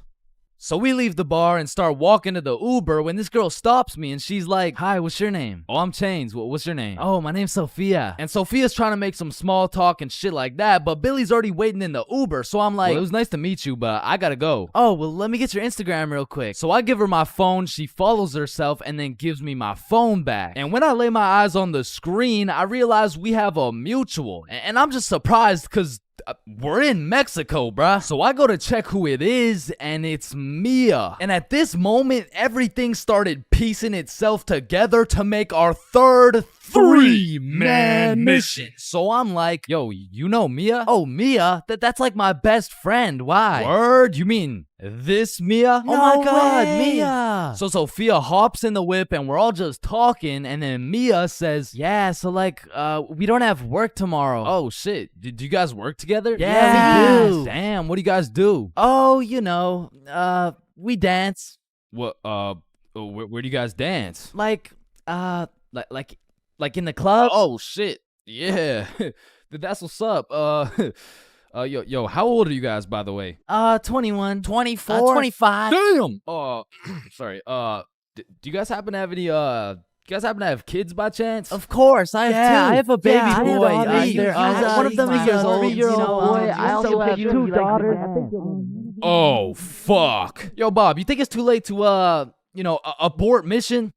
And I don't know how, but none of that information seemed to faze Billy in the slightest. Cause now he's out here making out with this girl like, fuck them kids, bro. And the whole car ride, I'm just thinking, what the fuck is going on, bruh? But soon enough, we arrive. We all hop out of the whip, go to our B&B, put in the code for the lockbox, get the key, unlock the door, and go inside. Now for context, the crib had 2 couches and a master bedroom. And that bedroom is where I used to sleep, and I say used to because as soon as we got to the B&B, Billy and Camila went straight to my room and start playing patty cake loud as hell too, and so all of us are just sitting on the couch like hola ¿Cómo estás? Fuck. And this motherfucker Billy was just making up for every single time he had to take one for the team. And after the longest 20 minutes of my life, Billy walks out of the room smiling from ear to ear like, what? Well, why's everyone looking at me? Shit, you guys could hear that? Then Billy cops the girls an Uber, they dip, and I'm looking at Billy like, bro, what the actual fuck just happened? Hey man, listen, it's just the way the cookie crumbles. Nah, bro, you are crazy. And at this point, it was probably 4 a.m. or something. So I go to my room to look at where I'm supposed to sleep, and there's a bunch of looped up rappers on my bed, and I'm not talking Diddy. So needless to say, after a long night, I slept on the couch, and we all woke up rotten, bro. So rotten, even the vodka method wouldn't work. So we decided if anything could make us feel better, it would be a plate of the world's best nachos. So we get ready, leave the crib, and then Billy's like, yo, who's got the key? Shit, I don't got it. Bob, you got it? I mean, it's probably on the counter where we always put it, right? Yeah, facts. We check the counter, it's not there. We check the tables, not there. We check the couches, bedroom, kitchen, nowhere to be seen. So we scavenged the entirety of the Airbnb. We even looked through every single bag of garbage, and it was nowhere. Bro, did those girls finesse our key? Nah, Camilla wouldn't do some shit like that. She would, Bro, you don't even know her. No, This she is wouldn't. your How fault. would you You know brought her? her You to the don't know crib. her, She bro. I works know at her the better than club. you know Alright, her. Chill. Mia texted me. She said, let's go to the pool today. Oh shit, Camila texted me the same thing. Damn. And in my head, I'm thinking about it and I'm putting everything together. Shit. Are you thinking what I'm thinking? I think so. These girls stole the key and invited us to the pool so the crib would be empty so they could get 3 big buff Mexican dudes to pull up and loot the crib. Fuck, I knew it. Damn, she got my ass, bruh. So hell no, we didn't go to the pool with them, and for the next few days, we were on high alert. We would only leave the crib in pairs, and one dude would stay back, strapped up with kitchen knives, ready to take on 3 big buff Mexican dudes. Pause. Until it was Monday, the night before our flight home. So we're packing everything, getting ready to go home, and I hear Billy shout, Chains? Yo, what's up? Yo, guess what I got, bruh? Chlamydia? No. Gonorrhea? What? No. Herpes? No, it's in my suitcase. Your suitcase got herpes? No, it's the key. How the fuck? I don't know. Yeah. All right, class. Today we're going outside for a run. But it's literally 0 degrees. Oh, Chains, don't be a bitch. It's not even that cold. See? I told you guys it's not even that cold.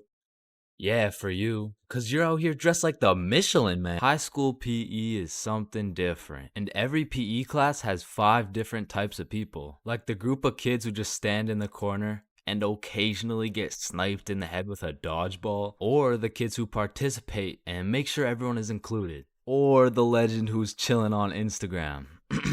Yeah, he follows at ChainsFR. There's also the dude who just never shows up. And of course, we got the sweats. These motherfuckers treat PE like they're in the military. These motherfuckers treat PE like they're training for the Olympics.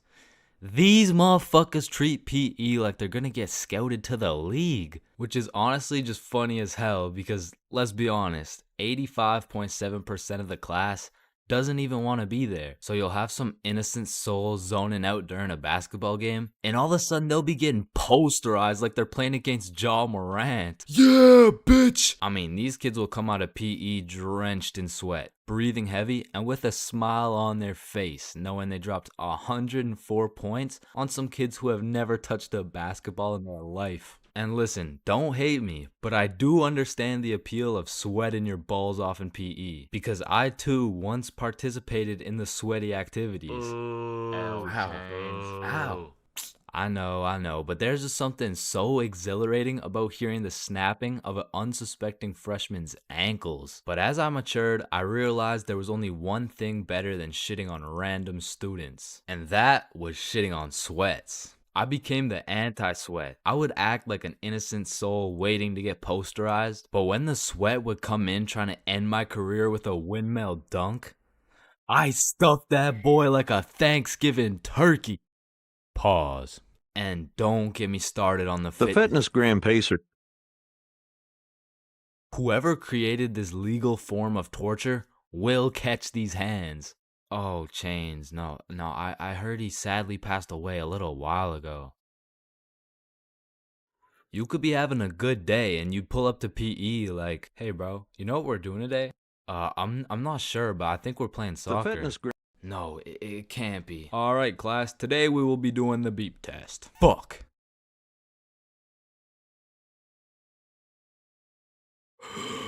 Woo. Damn, what was I at? Chains, we haven't even started. That was just our warm-up. But one thing that did bring me a little bit of joy was looking at everyone during the push-up section. Like, there was always some dude doing the neck push-ups, some dude who thinks he's Mike Tyson, the guy who takes breaks when the teacher isn't watching, and there was always at least one dude who was out here looking like he was hitting it raw. James, I don't think that's how you do it. Oh, yeah, you're right. Yeah, bitch! Hello, class. I'm Mr. Subinson. I'll be your sub for today. For rules, I don't want to see any horseplay, no phones, and no WWE wrestling moves off the top of the desk, alright? Yo, one, Mr. Sub. Yeah, he just looks like the dude from the Pringles can. Walking into class and then seeing a substitute teacher is like the same feeling as squaring up to fight a dude and then finding out that dude's blind, bro. Like, you pretty much just gotta show up and you win. Like, I honestly feel bad for these substitutes, bro, because every day they have no clue what they're showing up to. Like, one day they're walking into a class full of angels, and the next day they're fighting for their life in a class of straight demons, bro. I mean, being a substitute teacher is all about confidence. Like, the moment the sub walks into the class, they're being analyzed. Like, the way they walk, how they dress, and especially how they talk. Yo, if the first thing they say sounds like, hey, hi guys. It's raps, bro. If you start the class sounding like an intro to an 8-year-old's Minecraft Let's Play, paper's gonna be thrown, pencils are gonna be thrown, fucking dudes are gonna be thrown, like, it's gonna be straight anarchy, bro. But when the sub walks in the room with a little pep in his step, a little drip in his fit, and most importantly, he starts the class sounding like he's done this shit before. Hey guys, I'm Mr. Peppinson, and today we mean business. All of a sudden, people are listening. Everyone except for one man, the class clown. He's gonna see that confidence as a challenge, and bro's gonna start testing the waters to see if this sub is really about it. And that is how Y equals MC squared. Any questions? Yeah, blue hat. Yeah, Mr. Peppinson, why are you built like that? Oh, you mean built like The Rock? Yeah, these are called muscles. You'll learn about them when you hit puberty. But bro, I'm in grade 11. I've already hit puberty. Yeah, nah. That's not what your peach fuzz mustache is telling me, buddy. Okay, well, your hairline is telling me it's going on a vacation, bruh. All right, let's see your shit then. Yeah, like, it's not bad. Like, some substitutes are so good, you just wish they were your real teacher. Like, I remember one time in grade 10, I had this math class with one of those teachers who used to yap the whole time and then assign a bunch of homework with 5 minutes left in class. And then one day, a goat walked into our class, a goat who went by the name of Mr. G, or more formally, G-Dog. Now, G-Dog was packing a mean 68 years in his lifespan. However, he had the utmost pep in his step, paired with the drippiest of fits. And he was the type of dude who would lay down some respectable rules, and if anyone broke them, he wouldn't get mad. He would just simply flame the living shit out of you in front of everybody. And that's how you calculate the surface area of... no text while I'm talking, please. I'm just texting my mom. Oh wow, that's crazy. How's she doing? Wouldn't you like to know? Oh yeah, I mean, I would actually, cause she's probably pretty tired after last night. I mean, I did lay down some mean dick. But there are definitely some questionable substitutes out there. I remember when I was in grade 6, my entire middle school was just weird, bro. My recess was called Nut Break, my music teacher was deaf, and our principal was damn near bipolar. Alright, who told the blind kid he could say the N-word? Okay, alright, it was me, but like, I didn't think he would actually say it. Oh no, that's actually a pretty good one. I mean, I gotta give it to you, kid. Wait, so you're not mad? No, I'm fucking furious, okay? Get in my office right now. Okay, wait, I thought you were just laughing. What's going on right now? Yo, I'm just messing with you, kid. You're good to go. Okay, thank you. Thank you. Good to go out of the school because you're expelled. That is absolutely unacceptable. Are you joking, or does it sound like I'm joking?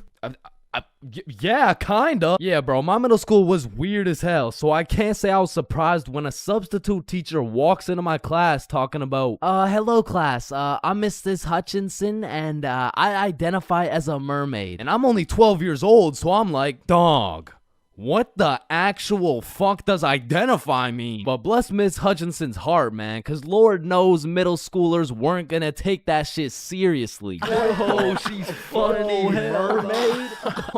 No, class. I'm serious. Oh, so that's why you smell like the ocean. Exactly.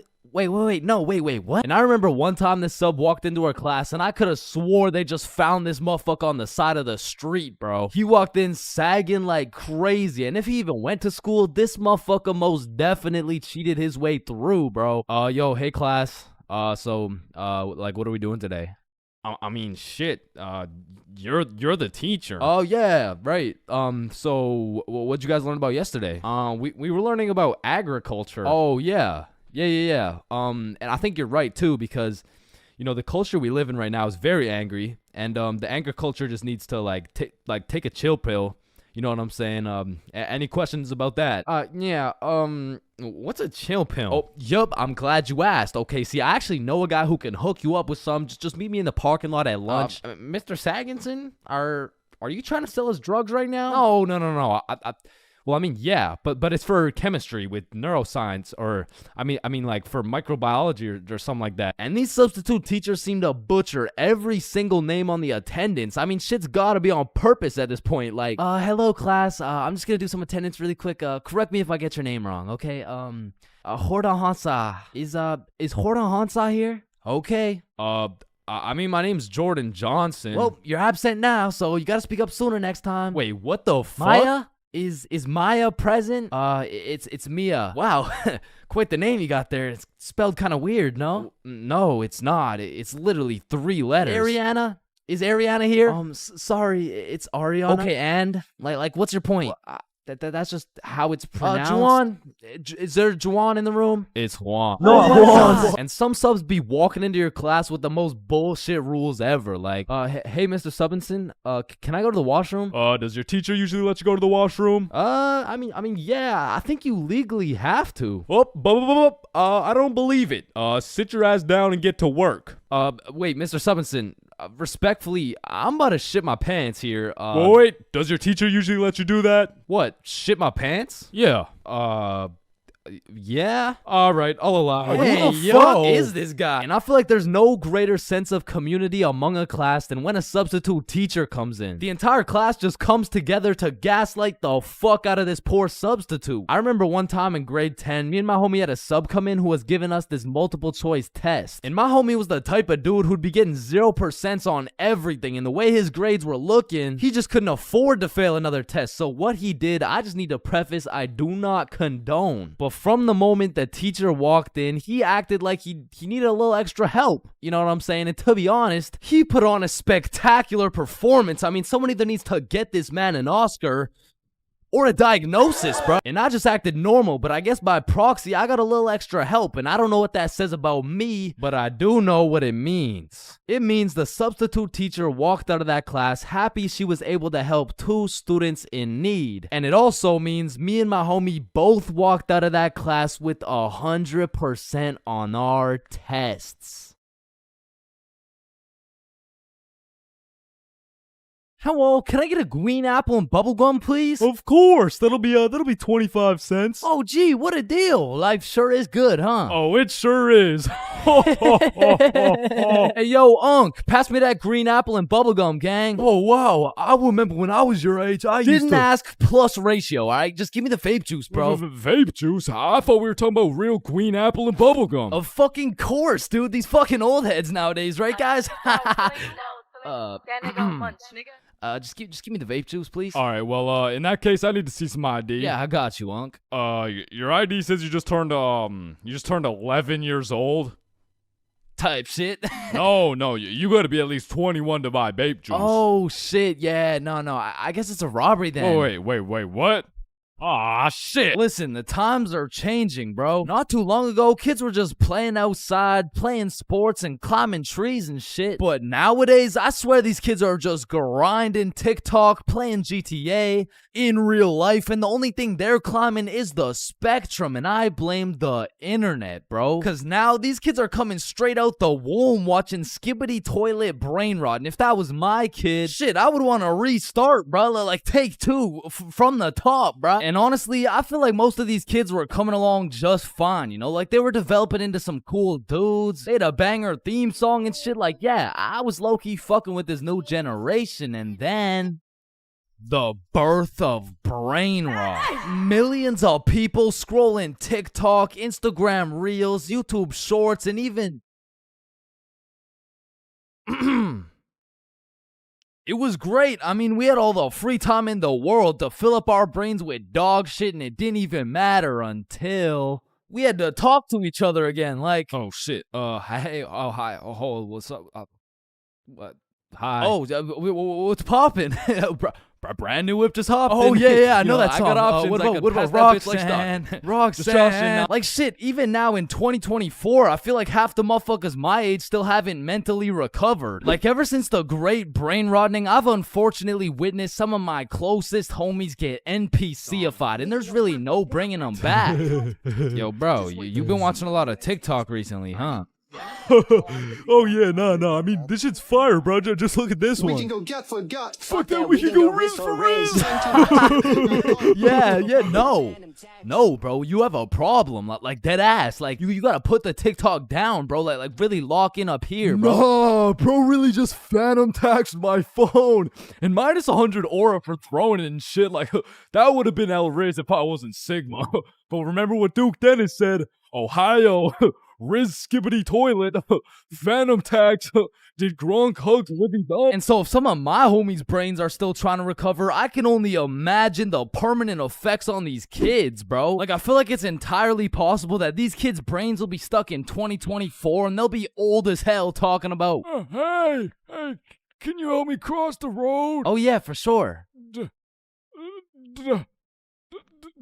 W Riz! No, my aura! Now, unlike half these YouTubers out here, I don't spend a lot of time talking to kids. But the one kid I did talk to recently was actually my cousin. Hey, you're not alone on that one. No. So I was at this extended family function, and there was a bunch of people I'd never seen in my life, including this one kid who had to be about 10 years old. He was a short little guy, still waiting on puberty and shit, but when I talked to him, it was like talking to a little Kai Cenat or some shit. If he was 10 years younger and like about the same height. Yo, broski. The fuck? Hey, down here. Oh, shit, what's up? My name's Elijah. Okay, Elijah. How's school, bro? Shit, it's aight. Yo, what grade are you in, bro? Grade 5. Type shit. Damn, I remember being in grade 5, bro. I was actually the fastest kid in my school. Yeah, but you probably had no hoes, bro. I already got a girlfriend and she's bad as hell, bro. You should see the gat on that shit. Nah, what? And I never thought I'd be saying this, but back in my day, grade 5, we were still running from cooties and shit, and is this motherfucker vaping? What the fuck? I feel like kids these days just skipped a part of childhood, you know? Like they're fresh out of elementary school, chiefing some coconut watermelon ice. Like, bro, your little ass should be watching Cocomelon twice. Chat, did that hit? Yeah? No. Shut the fuck up, Grandpa. Okay. It's because when I was born, everyone was given a good 10, 11 year grace period where you could be as cringy as you wanted. Like, you could make shitty YouTube videos. You could wear those smart ass t-shirts. You could even get away with saying shit like, man, yo mama's so stupid. She brought a spoon to the Super Bowl. Oh, yeah? Well, yo mama's so fat. When she walked in front of the TV, I missed 3 episodes. Okay, but yo mama's so fat, she takes selfies in panoramic mode. Well, yo mama's so nasty, she got fired from a sperm bank for drinking on the job.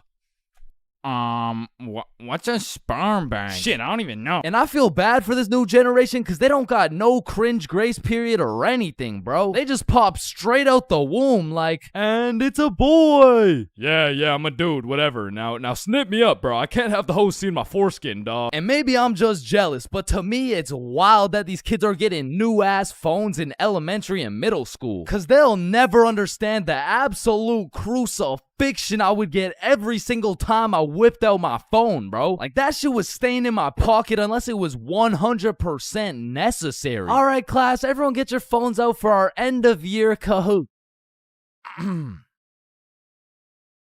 Oh, let's go.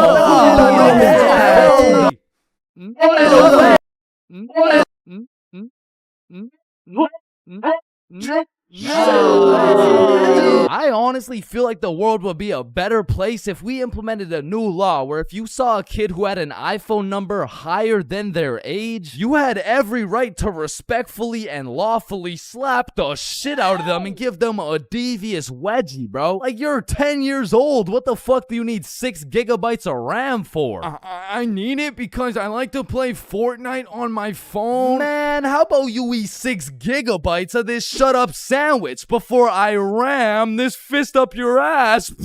Alright, chat, I know that one hit, bro. What do we think? Stickman Police Department donated $1. Wait, what? Look behind you, Chains. Oh my. And it's the same with these kids' fits, bro. Like, whatever happened to wearing neon shirts and light up Skechers? Like, why am I seeing literal children walking around in Jordans, bro? Like, I didn't even know what Michael Jordans were until I was getting my shit cooked for walking around in some Michelle Gordons, bro. But I mean, that shit was necessary for my character development. And that's what's wrong with these kids, man. They're straight up skipping out on some of the most crucial moments of their lives. I feel like we could low-key do them a favor. Next time you see a kid walking around on the street thinking life is all sunshine and rainbows and shit, you could just give him a little character development and like maybe roast his cut or something, you know? Like, hey kid, you look like you cut your hair with a fucking pencil sharpener. or no, you look like Peter Griffin if he never hit puberty. You look like... Yo, we giving kids some character development? Did he? Now, I don't know why I'm talking like I was born in the 1900s or something, because for the homies who are around my age, we were low-key in the same boat as these kids, bro. They're growing up on some skibbity toilet brain rot. We had MLG brain rot. They're always scrolling TikTok. We had Vine. These motherfuckers are out here looking up to I Show Speed, bro. We had fucking Jake Paul. So the moral of the story is, even if these kids nowadays are absolutely cooked, I was once cooked too, bro. So worst comes to worst, these kids will just end up like me. Oh, fuck no, please, no.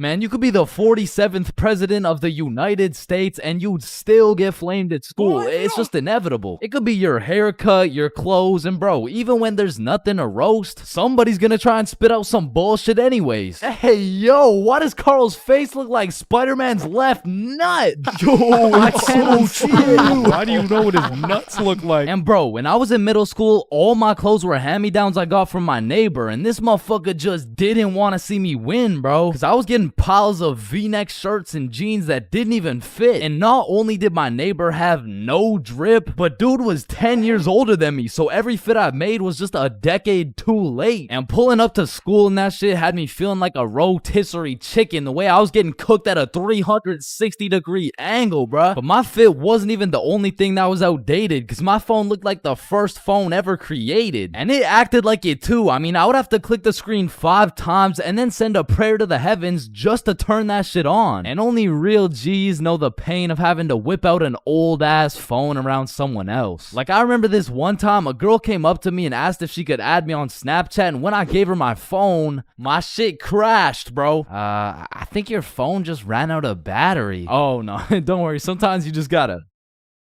Yeah, here you go. Actually, I have a boyfriend, so... Wait, what the fuck? And ever since that day, that phone was my #1 op, bro. So much so that the next time a girl came up and asked for my Snapchat, I started fucking malfunctioning, bro. Hey, can I get your Snapchat? No. Oh. Okay. No. It's just because I don't have Snapchat. Oh, well, what about your phone number? I actually don't even have a phone. You don't have a phone? Oh, well, I did, but then my dog ate it. You know Oh what my I'm saying? God, is your dog okay? Sorry, I don't even have a dog. I don't have one. Then who ate your phone? Fucking I did. Wait, was that? Nope. Like, I do appreciate all the hand-me-downs, because without them, I would be walking through the school butt-booty naked. But to be honest with you, if it was a choice, I would have rather been butt-booty naked. Because these V-necks were straight girl-repellent. Like, there's birth control, there's condoms, and then there's V-necks, bruh. Well, shit, I mean, you could still pull a lot while wearing a V-neck, but it's just like... It's just gonna be dudes. And just when you think I couldn't have been more roastable, my mom will be like, oh, sweetie, you need a haircut. No, please, mom, no. My mom used to take me to this shop that gave out $1 haircuts, bro, and these motherfuckers were straight speed running these cuts. They'd be asking what kind of cut you want while cutting your hair. And by the time you get to show them the cut you want, your shit is already done, bro. And my mom must have not been tipping them either, considering the fact that every time I went back, the cuts kept getting worse and worse. Until one time, I walked out there with my head bleeding, like I asked for a 2 on the sides, and she hit me with a -2. Now, don't get me wrong, when I pulled up to school wearing the most abominable fit known to man with the atrocious haircut and shitter phone combo, I got my shit roasted, flamed, grilled, sauteed, deep fried, and then thrown into the goddamn microwave. Like the type of flaming that has you going home and just taking an extensive look in the mirror, questioning if you should legally change your name to Albert and flee the country. But somehow, this motherfucker Carl got flamed even harder than me just for being Carl. Like, whenever a friend group is created, there's just one dude selected to be the punching bag for the entire group. And you know, I feel bad and shit, but like...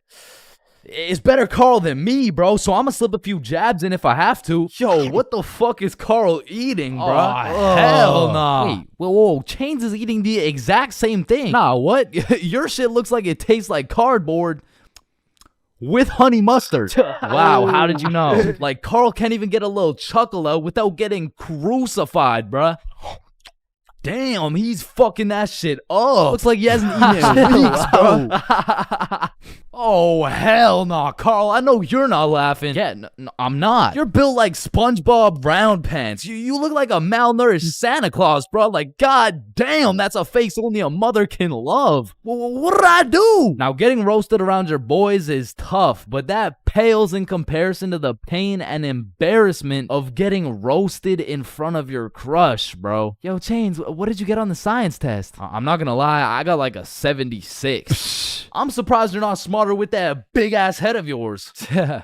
Good one, Joe. No, like for real, your shit is massive. Well, like the sheer amount of brain you could fit in that bitch should make you Einstein. You look like you should be pulling 10,000 IQ plays right now. You look like you got the solution to world hunger somewhere hidden in that big ass noggin. Like how do you even stand up straight with that absolute cranium for a head? But I remember this one time I got my shit flamed so hard in front of an entire audience that I was brought to tears. But I mean, I was 6. I was 6 years old. And the day was December 24th, Christmas Eve. So my mom brought me and my brother to this improv play, and as we sat and waited for the show to begin, this little elf walked up to us like, hey, do you guys want to be a part of the show? Yeah, let's do it. Okay, yeah, I'll do it. And once the show began, they called me and my brother up to the stage and asked us a very simple question. So, what do you guys want for Christmas? Oh, I want a Minecraft sword and a creeper stuffy. And, what about you, little man? And as I looked into that crowd with dead silence, my brain stopped braining, bro. Hey, don't worry, it can be anything. Shit. I want, Just, kid, what do you want? I wanna... Man, I wanna... I don't really know what I want. Yo, who brought this fucking dumbass on stage, bro? Get the fuck out of here. Now I'm paraphrasing. I mean, I was 6. I don't remember exactly what he said, but that's what it felt like. And as we walked back to our seats, I was super embarrassed. But as the show started, it was actually pretty funny, and people had probably forgot about it by now. But 10 minutes into the show, a character walks on stage with some goofy ass buck teeth. Yo, this guy looks stupid as hell. Oh shit. And this dude proceeds to absolutely cook 6-year-old me with no remorse. Hey, what's your name? I don't know. What? Okay, how's your day? Day? Day? What the fuck is a day? I don't know. Well, what do you know? No. That's just it. I don't know. I just don't know. Shit, I don't think I know anything. And that shit had the whole audience laughing harder than ever. And as I looked around, my brother was laughing and even my mom was laughing. And it was this very moment that I had hit rock bottom. And at the age of 6, I realized I would be put on this earth simply to suffer. And it made me cry, bro. I cried in the middle of this theater. Then the next morning I woke up and it was Christmas. And under the Christmas tree, I saw the best gift of all. It was a Bob pocket tee from ChainsClub.shop. That's right, it's brand new. You can wear it around your homies. You can wear it at school. You can wear it around your mom, your grandma, your great-grandma, maybe not your great-grandma, but damn near anywhere else, and Bob will be posted in your pocket the whole time. Wow, what a perfect thing to get someone for Christmas, am I right? yeah, I'm right. All right, next up we got Billy presenting his baking soda volcano experiment. Hey guys, how we doing? All right, so you see if I put a solid amount of baking soda in here and then a little bit of vinegar here, it's supposed to explode. Fuck! Quickly, organize a single file line in alphabetical order. Hey, I'm first. No, you're not, bro. I'm first. Your last name is literally Johnson. I have 2 last names. Listen, bro, I'm not saying we shouldn't have school drills and all, but what I am saying is the school drills we do have are straight bullshit. Like, if there was a fire in my class, I'm jumping straight out the window. The fuck? There is no way you'll catch me waiting for Alexander and Arnold to debate who's first in line while I'm out here getting sauteed. And shit, fire drills aren't even close to being the worst of the drills, cause we got lockdown drills. Now, I don't know who planned out these drills, but goddamn, these drills are ass. Now, if you never had lockdown drills, they're pretty much a foolproof plan set in place to completely counter anyone pulling up to school with a strap. You see, the plan is pretty simple. You lock the door, gather all the students into the corner of the class, and you turn the lights out. And the reason we turn the lights out is so we can politely tell the intruder that nobody's home. Now, if every classroom followed these steps perfectly, we might even be able to convince the dude that it's a pro D-Day or something. Now listen, I hate to be the bearer of bad news, I really do, but there's one minor flaw in this plan.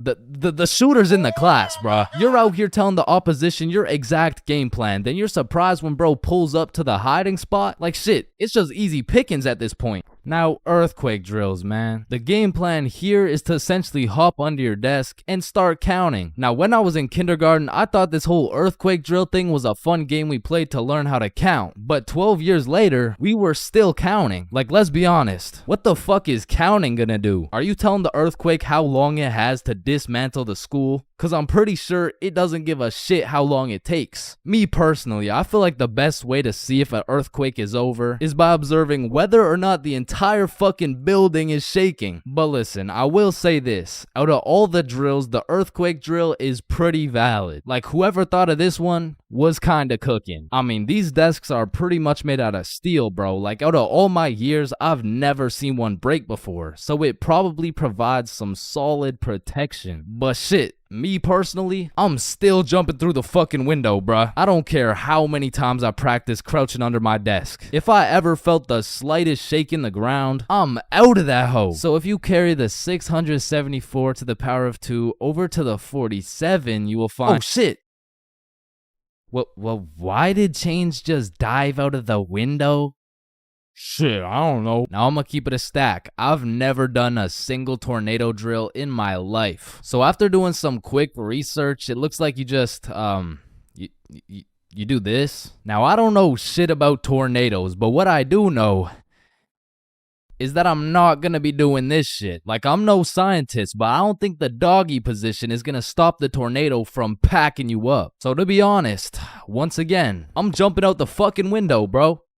Like, that's just my default reaction. And if that tornado ends up putting me on a t-shirt, then so be it. At least the last position I was in before I died was not the face down, cheeks up pose. But bro, imagine being the kid who poorly timed his piss and now the fire alarm's going off midstream. And you don't even get to know if it's a drill or not. Then there's the whole do you wash your hands dilemma, right? Cause you don't want to get trapped in the fire and fucking die, but on the other hand, you don't want to just not wash your hands. Because if it's a drill, then you're just left with dirty ass hands. And while you're trying to decide whether to wash your hands or not, the class is outside taking attendance like Rosalina. Here. Jared. Here. Chains. Chains? Oh, fuck. Where did Chains go? I don't know, bruh. Shit. Oh, no. I was just in the bathroom. Woo. Oh, you scared me there for a second. Wait, did you wash your hands? No. I was in a little bit of a rush. Get back in there and wash your hands, buddy. Now, the thing about school drills is they happen pretty often. I mean, every few weeks they throw in a fire drill here and a little earthquake drill there. So when the fire bell actually goes off, motherfuckers just assume it's a drill. They're out here horsing around, making jokes and shit, while the school's actually getting fucking cremated. But after almost all the drills are alphabetical, single file line goes out to the front of the school and on the field with every other class. And the amount of buffoonery that goes down on this field is insane, bro. I mean, everyone walks in with a single file line, but after 5 minutes, that shit looks like a Travis Scott concert, bro. Like, I remember one time my high school got a bomb threat called in, so every class assembled the good old alphabetical line and we went out onto the field. And we were out there for a minute, bro. I remember looking around and these motherfuckers were running the world's biggest game of duck, duck, goose. Like there wasn't a whole ass bomb threat called into our school. That same day, one kid brought a football to the field, and all of a sudden, motherfuckers are running a pickup game while we're waiting to see if our school is gonna explode or not. And of course, the teachers tried to stop it, but these kids just used that as a diversion play and got another touchdown. Alright, so now that we thoroughly dissected each and every school drill, it's only fair we hit them with a tier list. So let's see what we got here. We're starting with lockdown drills. What are we saying? Fucking F tier. Holy shit, they are ass. Alright, next up we got fire drills. Now these drills do get the job done, but I'm not gonna lie. I'm not fucking with this whole single file alphabetical bullshit. So I'm gonna have to give this John a C tier. Now tornado drills. You gotta go in the doggy position. Bro, I got no choice but to give this a D tier. And last but not least, my personal favorite, earthquake drills. They're still kind of ass, B tier. And bro, I know some of y'all may be thinking, you can't just talk shit about the school drills and not present any better solution. Well, lucky for you, I have devised the best and only way to fully counter any natural or artificial disasters. It's simple. For a guy like me who's 7 feet, 325 pounds, 0.5% body fat, and a 7-foot wingspan, I just simply remove myself from the situation. However, I do understand that I am built different, so for your average Joe, I have devised another plan. It's also simple. The moment some shit goes down, everyone runs at full speed out of the building. And of course, some would argue that not everyone is gonna be able to make it out of the building in time and that some people are faster and stronger than others, and you know what that's called? Natural selection. You see, if I was principal, instead of running students through these impractical drills, I would be running students through different kind of drills. I would have my students in peak physical condition. Instead of a fire bell, I would have a push-up bell. At any given time, if that shit goes off, you drop down and give me 50, or your ass is getting expelled. You see, this way, when there's a fire, everyone can simply remove themselves from the situation. Or in other circumstances, they can simply intervene.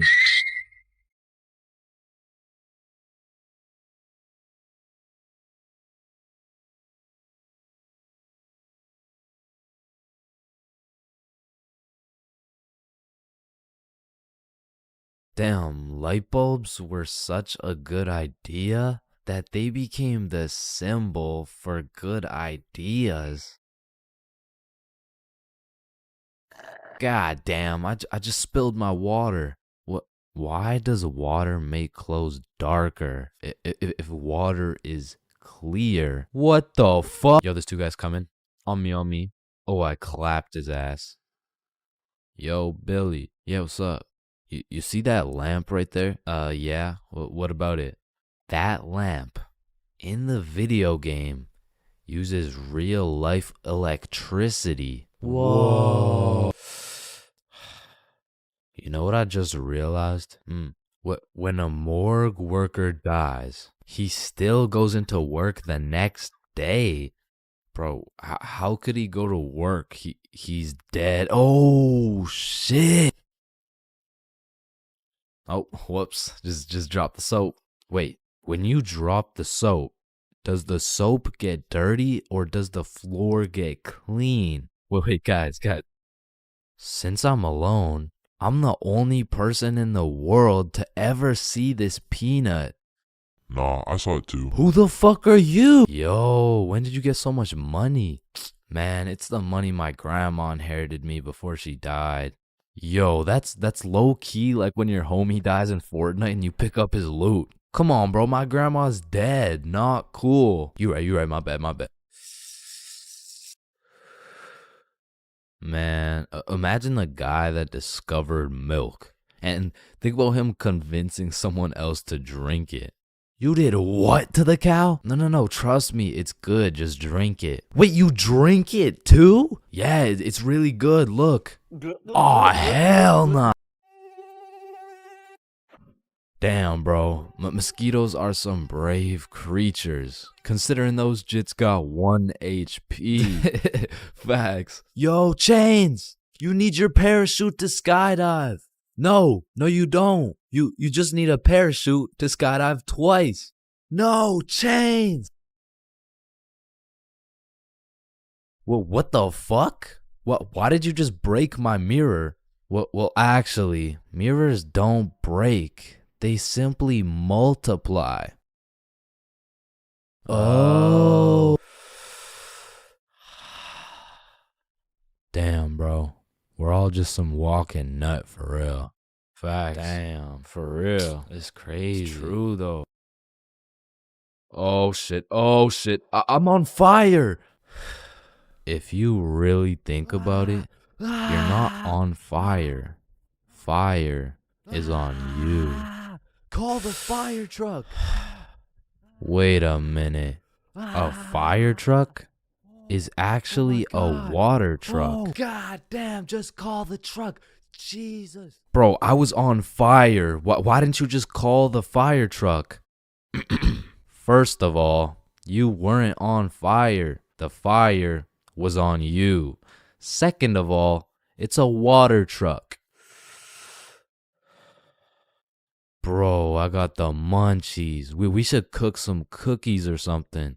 Nah, you don't cook cookies. You bake them. What? Then why are they called cookies? Shit, I don't know. Cookies are just cookies. No, that's like saying you cook bacon instead of baking it. Well, actually, you do. What the fuck? Bro, what keeps the hot dog in like hot dog shape? It's like meat inside some animal intestine casing or some shit. Okay, so it's hot dog meat inside animal casing, right? Yeah. So, hypothetically speaking, once you eat the hot dog, it's still hot dog meat inside animal casing, but you are the animal casing. So, with that being said, when you eat the hot dog, you become the hot dog. Just let me eat my fucking hot dog, bro. And that is why Genghis Khan has the most descendants in human history. I actually know someone with more descendants than Genghis Khan. Well, that's impossible. Who could possibly have more descendants than Genghis Khan? Genghis Khan's dad. Damn, you know Google Maps, right? Yeah, of course. Bro, someone at Google really just said, yup.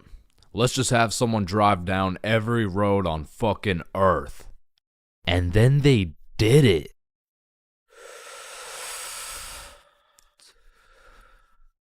You know how concrete and glass are both made out of sand? Yeah, what about it? So if concrete and glass are both made out of sand, does that make skyscrapers just really big sand castles? Yo. How tall is the tallest person in the world? I don't know. Let me check. God damn, he's 8'1". Holy, you know what I'm thinking? Yeah, imagine getting railed by this absolute. No, I was thinking at one point the tallest person has experienced the height of everyone else in the entire world. Holy shit. Paper has 6 sides. Shh. Like we're really just some talking nut for real. Facts. No cap. Damn. Just some breathing semen for real. That's crazy. For real. Facts. So true. Damn. For real. Hey, little man. Well, what do you want to be when you're older? I want to be a doctor and cure aging and all the diseases. Well, if one day we cure all the aging and all the diseases, then we will all die painful and horrible deaths. I still don't understand why it's a chair. It just doesn't make any sense. Yo, you know what I just realized? What? The size of your hands is the font size you use in sign language. Oh shit. That motherfucker Shaq must be talking in all caps. Sir, I am very sorry to inform you that you are bleeding internally. Wait, I'm bleeding internally? Yes, we will need an immediate operation and we will have to. Oh, no. It's all good. Internally, that's where the blood's supposed to be. No, sir. Where are you going? This is an urgent matter. Get back here. You're in critical condition right now. Yo, can you pass the Apple charger really quick? Yeah, for sure. Yo, what if Apple chargers were called apple juice? Whoa. Damn. Yo. Apple juice? Bro. You know what I just realized? You can drink a drink, but you can't food a food. Nah, that one was ass. Yeah, you right. Like, I mean, we're literally just semen that can talk. So true. Facts. That's so crazy. For real. Yo, when you put your socks on inside out, the entire universe is wearing your socks, except you. Fuck. Yo, look, it's a unicorn. Damn, it's got a really unique horn. Unique horn? Unicorn. Unique horn. Unicorn. Unicorn. Unique horn. Unique horn. Unique horn.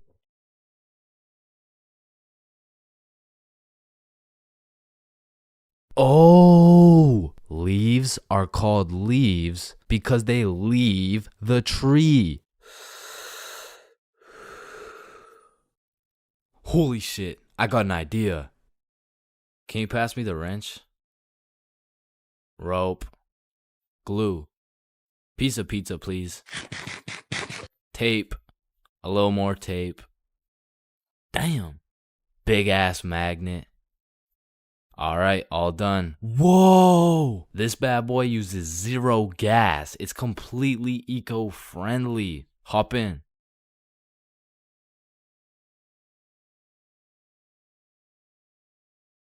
Oh shit, there's a penny. Bro, there's no point in picking up a penny. It's literally worth 1 cent. How much do you make working at Wendy's?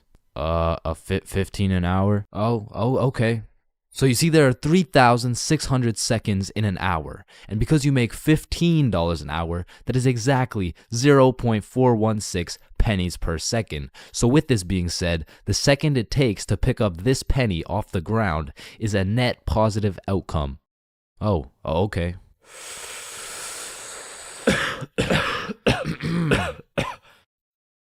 Wait a minute. Are stickmen always naked? Holy shit, we are stickmen. What the fuck? Yo.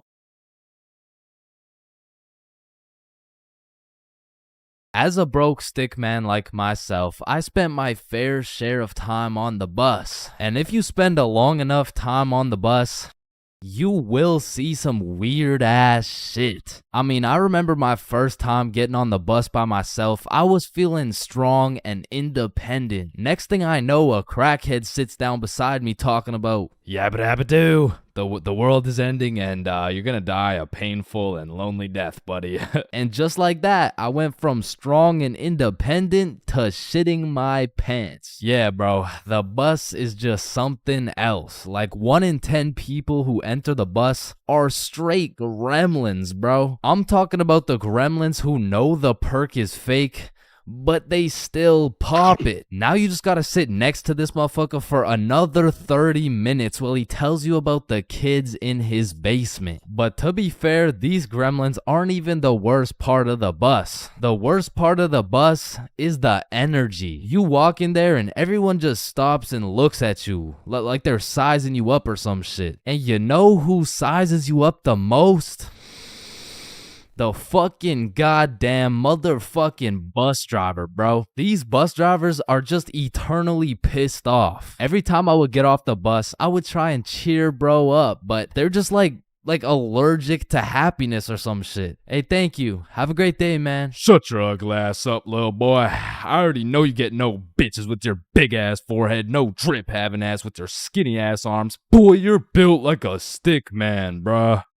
Damn. Hey, bro, there could really only be 2 reasons why these bus drivers are so mad all the time. Either they had a demon villain origin story where they were abandoned as a child and never shown any form of love until one day. In freshman year of high school, Timmy met Linda. Linda was kind, smart, beautiful, and she paid attention to Timmy when nobody else would. Timmy asked Linda to be his girlfriend, and she said yes. They dated all throughout high school, and they even got into the same university so they could be together forever. Until one day, when Timmy's world was flipped upside down. Timmy found out Tyrone had been laying some mean pipe on Linda this entire time. Everyone in Timmy's school made fun of him. Timmy could not let this slide. So he called out Tyrone to run the ones in front of the entire school. And without a single word, Tyrone winds up and hits Timmy with the meanest left hook any stickman had ever seen, leaving Timmy slept out cold, unconscious, in front of his classmates, his teachers, and even in front of Linda. 'Cause shit, if that happened to me, I'd be just as mad as Timmy over here. Now, realistically, the only other reason these drivers are so constantly mad would be because the driver's seat secretly has a stick built in. You see, this would explain why the driver constantly has a stick up his ass. I mean, shit, you really can't even blame him for being mad. But still, I'm gonna blame them, cause I know these motherfuckers get pleasure whenever they see me running at full speed trying to make it to the bus stop in time, cause they start stepping on the gas. Dumbass. To be honest, there's nothing that leaves you more defeated than when you're sprinting to a bus stop, then that shit just cruises on by and everyone on the bus is laughing at you. Damn, honestly at that point, I just give up and go home. But it hits a little bit different when that bus is your only way home. And it was the last bus, cause it's 2 a.m. And now you gotta bunk up with the gremlins on the side of the street, all because that goddamn bus driver had a stick up his ass.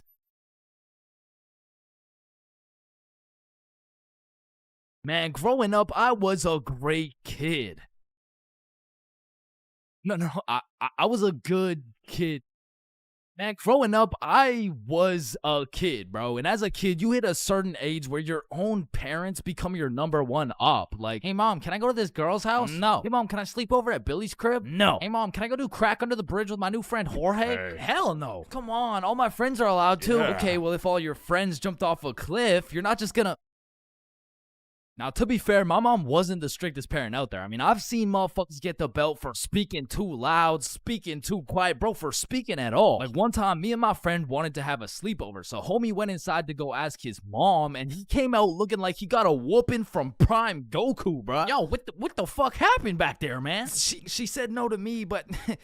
I think if you asked her, she would say yes. Bro, are you fucking insane? I'm not asking her shit. Like, I really can't complain, because some of my friends' parents were so strict, they had a fun limit, bro. Yo, George, we're gonna hoop after school. You wanna pull up? Damn, dude, I'd love to, but, man, I watched a movie yesterday. Ah, okay. So do you want to play basketball? Dude, I want to, but my fun meter's maxed out, man. My mom won't let me leave the house till Monday. Holy shit, fun meter maxed out for a week off a movie? Yo, what's this movie, bro? Yeah, what? Yeah, no, it was good, man. It's called the Veggie Tale movie. Yo, George.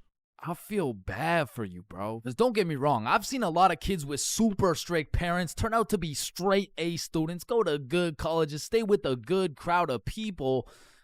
But with that being said, a lot of these kids whose parents were too strict to let them watch fucking SpongeBob, they end up going to college and catching Krusty Krabs after letting a dude named Patrick explore their bikini bottom, bro.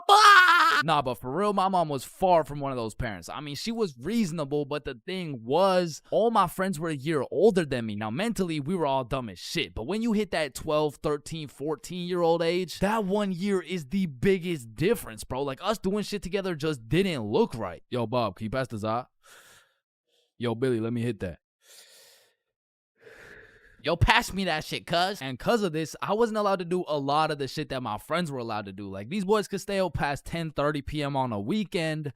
I could not. They could have a sleepover on a weeknight. I could not. They could all go to a girl's house without having to call her goddamn parents. I could not, bro. Because have you ever pulled up to a function, motherfuckers are drinking, motherfuckers are doing drugs, and you gotta ask the host to speak to her parents? Hey, Kelly. Hey, killer party you got here. Like, by any chance, can my mom talk to your mom so I can stay and, like, turn up and shit? Oh, shit. And when you're 12 and all your friends can do shit that you can't do, you're left with just two options. You can either be a good kid, follow the rules, do your homework, eat your broccoli, or you could be a bad kid, break the rules, fuck your homework, and smoke that broccoli. And boy, did I make the wrong decision. I remember the first time my mom caught me lying was back when I was in grade 7. It was just an average Saturday posted up at Billy's crib. Yo, y'all boys know Rosa? Yeah, I know Rosa. What's up? Bro, she's throwing a birthday party at her crib tonight. Oh, shit, man. We about to get freaky deaky on these. I'm about to get so drunk I forget how to speak. Yo, on God, bro. Dead ass. That's facts. For real. Hey, Mom, I'm just calling to remind you how much I love you. Oh, I love you too, Chains.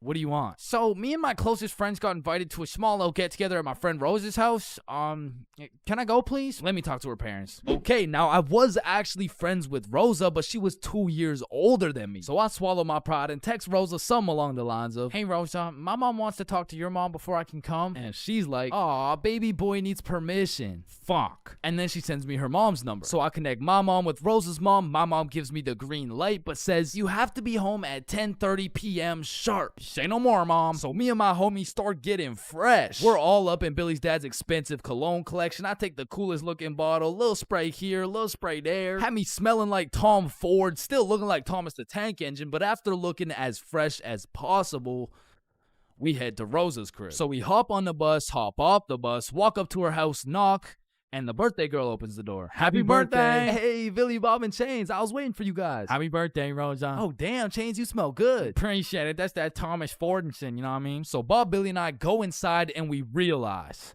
the gravity of this situation. Oh, shit. God damn. Rosa invited like 10 of her girlfriends and like 2 of her cousins, bro. We were completely outnumbered in the greatest way possible, bruh. As I'm just doing some quick math on the ratio, there's a knock on the door. Rosa opens it, and it's Dennis holding a bottle of vodka. Now, we're friends with Dennis. Rosa's friends with Dennis. But to put it simply, Dennis was a bad kid, bro. This motherfucker was living life with no precaution, no regrets, no morals. But to be fair, he was fun as fuck, bro. Because when Dennis pulled up, the party got lit, bro. We were taking shots, dancing, playing beer pong, taking more shots. We were having a marvelous time, and I was drunk, okay? Not too drunk, but not just tipsy. I had hit the perfect sweet spot of drunk. I got all the stat boosts of being funnier, more confident, more smiley, but I still had full control of my body, so I started applying that pressure, bruh. Hey, don't y'all both have ugly boyfriends? No, what the fuck? No. Shit.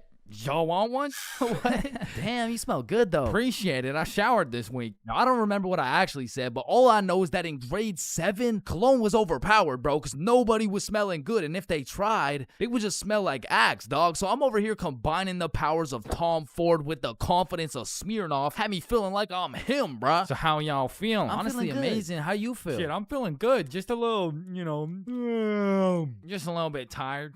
I vividly remember sitting on that couch with these two girls, never wanting this moment to end, bruh. But when I look up, I see one girl crying, one girl looking for something, Dennis helping her look, and Billy and Bob are all ready to dip. So I hop off the couch for a second like, yo, what's going on? Yo, so Dennis just finessed like 3 of these girls' vapes, and we're not trying to get blamed, so we're about to dip. Bruh, for real? Yeah, you coming? Bro, but like, bro, I'm not ready to leave yet. Yeah, nah, it's cool. Don't worry about it. Just text us when you leave, bro. Ah, shit, all right, peace, bro. Peace out, dog. So Bob and Billy dip. I see Dennis's ass sneak out through the back door, and at this point, I have no clue how long I've been here, bro. But the party had died down to essentially just the girls who are gonna sleep over and me, bro. So I go to check what time it is on my phone. And it's 10:15, bro. My curfew's 10:30, and I'm a 30-minute bus ride from home. But if we're keeping it a buck right now, I don't even want to go home, bro. I made it to the girls' sleepover, and I didn't even have to ride the group dildo or nothing. This is a once-in-a-lifetime opportunity. So I text my mom, and I lied, bruh. Bob, Billy, and I are almost at Billy's house. Can I sleep over at his house, please? Then I threw my phone away, hopped back on the couch, and went right back to my happy place. So I'm posted up with these two, laughing, cracking jokes when Rosa walks up like, yo, Chains, where'd your friends go? They abandoned me, Rosa. They left me here stranded with no way home. Shit, I mean, you could just stay here if you want. Say less. So... Appreciate it. And eventually, all the girls gave up on trying to find their vapes. They all gathered around to play Truth or Dare, and I prayed for times like this, bro. I was deep in enemy lines, and I didn't want it any other way until one of the girls sees my phone on the ground and is like, hey, Chains, I think someone's calling you. So she tosses me my phone. I check it. And I got 20 missed calls from fucking everyone in my contacts, bro. So I'm trying to be strategic with it to find out what's going on. I called Billy first. Yo, what's happening? Bro, so your mom called my mom and asked if you were here yet at my house. And my mom told your mom that you're not even here, bruh. Aw, shit, what do I do? Bruh, I don't know. And everyone knows when you get caught in a lie, you should just fess up, tell the truth, and apologize. But I doubled down, bro. So I called my mom, and I'm like, hey, mom, we're almost at Billy's house. We just missed our second bus. Where are you? I'm at Stickman Middle School bus stop. You know, like, we're super close. We're just waiting for the bus to come. I'm picking you up right now. Fuck me, bruh. Now, not only is she expecting all 3 of us to be together at this bus stop, shit, not a single one of us is there, bro. To put this in perspective, my house is right here, Billy's crib is right here, and Rosa's crib is all the way over here, bro. And Stickman Middle's somewhere near the middle. And so I pull up the bus app on my phone and see the next bus is coming in 2 minutes. And with all that adrenaline pumping through my veins, I jump up out the couch, steal a piece of gum, and haul absolute ass to the bus stop, bro. I get there right on time, hop on the bus, and I call Billy. Yo, dog, I think I'm cooked. I told her I'm at Stickman Middle with you guys. Dude, why the fuck would you do that? Shit, bro, I don't know. I'm busting there right now. Bro, if she sees you there without us, you're cooked beyond belief. I know, bro. Yo, we're on our way. So Bob and Billy hop on scooters and start hill bombing their way down to the bus stop to save my ass. And this shit was a race to get to the bus stop before my mom does, because if she catches me there alone, I'm cooked. If she catches Bob and Billy there before me, I'm cooked. If she gets there before anyone, I'm fucking done, bruh. I'm on the bus just praying, and when I finally get to the bus stop at Stickman Middle, I get out and take a deep breath, because my mom's not here. But I'm shitting my pants because neither is Bob or Billy. And so I'm calling them, no answer. And I look down the road, I see some headlights. And this was not a busy street, bruh. And as the car is getting closer and closer, I can feel the anger radiating from the whip. I can almost hear the belt making contact with my cheeks. And the car pulls up, and it's just some random dude driving by. Yo! These motherfuckers, Bob and Billy, come flying down the hill. They get to the bus stop, throw their scooters in the bush, and pretend like we've been waiting here for an hour. Oh, gee wilkers, man. I can't believe we missed this bus, dude. Billy, pray for me, bro. Get in the car. I get in my mom's car. I'm stone fucking sober. My heart is pounding. Why did you lie to me? Well, I honestly wanted to spend more time at my friend's house because we were just having fun. I'm not mad. I'm just disappointed, Chains. That shit hurt way more than any punishment ever would have, bro. So even though Bob and Billy clutched up for me, I still got grounded, bro. But I did learn a valuable lesson. Just tell the truth, bro. It makes everything easier.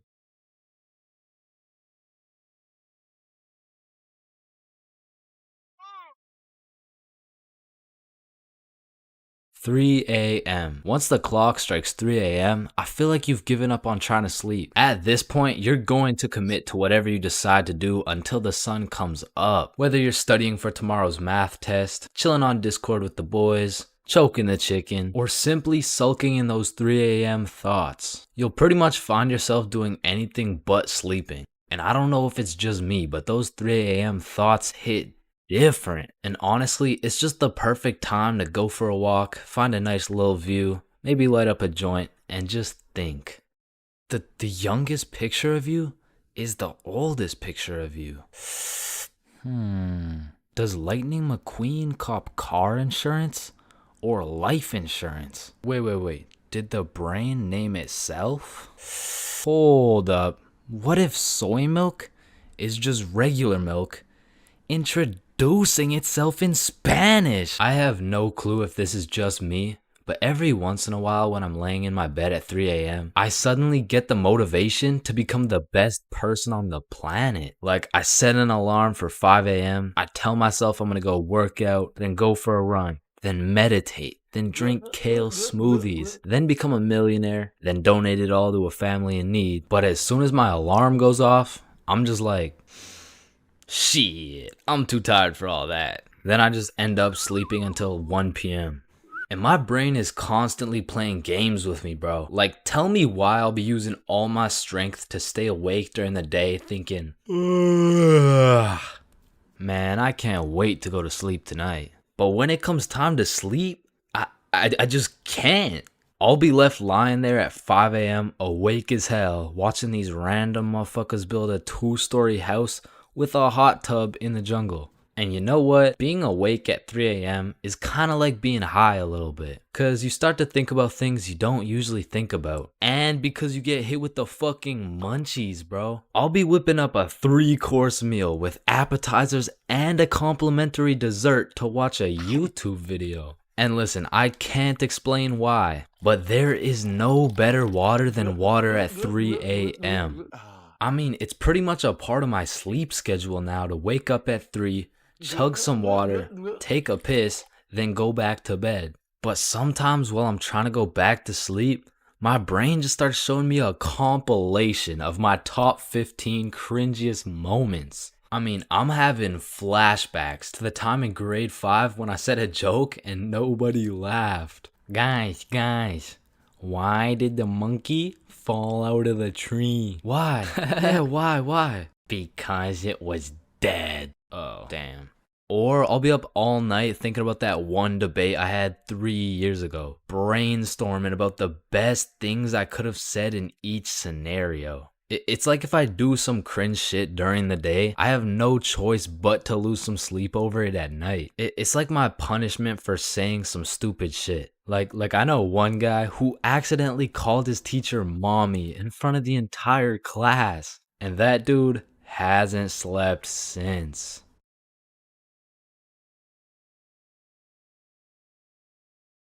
Yo, when you think about it, every light switch is also a dark switch. Light switch, dark switch. Light switch, dark switch. Okay, class, sound it out with me. Ball. When you really think about it, we learn to read, and then we read to learn. Teacher, yeah, I think change is high. What the fuck? This is kindergarten. Shit. Ow. Damn. Any staircase can be a staircase to heaven if you're not careful enough. Baby, I've spent the best 4 years of my life with you, and I can't imagine my life without you. You're a 1 in a million, so will you marry me? So 1 in a million, huh? That means there's 8,017 people just like you. How does that make you feel? Yo, if you cut your leg off, would it hurt? Of course it's gonna hurt, bro. Nah, think about it. Where would it hurt? Your leg. Oh, cause you cut your leg off. Yo, what happens if you push down the gas and the brakes at the same time? Shit, let's find out. Oh shit, it takes a screenshot. Damn, my eyes are dry as shit. Just close them for a minute. Damn, bro. You never actually close your eyes. You just look at the inside of your eyelids. Damn. Yo. Can anyone answer 547 to the power of 3? Yes, Chains. Yo, did you know every single odd number has an E in it? Damn. Chains, are you high again? No. Wait a minute, bruh. Since you were born deaf, what language do you think in? Oh shit, you right. Damn, I just realized squirrels' cheeks are also their nut sacks. You know what I'm saying? That's kind of like your mom. What? The way she had these nuts all up in her mouth. Bro, if everyone in the world all blinked at the same time, nobody would know. Oh shit, that's facts. Oh, I just blinked. Did you? Nah. Oh, I just blinked. Did you? Nah. Wait, what about just now? Yo, which of these buildings do you think has the most stories? Oh, it's gotta be that one, bro. That's massive. Nah, this one's even taller. Oh, it's this one for sure. No, it's this one. No, that shit's library? tiny. Think about it. Oh, story. How are you supposed to get clothes? What are you talking about, bruh? Okay, imagine you had no clothes, right? How are you supposed to get some clothes? You go to the store and purchase that shit. Bro, they're not about to let you buy some clothes while your meat's hanging out. Nah, you just cop some clothes real fast. It's simple. Bruh, a young kid walks by and it's raps. So you guys both have the power to read minds? Yep, yes, that's sir. Right. Then if you both read each other's minds, whose mind are you reading? Oh, I don't know. We could try. All right, yeah, sure. Nah, that was not me. Yo, that was you for sure, dude. Damn, bro. When you think about it, the hospital is the only building you leave without entering. Damn. And people are having the worst day of their life, the best day of their life, the last day of their life, and the first day of their life, all in one building. Damn. Bro, I'm kind of scared down here. What? Why? But because I'm scared a shark's finna eat my ass. Well, when you think about it, there's more people eating sharks in the world than sharks eating people. Damn. That's actually really crazy to think about. Fuck, yo, every single day, there's some random motherfucker out there who took the biggest shit for that day. Yeah, he's in this room. Bro, it's literally just you and me in the room. Yo, this Taco Bell is busting. So he incorrectly assumed his position. You spelled that incorrectly. Spelled what incorrectly? Incorrectly. Yeah, but what's incorrect? Incorrectly. Wait, what? Wait, guys. When you really think about it, the only time incorrectly isn't spelled incorrectly is when it's spelled incorrectly. Shut the hell up. Yeah, shut the fuck up. You know, the number of people older than you never increases. It only gets smaller and smaller. Damn. What? It just got smaller. Yeah, pizza's here. Shit, I got the munchies. I'm about to fuck this shit up. Wait, I ordered a mushroom pizza. Why'd they give us cheese? Hey, any pizza can be a mushroom pizza if you're patient enough. Damn, I guess you're right.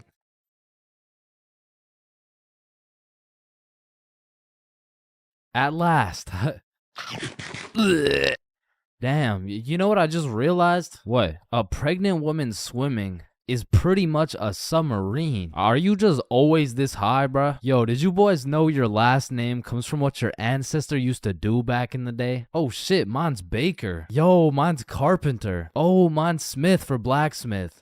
Well, what's yours, Johnny? It's Donald. Well, wait a minute. Your last name isn't Donald. It's Dickinson. Guys, chill. I can explain. Get the fuck out of bed. Your alarm is really your theme song because it plays at the start of every episode. Well, why the fuck are you in my house? Yo, is Chains still mad over that chair? Yeah, well, what does this dude have against chairs? Why is it a chair? Yo, why is there sidewalks in the movie Cars if there's no humans? This dude won't shut up. Like, just watch the fucking movie, bruh. Damn, think about this. When a child is an asshole, the child gets a whooping. But when the parents are an asshole, the child gets another whooping. Shit, tell me about it, bruh. Fuck. Bro, you've checked the fridge 15 times already. No good food's finna magically appear. Damn, now that I think about it, we don't keep checking the fridge for new food, but rather we keep checking to see if our standards have dropped low enough to eat the shit that's already in the fridge. So we got Mercury, Venus, and then here's Earth. Yeah, Chains, what do you want? If Earth is the third planet from the sun, does that make every country a third world country? You're high again. Just get the fuck out of my class. And look at these sheep. Sheep. You know how one of your teeth is called a tooth? Yeah. And one geese is called a goose. Okay. Then why isn't one sheep called a shoop? All right, Chains, I can't keep doing Shoopity this. We have to break up. Shoop. You know what I've been thinking? Yeah, what's up? Teenagers be whipping that shit like they're always running out of time. But old motherfuckers be driving like they got all the time in the world. Like, look at this geezer. Poor guy's practically decaying behind the wheel. But he's taking his time like he's got any time to spare. If I stab this cereal box, does that make me a serial killer? That one was straight ass. You gotta work on that shit. I'm gonna work on that one. Yo. If you weigh 99 pounds and you eat a 1 pound burrito, does that make you 1% burrito? Yo, that's crazy, because I literally just did that last night. You guys wouldn't believe this, but your blood work came back and it says you're 1% burrito. Yo, picture this. Imagine if Ed Sheeran was working at a bread place, right? Would that make him the gingerbread man? You're high as shit. Alright, bro, I'm a dip. Nah, don't leave me alone in this forest, bro. Hey, when you really think about it, you're not scared to be alone in this forest. You're scared you're not alone in the forest. You feel me? Yo, that's actually so true. Bro, you know what?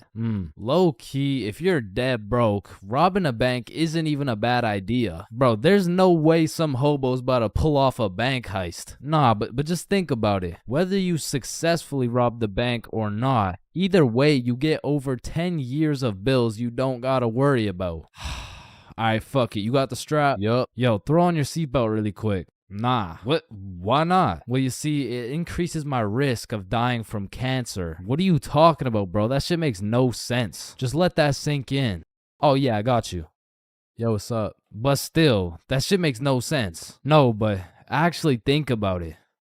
Oh. Hey, bro, you want a hit? Nah, I don't smoke. I'm scared that I'll get all paranoid and shit. Hey, man, if you're paranoid that you're gonna get paranoid, you're having the side effect without even smoking. It's true, though.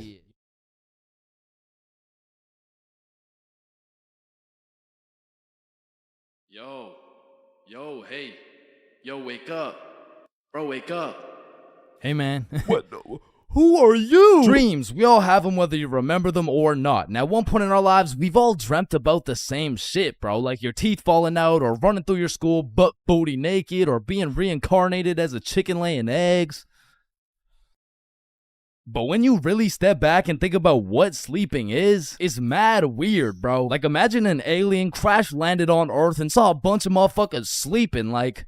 Why is everyone dead? Oh, no. They're not dead. They're just sleeping. Man, what the fuck is sleeping? Yeah, so basically they just play dead for 8 hours and live false realities in their heads and shit. Strange. Yeah. Like you see this guy, he's probably dreaming about sunshine and rainbows. Get down. Or you see this dude, he's having a nightmare for sure. Oh, and this dude, yo, this dude's definitely fucking, bro. I'm a caterpillar. Damn, that's crazy. Now, we all know there's only 3 questions in life that have yet to be answered. What's the meaning of life? What's Obama's last name? And why do we dream? Dude, it's all your subconscious talking to you, man. You just gotta find the true meaning of each dream, dude. Bro, what the actual fuck could this possibly mean, bruh? You're autistic. Anyways, the craziest part about dreams is the fact you're the one telling the story and you're the one listening to that shit. My dumbass still falls for the plot twist every time, bruh. I'll never forget this one dream I had back in grade 6 where me and my 2 homies were walking. Don't know where, don't know why, but as we're walking, a dude in a big white van pulls up talking about, "Hey, if you kids come in my van, I'll give you some candy." shit. I mean, I'd come in your mouth for the whole bang. So obviously, we hop in, and the driver looks absolutely cracked out, talking about, "Hey kids, eat this candy." and so we unwrap this piece of candy, and it's literally just a razor blade, bro. Like, he didn't even try and hide that shit. Nah, I think I'll have to pass on this one. Alright, okay, then eat this piece of candy. Nah, this is a Perk 30. You got any Reese's cups? Yeah, nah, I got Reese's cups, here. Sir, this is just a Glock covered in peanut butter. Alright, fine, take this. Shit, okay. So we eat this unsuspicious looking candy and instantly start tripping balls, bruh. Like, the van is deforming, we're seeing rainbows and shit, and worst of all, we see this big ass grin on the driver's face. And I don't remember exactly what he said, but he said some crazy shit like, "Get ready, I'm coming for them cheeks." Nah, it was more like "Looks like your private square just went public." okay, no, that wasn't it either. It was it was something more like "You boys ever had your buns stuffed like a meat mountain from Arby's?" Yeah, I can't remember exactly what he said, but all I know is if we didn't act fast, we were getting our cheeks snatched up, bro. So Billy's like, "Yo, quick, call your dad." So I'm rushing to start calling my dad, and this is the most dream logic shit ever, cause I don't even got a dad, bruh. And this is where my own brain hit me with the meanest plot twist I never saw coming. Cause as I'm calling my dad, the driver's phone starts ringing, bruh. Bomba Club. Now, I don't remember the rest, but the fact my own brain hit me with some Star Wars Darth Vader type plot twist, god damn, bruh, that shit was a movie. But still, I probably got my shit touched, so I'm gonna have to leave this as a B tier dream, bro. B tier? What the fuck could possibly be worse than a crackhead tickling your pickle, bro? Fever dreams. Now, those motherfuckers could be their own torture method, bro. These are dreams that just have you stuck in an infinite time loop doing the same shit over and over and over and over. And C tier, bro. Now, lucid dreams. Lucid dreams are deadass just playing life on creative mode, bro. Cause in my long life, I've only had 3 lucid dreams, and every single one of them was lit as fuck, bruh. Now, the problem is I can only start lucid dreaming when my original dream is just a little too strange. Like, "Hey, you're cute. Can I get your number?" What? You want my number? Yeah. Yo, I must be lucid dreaming. Wow, what Oh, the fuck? shit, it's so real, bro. I can do anything. I can probably fucking fly. Alright, Chains, this is not a dream. You're under arrest for battery and assault. But for real, my first lucid dream started when I was posted up in a basement with Michael Jackson. Yo, aren't you supposed to be, like, dead and shit? Oh shit, I must be dreaming. And so to test the waters, I start spawning in random shit on the spot, and this is the moment I realized the possibilities were endless, bruh. I could do whatever I wanted, and so I spawned in a honey pack, and I spawned in Lola Bunny, and I S tier. Lucid dreams are S tier, bruh. Wet dreams are too. Now, we got a few popular reoccurring dreams on our hands, like running through your school butt booty naked. Now, back in the day, this dream used to have me scared shitless, bro. I was like, "Oh shit, where's my pants? Yo, what's my crush gonna think? What are the boys gonna say?" But ever since graduating high school, That dream has me scared even more shitless, bro, because now it's like, oh shit, yo, what's the police gonna think? Hands behind your back. Bro, what's the judge gonna say, bro? Shut the fuck up. Fucking C tier. Teeth falling out, B tier. Random adventures with your homies, A tier, bro. Me, Bob, and Billy have fought bears together. We've been to the nether. We've even fucked around and ran a 3-man on the Totally Spies cast. Like, these dreams are so lit that when I wake up in my raggedy old lonely ass bed, I be trying to go back to sleep to continue the plot, bruh. Look who came back for that meat mountain, boy. Oh, hell no. You better run. Bruh, I'm trying. Now, trying to run in your dreams, man, this shit really pisses me off, bro. Because I never told anybody this, but I was the fastest kid in my elementary school. So when I'm dreaming and I got 2 hordes of zombies, Michael Myers, and fucking Diddy himself chasing after me, tell me why my ass starts running like the fastest kid in the special needs class, bruh. So trying to run in your dreams has got to be C tier, right next to all the common shit like falling, drowning, losing your phone, explosive diarrhea all over your bed. Damn, bruh, shitting your pants, fever dreams, and being butt booty naked around a bunch of minors is C tier. What the hell is D tier, bro? Sleep paralysis. This might be the scariest thing that can possibly exist, bruh. You're telling me at 4 a.m. I could open my eyes, unable to move, while struggling to breathe, and start seeing demon shadow figures while hearing screams in the distance, bruh. Fucking Z tier, bro. What the fuck? Now I'm grateful I never had to experience that shit, because the fact that while you're paralyzed, you'll start to see the scariest thing your brain could possibly imagine is beyond me, bro. Knowing me, I'd be there enjoying my beauty sleep, dreaming of me and the boys playing fucking Mario Kart or some shit, and I would open my eyes stunned, unable to move, when slowly a devious creature begins revealing itself out of the closet, casting a shadow over top of me until I can see exactly what it is.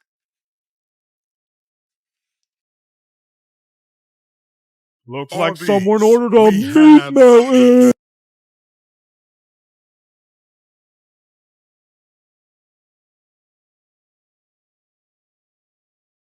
Being absolutely faded in math class is one thing, but pulling up to school while you're hammered, wasted, absolutely plastered is simply a different ball game. Cause there's lots of people who can properly utilize that Mary Jane on a daily basis. For example, tattoo artists. In fact, I feel like majority of tattoo artists would say, it helps me work better, dude. And I would happily trust this man to do his best work, knowing he's baked as shit. However, if this dude was wasted, it's a little bit of a different story. Alrighty, dude. All done. Yo, I asked for a rose, bro. And because of this reason, you would truly have to be a dumbass to go to school drunk. Chains, but the title of the video says going to school drunk. I did, bro. I went to school drunk, but listen, it was no ordinary day at school. No. In fact, I didn't even go in the day at all. I went drunk to the school dance. Meaning this story takes place when the boys and I were in grade 11. It was a Thursday night, the night of winter ball. And as the boys and I were getting ready, you know, looking like some distinguished young gentlemen, I had realized, damn, none of us have any girls to take to the dance. Fuck, you're right. That means we're gonna have to ask a girl to dance, bro. What?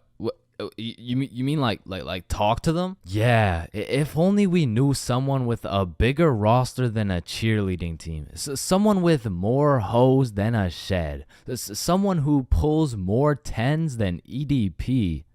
It's Bob. So me and Billy started analyzing Bob. Like how does he pull so many girls, bro?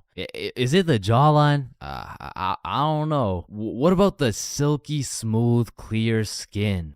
Maybe. Or is it those succulent luscious kissable lips? It's the glasses. Yeah.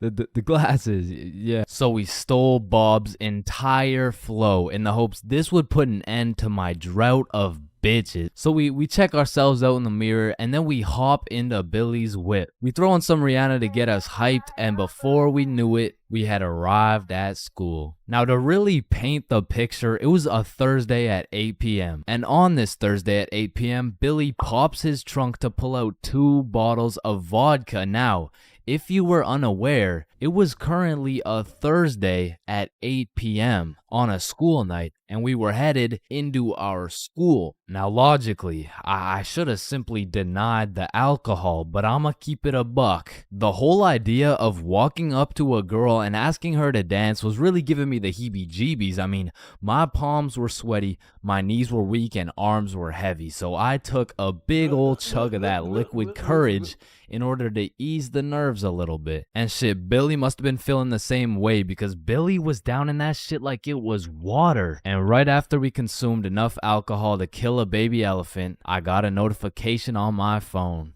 Oh shit, I got an email. Oh, it's from the school. It says, if you come to the winter ball under the influence of alcohol or any drug, you will face suspension and will lose your right to walk across the stage for graduation.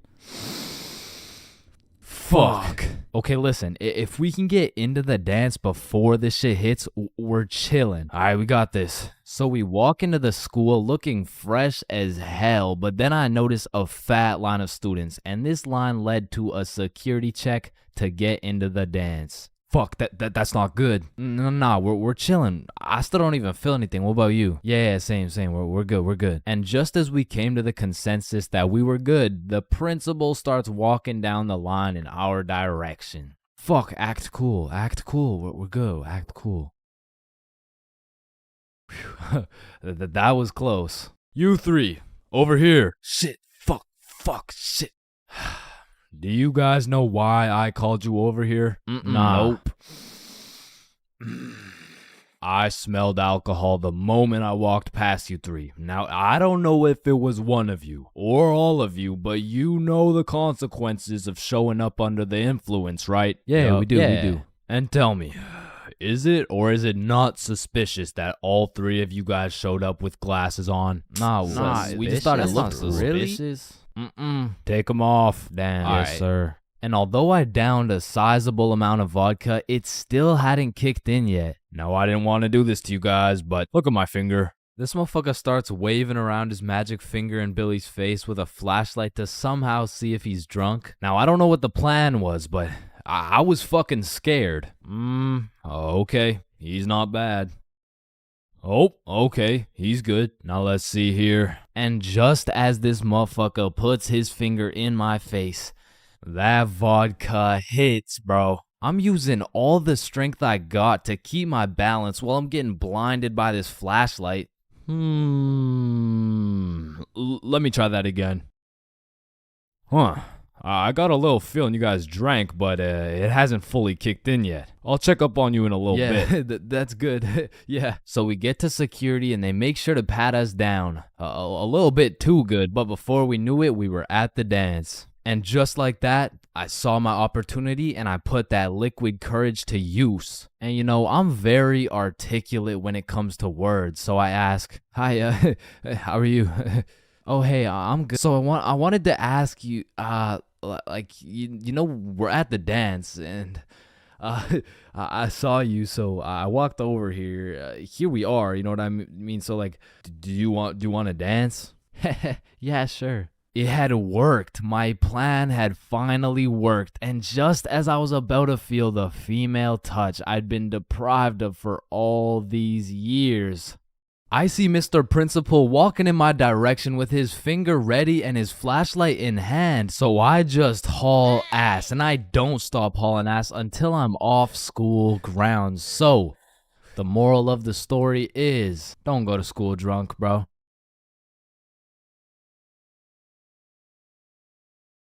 Bad haircuts. There is nothing worse than when your barber just randomly decides to destroy your self-confidence with some goofy ass haircut. And as someone who has never found a barber who consistently does me nicely, I have gotten my shit all the way fucked up on many occasions.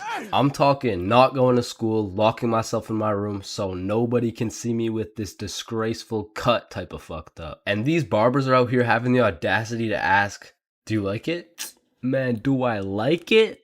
Yeah, bro. I love it, bro. Thank you so much. Man, I just be wiping the tears away and then tipping them nicely. Knowing damn well I should be out here throwing hands, cause this dude is the reason I can't get any bitches. So I've tried lots of different barbers in my time, starting with the ones my mom used to take me to. I mean, this early, I never really even had a say on what I wanted my hair to look like. So what are you looking for today? You know, just a little bit off the top, please. Shave it. Wait, what? Shave it. Your new haircut looks so good, buddy.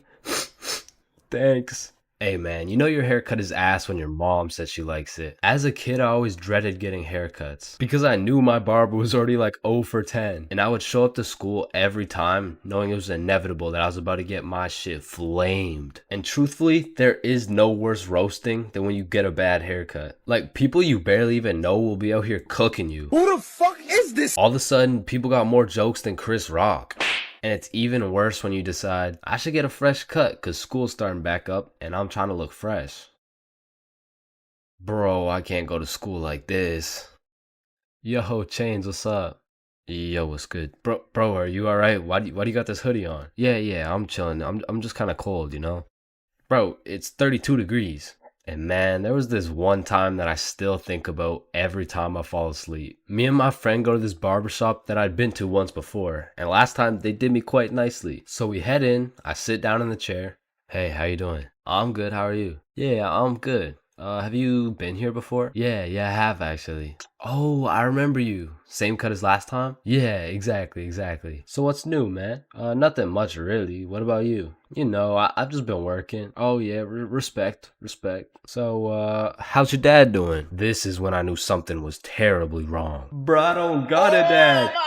You know, he's good. This motherfucker was giving me some random kid's haircut. This dude must have thought I was Manny or some shit, cause he gave me that middle part cut. And he pushed my hairline back a little bit. And everyone in my city knew this barber. So everyone at my school followed his Instagram too. Can I get a picture from my Instagram? Nah, bro, I don't really like being posted. Don't worry, it's quick. Nah, I don't really want to. This dude caught me lacking so bad and broadcasted it to everyone in my city. Fuck, bro, I should throw hands with him right now. I gotta get it back in blood. So, do you like the cut? Yeah, I do. And when I checked my Instagram, I was out here getting flamed so hard. Borderline cyberbullying. And I'm not joking when I say this. This motherfucker fucked me up so bad. I learned how to cut my own hair and never went back to a barber ever again.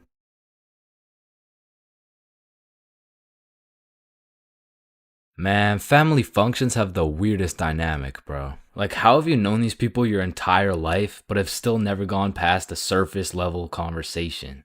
I mean, let me know if it's just my family, but every function is the same. The whole gang links up, and everyone just asks the most generic small talk questions to each other. Hey, how's that new place you bought? Oh, yeah, you know, it's good. And how's the kids doing? Oh, you know, they're good. Oh, and how's the wife? Man, fuck your wife. I don't want to hear any of these NPC conversations, bro. And let me know if I'm getting too specific here, but what about that one uncle who goes by the name of either Bob, Jerry, or Dave? And this dude will just always be saying the most out-of-pocket things imaginable. Oh, how's your daughter Jane doing? Oh, Jane's always been hot, eh? Bob, she's 15. This uncle be at the family function thinking it's Coachella or something. Bob, another beer's a little bit excessive, don't you think? Yeah, football! I'm the youngest person in my whole family, which for whatever unspoken reason, it just means everyone has the go-ahead to flame the living shit out of me. Hey, Chains, still no girlfriend, huh?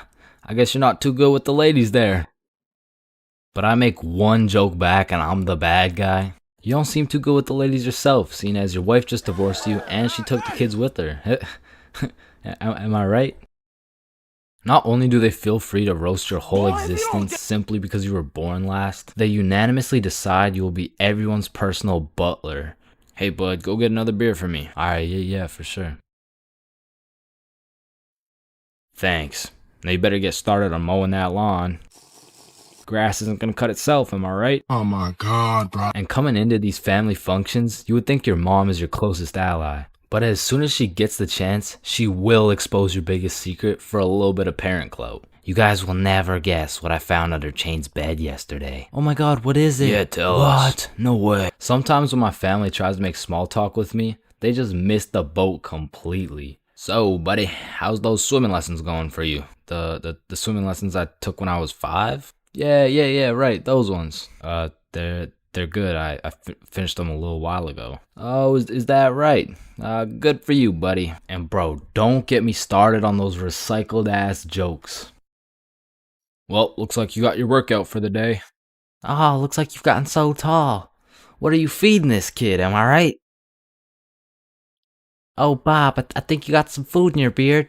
Oh, don't worry, I'm saving it for later. Ah, good one, Oh, Bill. Bob, he's so funny. Thank you. I guess everyone at the function must have Alzheimer's or something. Because these jokes will have them cracking up like they haven't heard the same joke the past 15 functions. But cousins, man. Cousins are the saving grace of family functions. Without cousins, you would have no choice but to participate in the tomfoolery of small talk. I'd be walking in the function just praying to see that one cousin. And bro, I have a family function survival tip for you. You always have to stay within arm's reach of either your siblings or your cousins. Because whenever some bullshit goes down, you just give each other the look and flee the scene. And because when you get caught lacking on your own at the function, you get jumped. Metaphorically speaking, of course. 5, 4, 3, 2, 1. Happy New Year! Oh my god. Yeah, let's go. For my New Year's resolution, I'm gonna go on a diet. Nice. Oh, and I'm gonna quit vaping. Let's do it. Oh, and I'm gonna go vegan. nice. And I'm gonna stop beating mommy. Oh. 3 days later. Man, fuck the diet. Right? I didn't even want to go vegan anyways. Wait, guys. Where's Jonathan?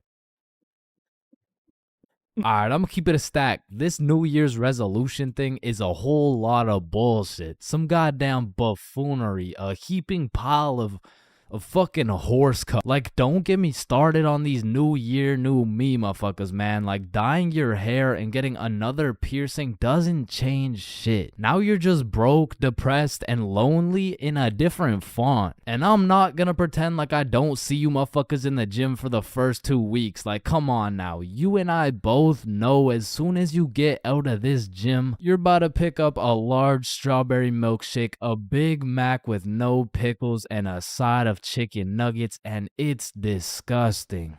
But Chains, how do you know down to the exact specifications of the order? 'Cause shit, I'm about to get the same damn thing. Because the devastating truth is a new year doesn't change jack shit. And if you're watching this in 2022, I'm really not trying to kill the hopes and dreams of 2023, but let's be honest. If you really wanted to be jacked, you would start working out, bro. Like, I hate to be the bearer of bad news, but the Earth orbiting the sun one more time isn't gonna get you any bitches, bro. 'Cause trust me, I would know. Now, as a stick man like myself, I can't fuck with New Year's resolutions because it's always the same shit. Like 3, 2, 1, Happy New Year's. Oh, hey man, Happy New Year's. Well, what's your New Year's resolution? Oh, it's 1080p. What about you? Oh yeah, same. But did you see Ethan, bro? Nah, what's his? Yo, he's got 4K. Yo, what's up, dudes? Oh, look at the quality on this guy. Damn, wait, do you hear that noise? Yeah, what is that? Oh shit, it's Chains. He got 480p again. Shit. Why is it 480p again? God damn. That whole New Year's resolution bit was unfunny as fuck. Like corny as shit. Well, speaking of corny jokes, New Year seems like the time when motherfuckers feel like it's okay to start whipping out the most overused and unfunniest jokes of all time. Oh, hey Chains, watch this. Happy New Year. Hey Chains, I haven't seen you since last year. So you know how it's gonna be 2020 soon, right? Yeah, what about it? Well, I got 2020 vision. Now, I know it sounds like I'm on some bahumbug shit, but New Year's does have a lot of great things about it. Like the parties, the fireworks, the the parties. And so you may be thinking, Chains, why are you like the Grinch of New Year's resolutions? Why do you hate New Year's resolutions so much? Well, the truth is, my hatred for New Year's resolutions dates way, way, way back to 2016. It was December 31st. New Year's Eve, 11:59 p.m. This was the very day when a young, hopeful Chains decided my New Year's resolution would be to acquire a girlfriend. I tried and I tried, but as 2022 comes to an end, my girlfriend remains unacquired.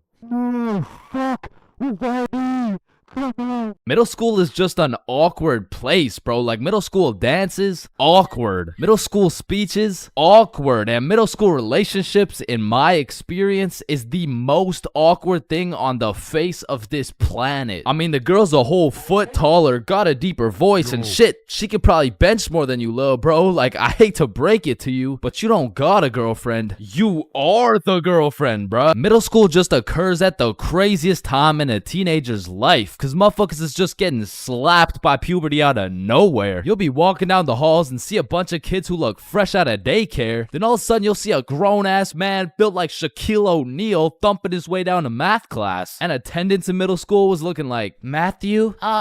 Here. George? Present. Daisy? Here. Owen? Here. Dude's balls would be dropping halfway through presenting their speech, like, and this is specifically why dinosaurs went extinct. And in middle school, nobody had drip. Like, dudes would be showing up to school in a neon green t-shirt paired with some bright red shoes looking like a fucking traffic light. Well, their haircuts looking like their barber cut their shit with one hand, well blindfolded. But to be fair, everyone had a shitty haircut in middle school, bro. And if you think your cut wasn't that bad in middle school, chances are your shit's probably still ass to this day. And just to make things worse, the cherry on top is that everybody's got acne. There's just all these hormones flying around and these kids have no clue what to do with them. Which is exactly why middle school beef is unmatched, bro. Motherfuckers will be throwing hands for no reason at all. And I don't know how, but somehow even the fights were awkward. It would be like, hey pal, I heard you sat beside my crush in class today. So what? You want to fight about it? I mean, like if you wanted to. That, like, I'm not scared. Like, yeah, we can fight. Okay, let's freaking go, pussy. Fuck, I wasn't ready. Sorry, was that too soon? No shit, Sherlock. Okay, you can hit me back so we're even. But if two dudes were throwing hands and their crush is watching, they're about to fight to the death. But the thing is about middle school fights, I didn't know this was possible, but somehow both motherfuckers end up losing the fight. I remember one lunch at my middle school, a dude whipped out some boxing gloves for no reason at all, and all of a sudden we're running a whole fight club. Kids would be betting their lunch money on who's gonna win and shit, but we never laid down any ground rules. So one day, JJ hit Timmy with a spinning back fist and put his ass to sleep. And I'm hyped because I just doubled my lunch money, but Mr. Principal didn't seem too hyped to see one of his students knocked out on the ground. So of course JJ gets in trouble because he's just that one kid who's always in trouble but never got expelled. Like, I could have swore dude was on his third strike 5 strikes ago. But man, middle school had some characters, bro. There was that one guy that would walk through the halls blasting music on his speaker, the kid who used to sit in his chair like this, the dude who hit puberty and midlife at the same time. Mr. Donaldson, can I get some help on the subtraction? Help on the subtraction? You look more like you need help on your taxes. No, subtraction's just hard for me. During recess, do you go check on the wife and kids? No, I just play on the monkey bars. Tell me, how do you manage to be in middle school and work a 9-to-5 job at the same time? The girl who thinks she's a horse, the emo kid, catch him in the back of the class with his hoodie tied up watching sad Bart Simpson edits, the kid who had to touch the top of the door frame before entering a room, girls who have to bring their Starbucks cup everywhere, the dude who's constantly emoting, and in order to find the answer, we can make a grid. Did someone say gritty? Right foot creep, ooh, walking with the heat. Of course, there's the kid who Naruto runs through the hallway. And then there's that weird ass kid who accidentally called his social studies teacher mom one time. It was probably an accident though. Fuck! And I have no idea why, but there's something about teaching middle school that had all these teachers going through a midlife crisis. I remember one day our science teacher was teaching us about rainbows. Does anyone know what a rainbow is? Yes, Jaden. Refraction of light through water droplets. Oh wow, that's right. How did you know that? Reddit. Oh, okay. Where did you read it? Reddit. Yeah, but where did you read it? Reddit. Jaden, I can't do this right now. Just tell me where you found this information.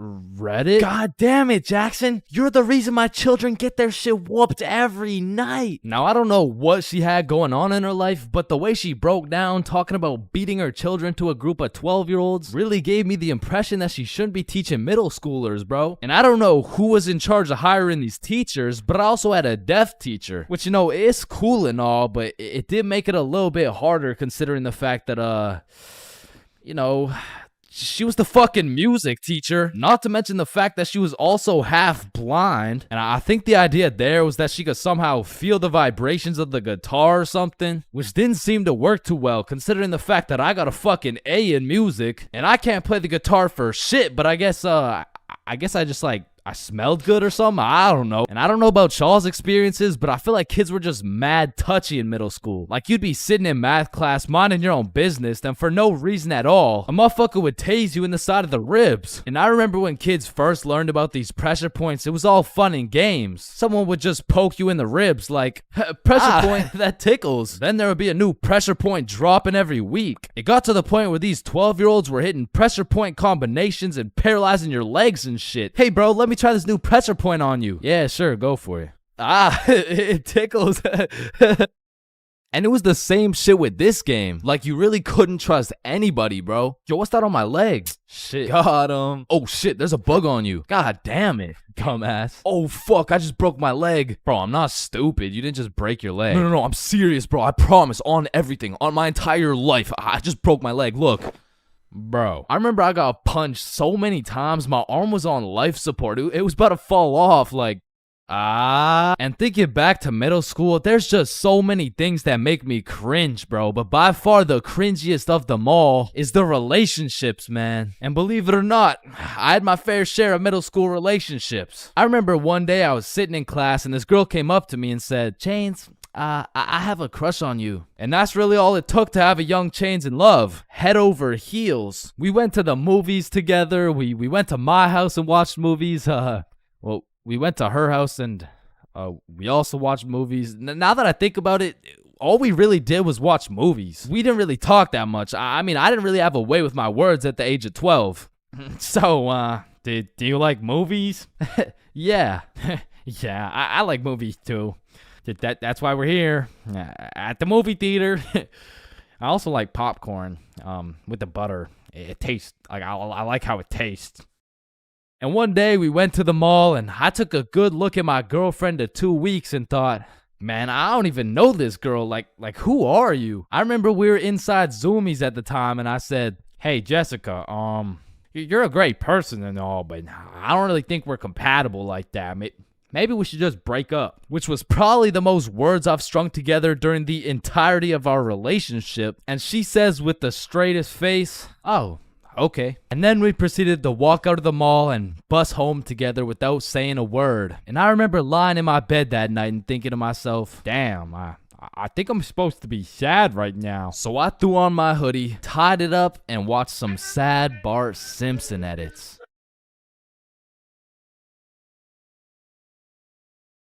I'm not gonna lie, I think everybody wants to be cool. Like, being cool is just like it's just cool, bro. Like, there's nothing like it. And I know some of y'all are thinking, Chains, with all due respect, bro, how do you know what it's like to be cool? And my answer to that is just look at me, bro. I fucking don't, okay? But I do know someone who is cool. He's a certified cool guy, and his name is Bob. Now, what makes Bob so cool? Is it the sunglasses? Is it the sexy ass face? No. Tell him the answer, Bob. He doesn't talk. The answer is Bob doesn't talk. And a crucial role in being cool is the element of mystery. Now, it's interesting because if we take a look at Jake over here, Jake doesn't talk either. And,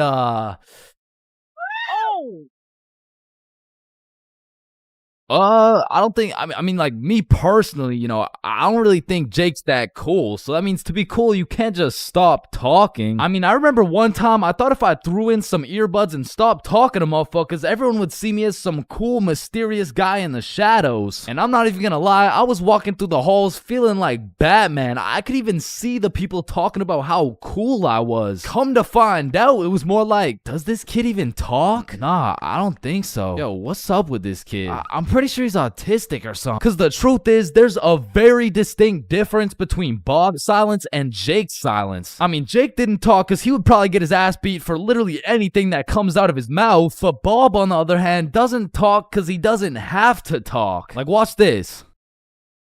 Oh my God, Bob. Love you, Bob. Now, just for science reasons, let's just see what happens when I do the same thing. You know, why not? What's the worst that could happen? Hello? Can I help you? Oh my God, help. There's this creepy guy. At least she didn't. Get on the ground. Hands behind your back, buddy. Now, it's important to note that being cool is subjective. Like, for example, some people think I'm cool, you know? Like, in this big-ass world, surely there's someone out there. No, there isn't. Nobody thinks you're cool. Shut up, loser. Okay, well, what I was trying to say is you're gonna find someone cool who I don't find cool, and I'm gonna find someone cool who you don't find cool, and that just leaves us with the question, what is cool? So to answer this question, I need you to think of the coolest dude on the earth, and I'm about to guess, okay? You got it?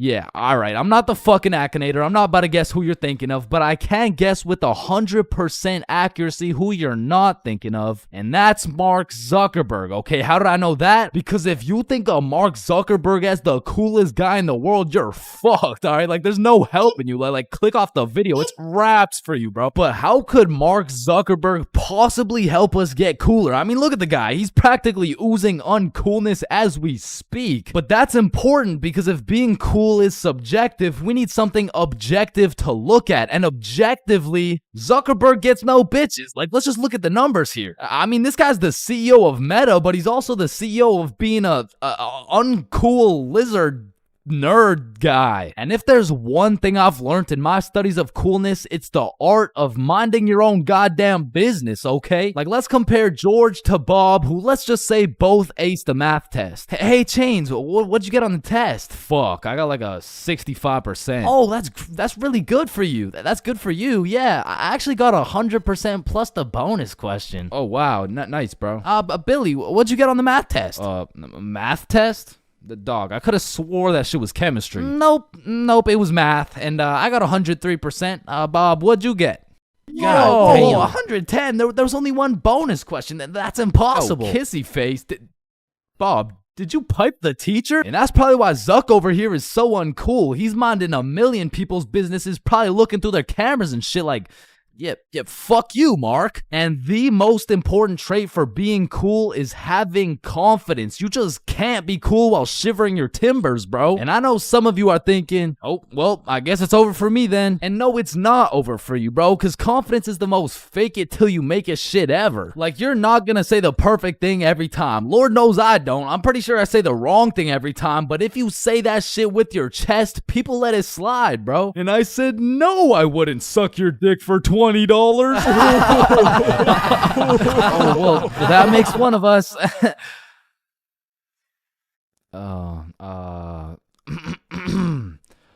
Well, that makes one of us. I love this guy. Now, that's the type of confidence that's gonna take you from a level 1 crook to a level 100 mafia boss. And with that power comes responsibility. Some dudes will become a level 100 mafia boss and start picking on other people because it makes them feel powerful. But a cool guy doesn't yearn for power. He yearns for... fuck, what do you yearn for, bruh? Damn, he's so cool. Now, being cool comes along with being calm and collected. Like, if someone walked up to you trying to fight and you started running away screaming for your life, I don't think anyone's looking at you like, damn, that's one cool-ass motherfucker, bro. Yeah, bro, the way he hit that high note was cool as hell. Shit, maybe I could be like him someday. Now, I'm not saying you gotta go all Jackie Chan on the guy, but you do gotta stay calm and think logically. Like, let's see how cool you are. What would you do in this situation? A, strike first, strike hard, no mercy. B, just walk away. C, give him a little kiss on the forehead. Or D, do the stanky leg. And the correct answer is any of the above, bro, because it's not about what you do, it's about how cool you do it. Except maybe the stanky leg one. I don't think anybody can look cool doing the stanky leg. But doing any of the other options, you could look cool as hell. Like, A, strike first, strike hard. Boom, one punch knockout. That's cold. But if you throw first, miss, eat shit, not cool. B, walking away. You're cool as hell. Unfazed. Unless you get jumped from behind and get your ass beat. Not cool. C, give him a little kiss on the forehead. Assert your dominance. You pretty much just made him your son. But if you miss, well, now you're just kissing a dude, so, yeah. Now, even though being cool is all about how you do things, there's a few things that nobody can look cool doing, like riding a scooter, chasing a bus, taking pictures with an iPad, chasing paper in the wind, using VR, washing a cucumber, waving. You look nerdy as fuck, eating a cupcake, tripping, getting out of a restaurant booth, pickleball, and literally anything to do with Starbucks. Hi, can I get a caramel ribbon crunch frappuccino with 2 extra pumps of vanilla and the You're soy? not cool, bro. What? Now let's take it back to the element of mystery for a second, because this is the step that will either have people seeing you as a cool ass dude, or they'll just assume you're shy or possibly on the spectrum, bro. Listen, you gotta talk, bro, or else people have nothing to go off of and they'll start filling in the blanks themselves. Whoa, wait, so I gotta talk to be cool? Yo, Chains, what do I say? Whatever the fuck you want, bro. No, wait, really? Yeah, bro, the truth is the key to being cool is being yourself. And I know that shit sounds corny, and it is, but do you think the coolest dudes on earth give a single fuck about what you think? Hell nah. They're way too busy being cool, bruh. You gotta be like a peach, man. Some people hate peaches, some people love peaches. But at the end of the day, the peach is gonna be a peach. So here, take these sunglasses, and if you haven't heard it today, you're a cool ass dude, bro.